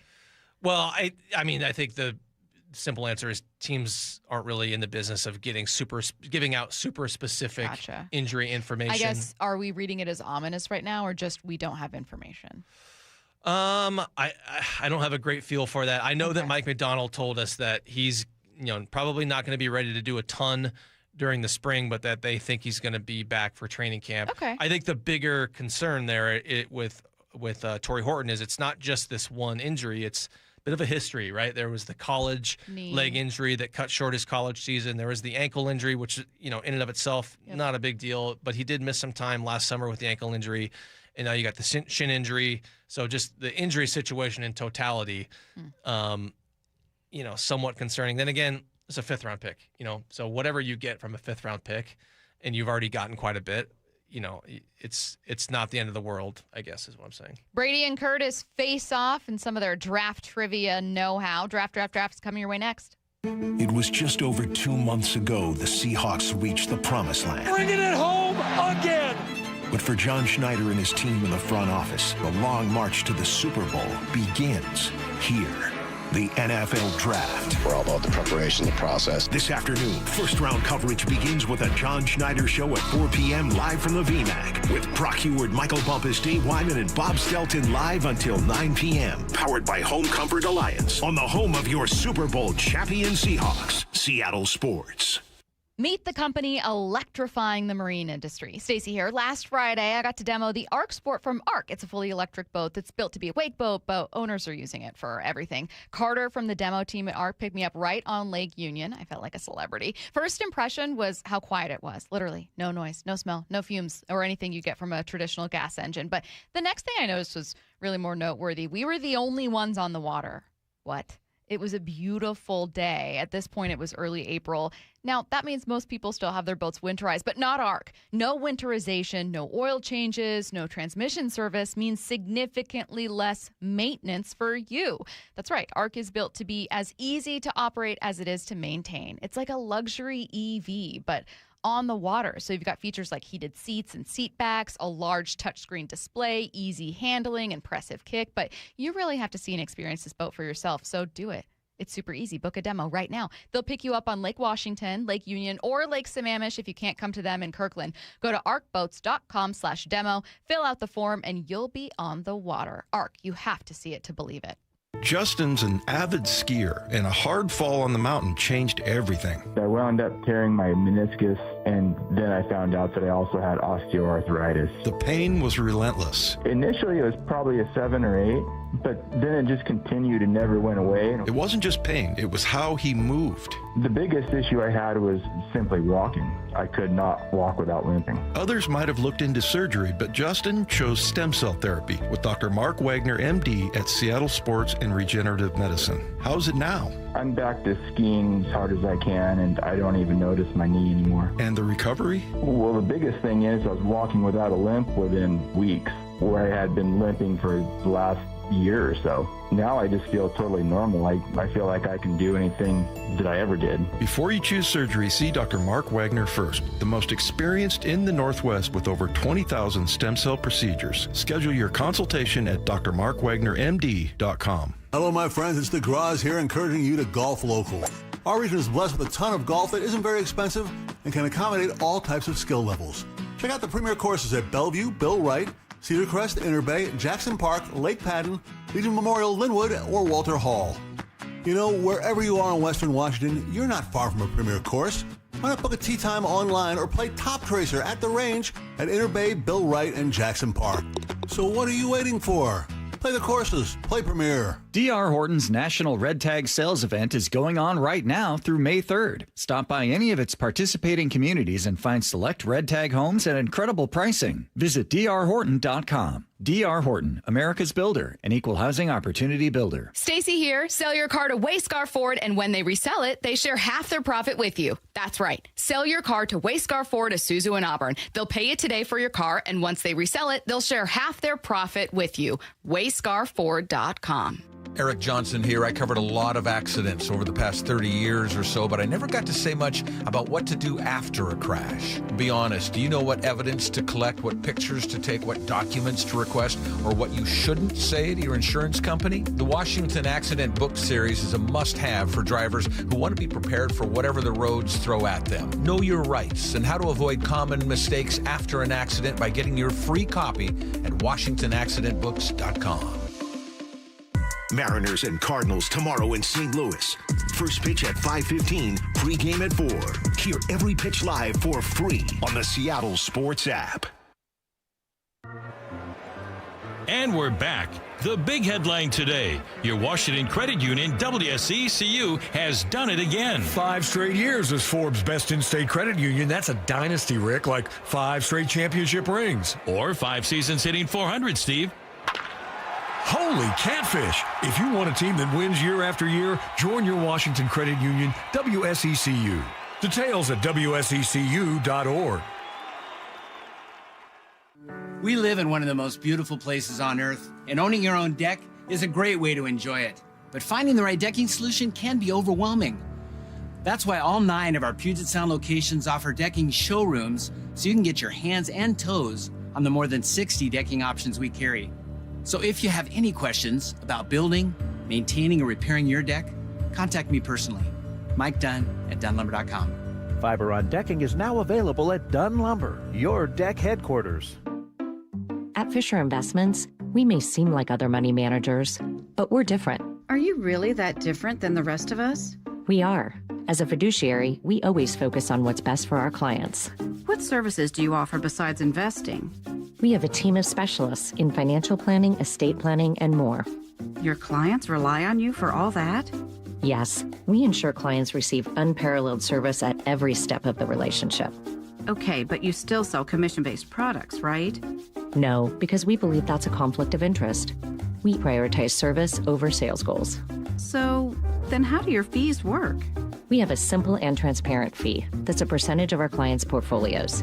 So we do better when our clients do better. Wow, we're more different than I thought. At Fisher Investments, we're clearly different. Learn more at FisherInvestments.com. Investing in securities involves the risk of loss. This hour is brought to you by Mazda of Everett. From the Quantum Fiber Studio, you're listening to Bump and Stacy. Weekdays 10 to 2. On Seattle Sports and 97.3 FM HD2. Draft.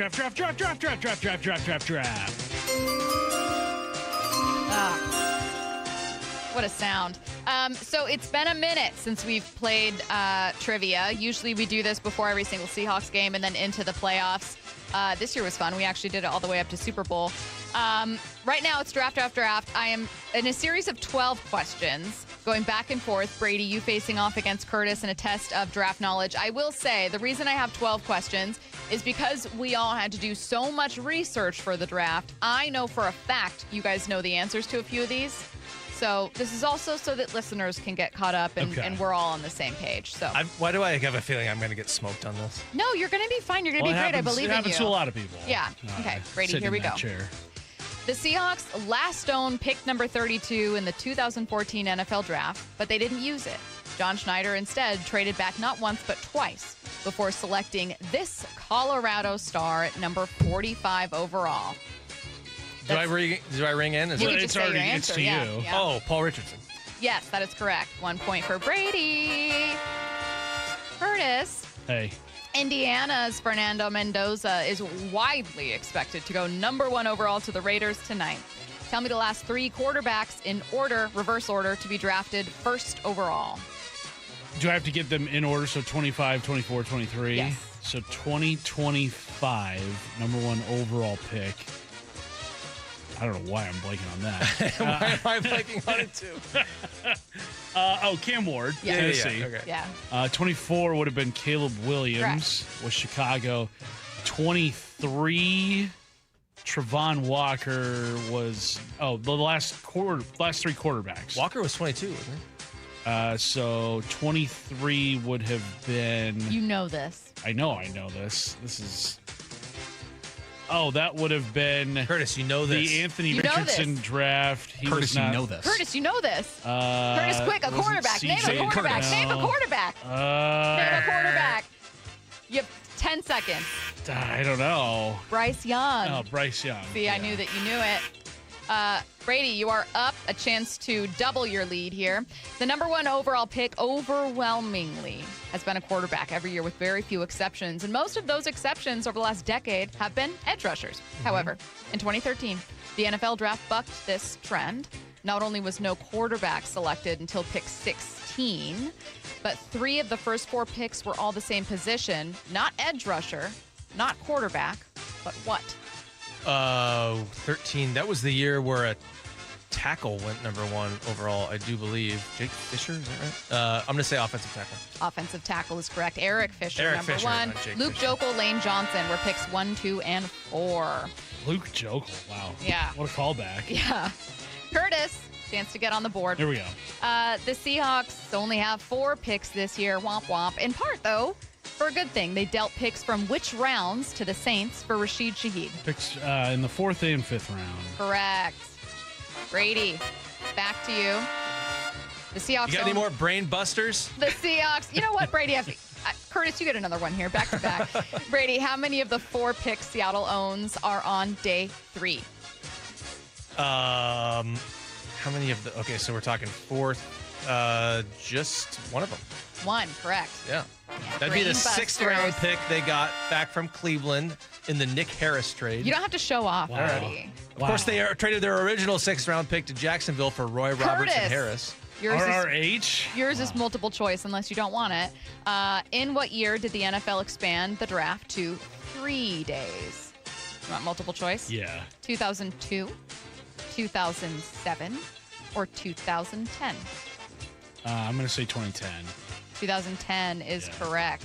I'm old enough to remember one day. It was all one day. Yeah. Crazy. It would start super early on a Saturday morning and end at Saturday Isn't night. that crazy? Yeah. I was reading through a bunch of draft history to just try to find some basic questions that would be easy enough for like anyone listening could probably think for 2 seconds and be like, oh yeah. And sometimes I'm shocked by like, in 2007 was the first, I don't know, it'll be like ESPN feature broadcast, and you're like, what? Yeah. No, surely not. Brady, draft picks can be forfeited as punishment from the league commissioner. This has happened 28 times, including once for the Seahawks back in 2017 for violating offseason practice rules. Which team has been penalized the most, a record 5 times? Is it the 49ers, Patriots, Raiders, or Broncos? 49ers, Patriots, Raiders, or Broncos. Has been punished a record 5 times. I feel like you want to lead me down the road of the Patriots. I don't want anything. I want the best for you. Yeah, I think between all those Patriots scandals, it's got to be the Patriots. Patriots is correct. Yeah. Illegal use of injured reserve list once, twice, 2 picks for Spygate. illegal videotaping, Deflategate. 2 separate, and 2 for deflating footballs in the 2014 AFC Championship game. Of course, those pesky Patriots, Brady with a point. And you have a 2-point lead on Curtis? But I haven't had a 4th question yet. You're right, Curtis. You're right. Block it. Curtis, when was the last time the Seahawks did not use a first-round pick, and whom did they draft first that year? Did not use a 1st round Did pick. not use a... Yeah, not so dumb questions are they this now. is a good one. When was the last time they did not use a first-round pick, and whom did they draft I'm ready to first? steal here, just so you know. So it was the 2021 draft, and they drafted D. Eskridge in the second round. Correct. Yeah. I had COVID during that. Brady holds a 4. So did a lot of people. Brady holds a 4-3 lead. That was a COVID draft, right? It or no, was. 2020 was. 2021 was weird, and then 2021 after was the COVID year. What a weird time for just everything, but sports was so weird to cover. Brady, sticking with this one. John Schneider's smallest draft class was that 2021 class with just 3 players. Outside of that class, he has never drafted fewer than how many players? Multiple choice. 5. 8. The answer is 8. Oh, okay. Wow. Okay. Well, what if you were wrong? Brady, 5-3. Curtis, a chance to make it 5-4. Curtis, who was the first pick John Schneider ever made? Ever? That'd be Russell Okung. Correct. Now, you need Brady to... He's got to miss here. He's got to miss here. If Brady gets it right, he clinches. Well, this one's sneaky difficult, maybe. Brady, which in a corresponding move to the first pick John Schneider ever made, what player was drafted with the latest first-round pick John has ever made? The latest first-round pick John has ever made. Oh, the latest first-round pick. The latest first-round pick. That would be Jermaine Ifedi, number 31 overall, 2016. Okay, what a nerd. Yeah, Brady wins. Curtis, I'll still ask you your question. Bryce Young, he tripped me up here. The last non-quarterback defensive end or tackle drafted first overall was in 1996. Who was it?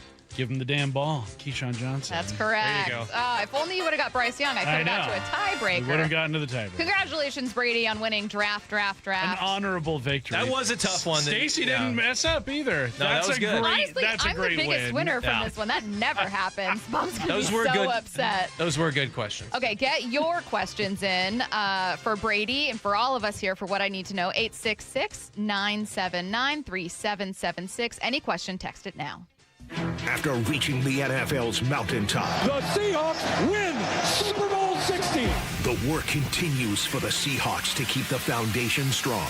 It's the 2026 NFL Draft. This afternoon, only Seattle Sports begins its first-round draft coverage with a reigning NFL Executive of the Year. Who are the real Seahawks? The John Schneider Show at 4 p.m. with Brock Huard, Michael Bumpus, Dave Wyman, and host Bob Stelton live until 9 p.m. Powered by Home Comfort Alliance. on Seattle Sports. Hey, Brock Huard here for my friends at People Come First, or PCF Construction Group. And if you've been dreaming of that new deck, you got to get a hold of PCF. Call them before the great weather arrives and their schedule gets totally filled up. With a new deck, patio cover, heater, and fireplace from PCF, you can enjoy the outdoors year-round no matter what the weather brings. And for a limited time, how about this? Get 50% off demolition costs up to $5,000 when you book your project with PCF. Contact People Come First Construction Group for all the details. They designed and built our outdoor living space, and we love it. Start planning and designing your dream deck now so you're ready to build this summer. Planning, permitting, and construction can take a little time, so get started today. Get project ideas, browse their amazing photos, and look at all the offer details at pcfgroup.com. Making your outdoor space your favorite place. With People Come First. Have a troublesome tree in need of removal? P&D Tree Service is up to the task. Local experts in tree removal for residential and commercial. If it's 1 tree or 15 trees, close quarters or land clearing, call P&D Tree. They'll get the job done safely and quickly, turning multi-day jobs into a few hours, saving you time and money. They'll clear trees away from homes to help you save on home insurance. They specialize in large tree removal. Ever see a tree removed by crane? PNDTreeservice.com. If you actually are the person that will take care of them after the fact, if you actually will be there for them, if you will pick up your phone, then they come back to you. Lee Johnson Auto Family, the LJ way. Do you need a new roof? Then trust your neighbors at 3 Tree Roofing to get you taken care of this spring. Schedule your free estimate at 3treeroofing.com and secure $500 off your roof replacement. Right now, you can still take advantage of spring pricing and beat the summer rush. 3 Tree Roofing, your Puget Sound roofing experts. Guys, did you know your testosterone affects everything in your system, including how you feel and perform every day? Right now, Revive Men's Health Seattle will check your testosterone for free. Knowing your T levels is the first step in understanding if you have low T. Your testosterone level impacts your energy, libido, sleep, weight, hair loss, mood, and even ED. Maintaining an appropriate T level can change your whole life. Most men start to see changes in their hormone levels in their 30s. Experience and results matter. So what are you waiting for? Get your T levels checked today by local, experienced, and trusted men's health experts. They've helped thousands of men since 2011. They're so confident they can help you, they even guarantee it. Call Revive today and schedule your free testosterone test, free exam, and free consultation. Call Revive Men's Health at 206-529-1111. That's 206-529-1111. Or visit ReviveMen'sHealth.com. Big Nation Station reminds parents the fatal crash rate for teens peaks at age 19, and we lose nearly 8 kids every day. Make a family agreement to never drive under the influence of alcohol or drugs, text behind the wheel, or ride with anyone who is. Always designate a sober driver, call a parent or rideshare, and let's bring our children home safely. Best wishes to all our kids from the entire team at Big Nation Station. We've got a complete stock of beverages, snacks, hot food, and more, and wish all our kids a safe and successful future. Mariners and Cardinals tomorrow in St. Louis. First pitch at 5:15, pregame at 4. Hear every pitch live for free on the Seattle Sports app. From whiplash to herniated discs, there are a few car accident injuries we've all heard of. J.P. Pendergast with Pendergast Law explains that even the most common injuries differ from one another. Pre-existing conditions, health history, beginning of treatment. There are hundreds of factors that make every person and every injury unique. While these variables aid medical treatment, the strongest case recoveries must also take them into account. Could you explain a little bit more? Our team at Pendergast Law is obsessed with turning over every stone to differentiate each case. This requires thorough investigation, diligent listening, and relentless research. We never pursue cases with a one-size-fits-all approach. We built our success by treating every injury and every case with the individualized attention our clients need and deserve. Pendergast Law's individualized approach to even the most common injuries makes the difference in case outcomes. It's another reason why I can't recommend them enough. If you or a loved one has been injured in a car accident, call Pendergast Law. We can help. How was your break? It was great until I stopped for gas. Prices have gone up almost $1 with no end in sight. I might have to start watching how much I drive. That's exactly why I use Upside. I never pay full price for gas with the free Upside app. Upside? Yes, Upside. It's the free app that gives you cash back just for buying the gas you're already buying. So even with the rising gas prices, I'll never have to limit how much I drive. Does that actually add up to anything? Just last year, I made over $200 with the Upside app. Wow, that's serious extra cash. I'm downloading the free Upside app right now. Download the free Upside app to earn cash back on the gas you're already buying. Use promo code THRIVE25 for an extra 25 cents per gallon bonus on your first tank. You can cash out anytime, right to your bank account, or an e-gift card for Amazon and other brands. Just download the free Upside app and use promo code THRIVE25 for a 25 cents per gallon bonus on your first fill-up. That's THRIVE25. Offers vary by user and location. Go to upside.com for terms and conditions. From the Quantum Fiber Studio. This is Bump and Stacy. Weekdays 10 to 2. On Seattle Sports and 97.3 FM HD2. Don't forget to tune in tonight from 4 to 9 on 710, the app, and our YouTube page for wall-to-wall coverage of the 2026 NFL Draft. Dave Wyman, Brock Heward, and Michael Bumpus will join Bob Stelton for complete coverage as the Seahawks look to build on their championship roster. You can find complete details of draft coverage at seattlesports.com. Our show is also extended by an hour today to 3 p.m. Right now it's time for What I Need to Know. Get your questions in, 866-979-3776. Brady, this one is from Jen. She had a question following her call. She said, who would be your dark horse draft pick for the Seahawks? A dark horse draft pick. I don't know how like dark horse this would be, but I don't know. Maybe an edge guy like Keldrick Falk or something like that. That's dark horse. We haven't talked about him. Hasn't generated like maybe a ton of buzz for the Seahawks, but one of those edge rushers that looks like he's maybe going to go somewhere in that neighborhood. Again, though, he is more of that Zion Young kind of power guy.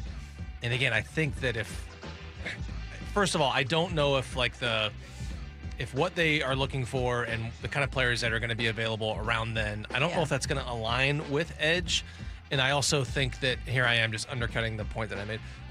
Again, we talked about this earlier. I think it seems like what they need more so is a speed guy as opposed to another big, powerful guy. Then again, you could make a case that is a long-term need because of the fact that Marcus Lawrence is about to turn 34 and Nwosu's getting up there. So, but yeah, I'll say an edge guy like Keldrick Hall. What I need to know for all of us, if you were drafting household chores, who or what is going number one? I already have my answer. It's vacuuming. You ever vacuumed a carpet? It's like mowing a lawn. It's pretty good. It's really satisfying. Yeah. Yeah, that's obviously I'll tell you what, number it's one. not. My last pick, Mr. Irrelevant, is laundry because it's 3 chores in one. You got to wash your clothes. You got to dry them. Actually, it's 4 chores in one. Then you got to fold them. Then you got to put them away. It is a bummer. That's too many. Washing dishes is so much worse. Yeah. Washing dishes would be my Mr. Irrelevant. I like taking out the garbage. It's fun. Good one. Yeah. Makes you feel strong. Something kind of satisfying. And it's just like, get out of here. Yeah. What's your number one Slam chore? the lid shut. You know what? I don't know what my number one is. I don't agree on the dishes thing. And part of this is like I don't have a dishwasher on my boat, and so I do all my dishes by hand. Yeah, you do. It's you. Yeah, I am the dishwasher. Yeah. You don't just throw them in Lake Union? Yeah, just rinse them off. Yeah, right, with all the other. You let the fish come up and lick it clean. Yeah. Right, where all the Canada geese are like, I'm hanging one with the around. sea. There is something oddly satisfying to me about hand washing dishes, and I think because I'm somebody like when I don't like sit down and read books. Yeah. I listen to books on Audible. Yeah. But I sort of have to be doing something. You don't know how to read, just say that. I don't know. Yeah, I can't. It's tough. And so I like to be doing something like chores, whether it's folding clothes or doing. Okay. Yes. So it's like I kind Totally. of there's a part of me that in a weird way kind of enjoys doing dishes because I get to listen to my book and not feel like I'm not doing something. No, I can actually co-sign that. While it might not be dishes, I love nothing more than on like a Sunday, meal prepping, cleaning, doing whatever with like a podcast on. Yeah. It's just a nice mental escape. Totally get it. Okay, what I need to know. If you were theoretically caught doing something bad, would you rather it be found out by Page 6, TMZ, or some other outlet? For no reason. Not good. It's not good. Brady It says wouldn't be none. good. I'd like it to be on World Star because it'd likely be a fight or something like that. Oh, that's a good one. Yeah. World Star. I didn't think of that. I thought Page 6 would be the chicest. I mean, yeah, it does come with a bit of class to it. Because it's like, oh, I'm a New Yorker. What's crazy about this Diana Rossini, Mike Vrabel story, among the many crazy things, is that TMZ thought this was like too much for them. TMZ was like, nah, we're gonna pass on this. They called it. Like, sorry, They called that's it. not our bedroom beat. Policing. It's like, what do you mean? This is Is that entirely your confirmed story. that they passed on it because That was their statement. Was Really? that they It got shopped to them, and they're like, this seems a little too bedroom policey to us than because it was what we normally borderline do. like. Because at that time they were only shopped the photos that were taken on the hotel roof. So they were like, are we maybe not incriminating enough? Well, and like Diana Rossini and Mark Vrabel are celebrities in sports, but are they celebrities? And the photos were shopped as this was the report.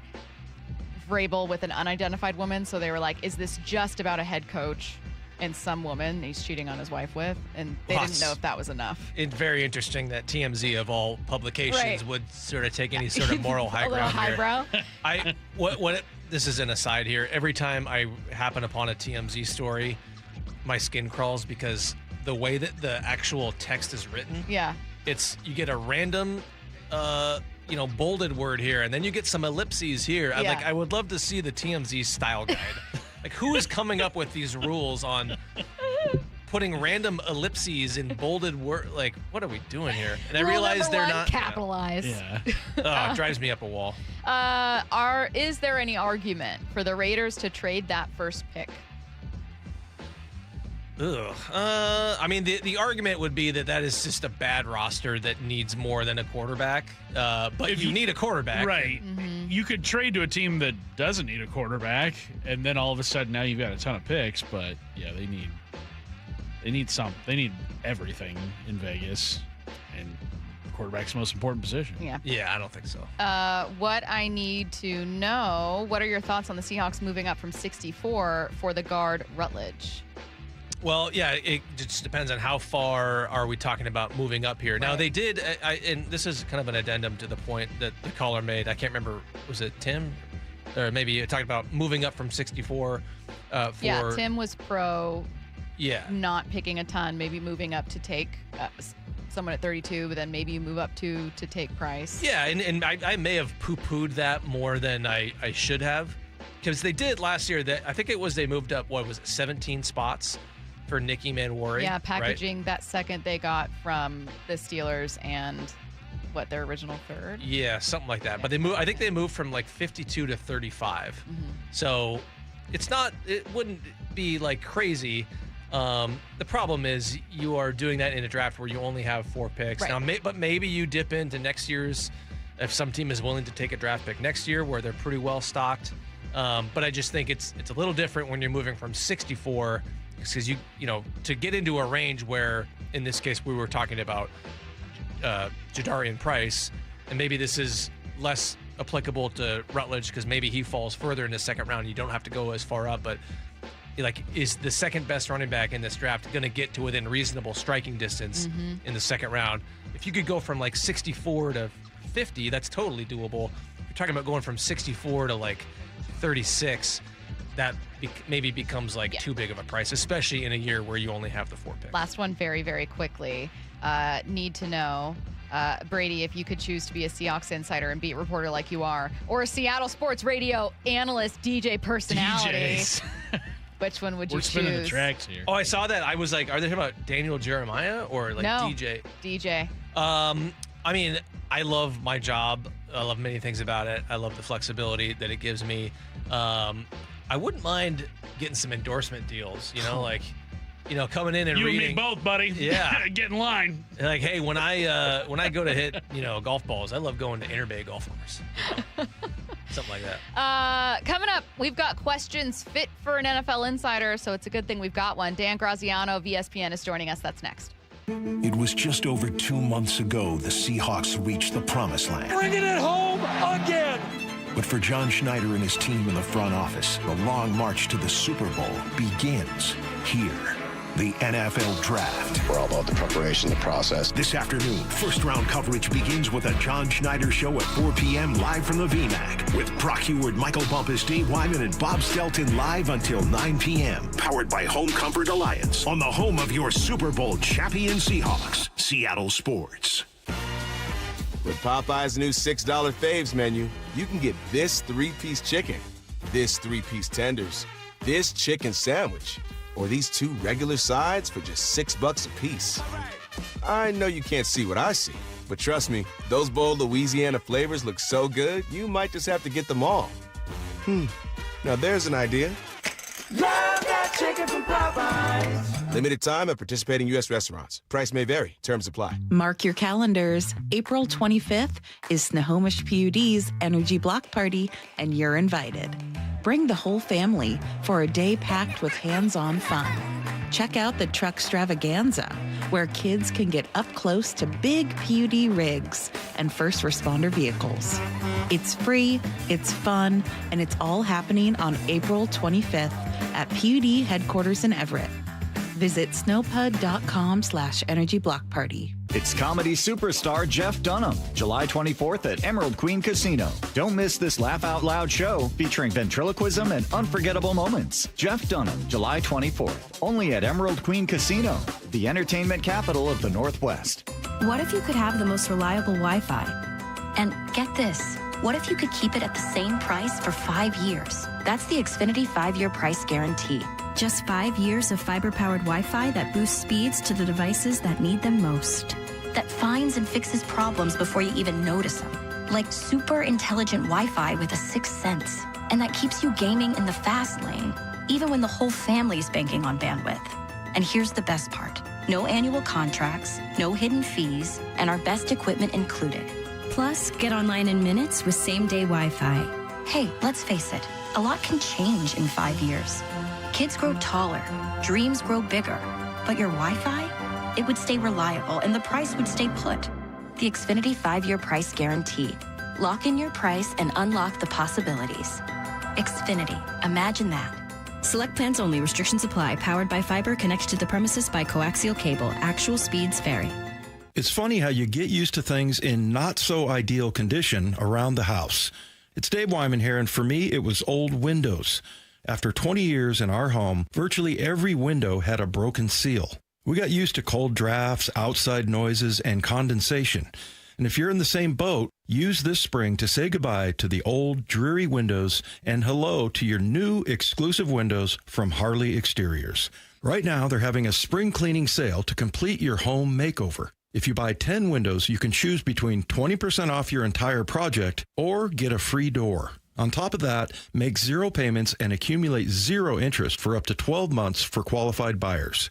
Harley Exteriors windows are a massive upgrade, manufactured right here in the Pacific Northwest and exclusive to Harley Exteriors. Call 833-HARLEY, that's HARLEY, or go to harleyexteriors.com. Schedule your free consultation today at harleyexteriors.com. 30 years ago, Davis Law Group was founded to be the best law firm for our clients and our community. Our core values are to win, help, and serve. It means our success is defined by the difference we make in our clients' lives and the impact we can have in our community. Not by giant settlement checks or shiny offices. Our mission to lift up the vulnerable extends beyond the courtroom to our charity partners, promoting safety, uplifting students, accident victims, foster youth, and the elderly. If you've been injured and want better results for your claim and for all of Washington, call Davis Law Group today. John Curley here. This baseball season, step up to the plate and get the price of a new heating and cooling system in just 60 seconds on your phone with no pressure. Don't wait. Call the comfort people. HomeComfortAlliance.com. That's HomeComfortAlliance.com. I'm Ed Evans, CEO of Consumer Cellular. No, we're not one of the big guys. Truth is, we don't want to be. If you're over 50, Big Wireless probably has you paying for more data than you might need. You could be throwing away thousands over a lifetime. Our entry-level data plans start at just $20 a month. And for a limited time, switch and get your second month free. Call 1-888-FREEDOM, visit consumercellular.com or a store near you and get your second month free today. Plans include $5 credit for auto pay and e-billing. See site for additional details. This is the story of the one. As a maintenance tech at a university, he knows ordering from multiple suppliers takes time away from keeping their arena up and running. That's why he counts on Grainger to get everything he needs, from lighting and HVAC parts to plumbing supplies, all in one place. And with fast, dependable delivery, he's stocked and ready for the next tip-off. Call 1-800-GRAINGER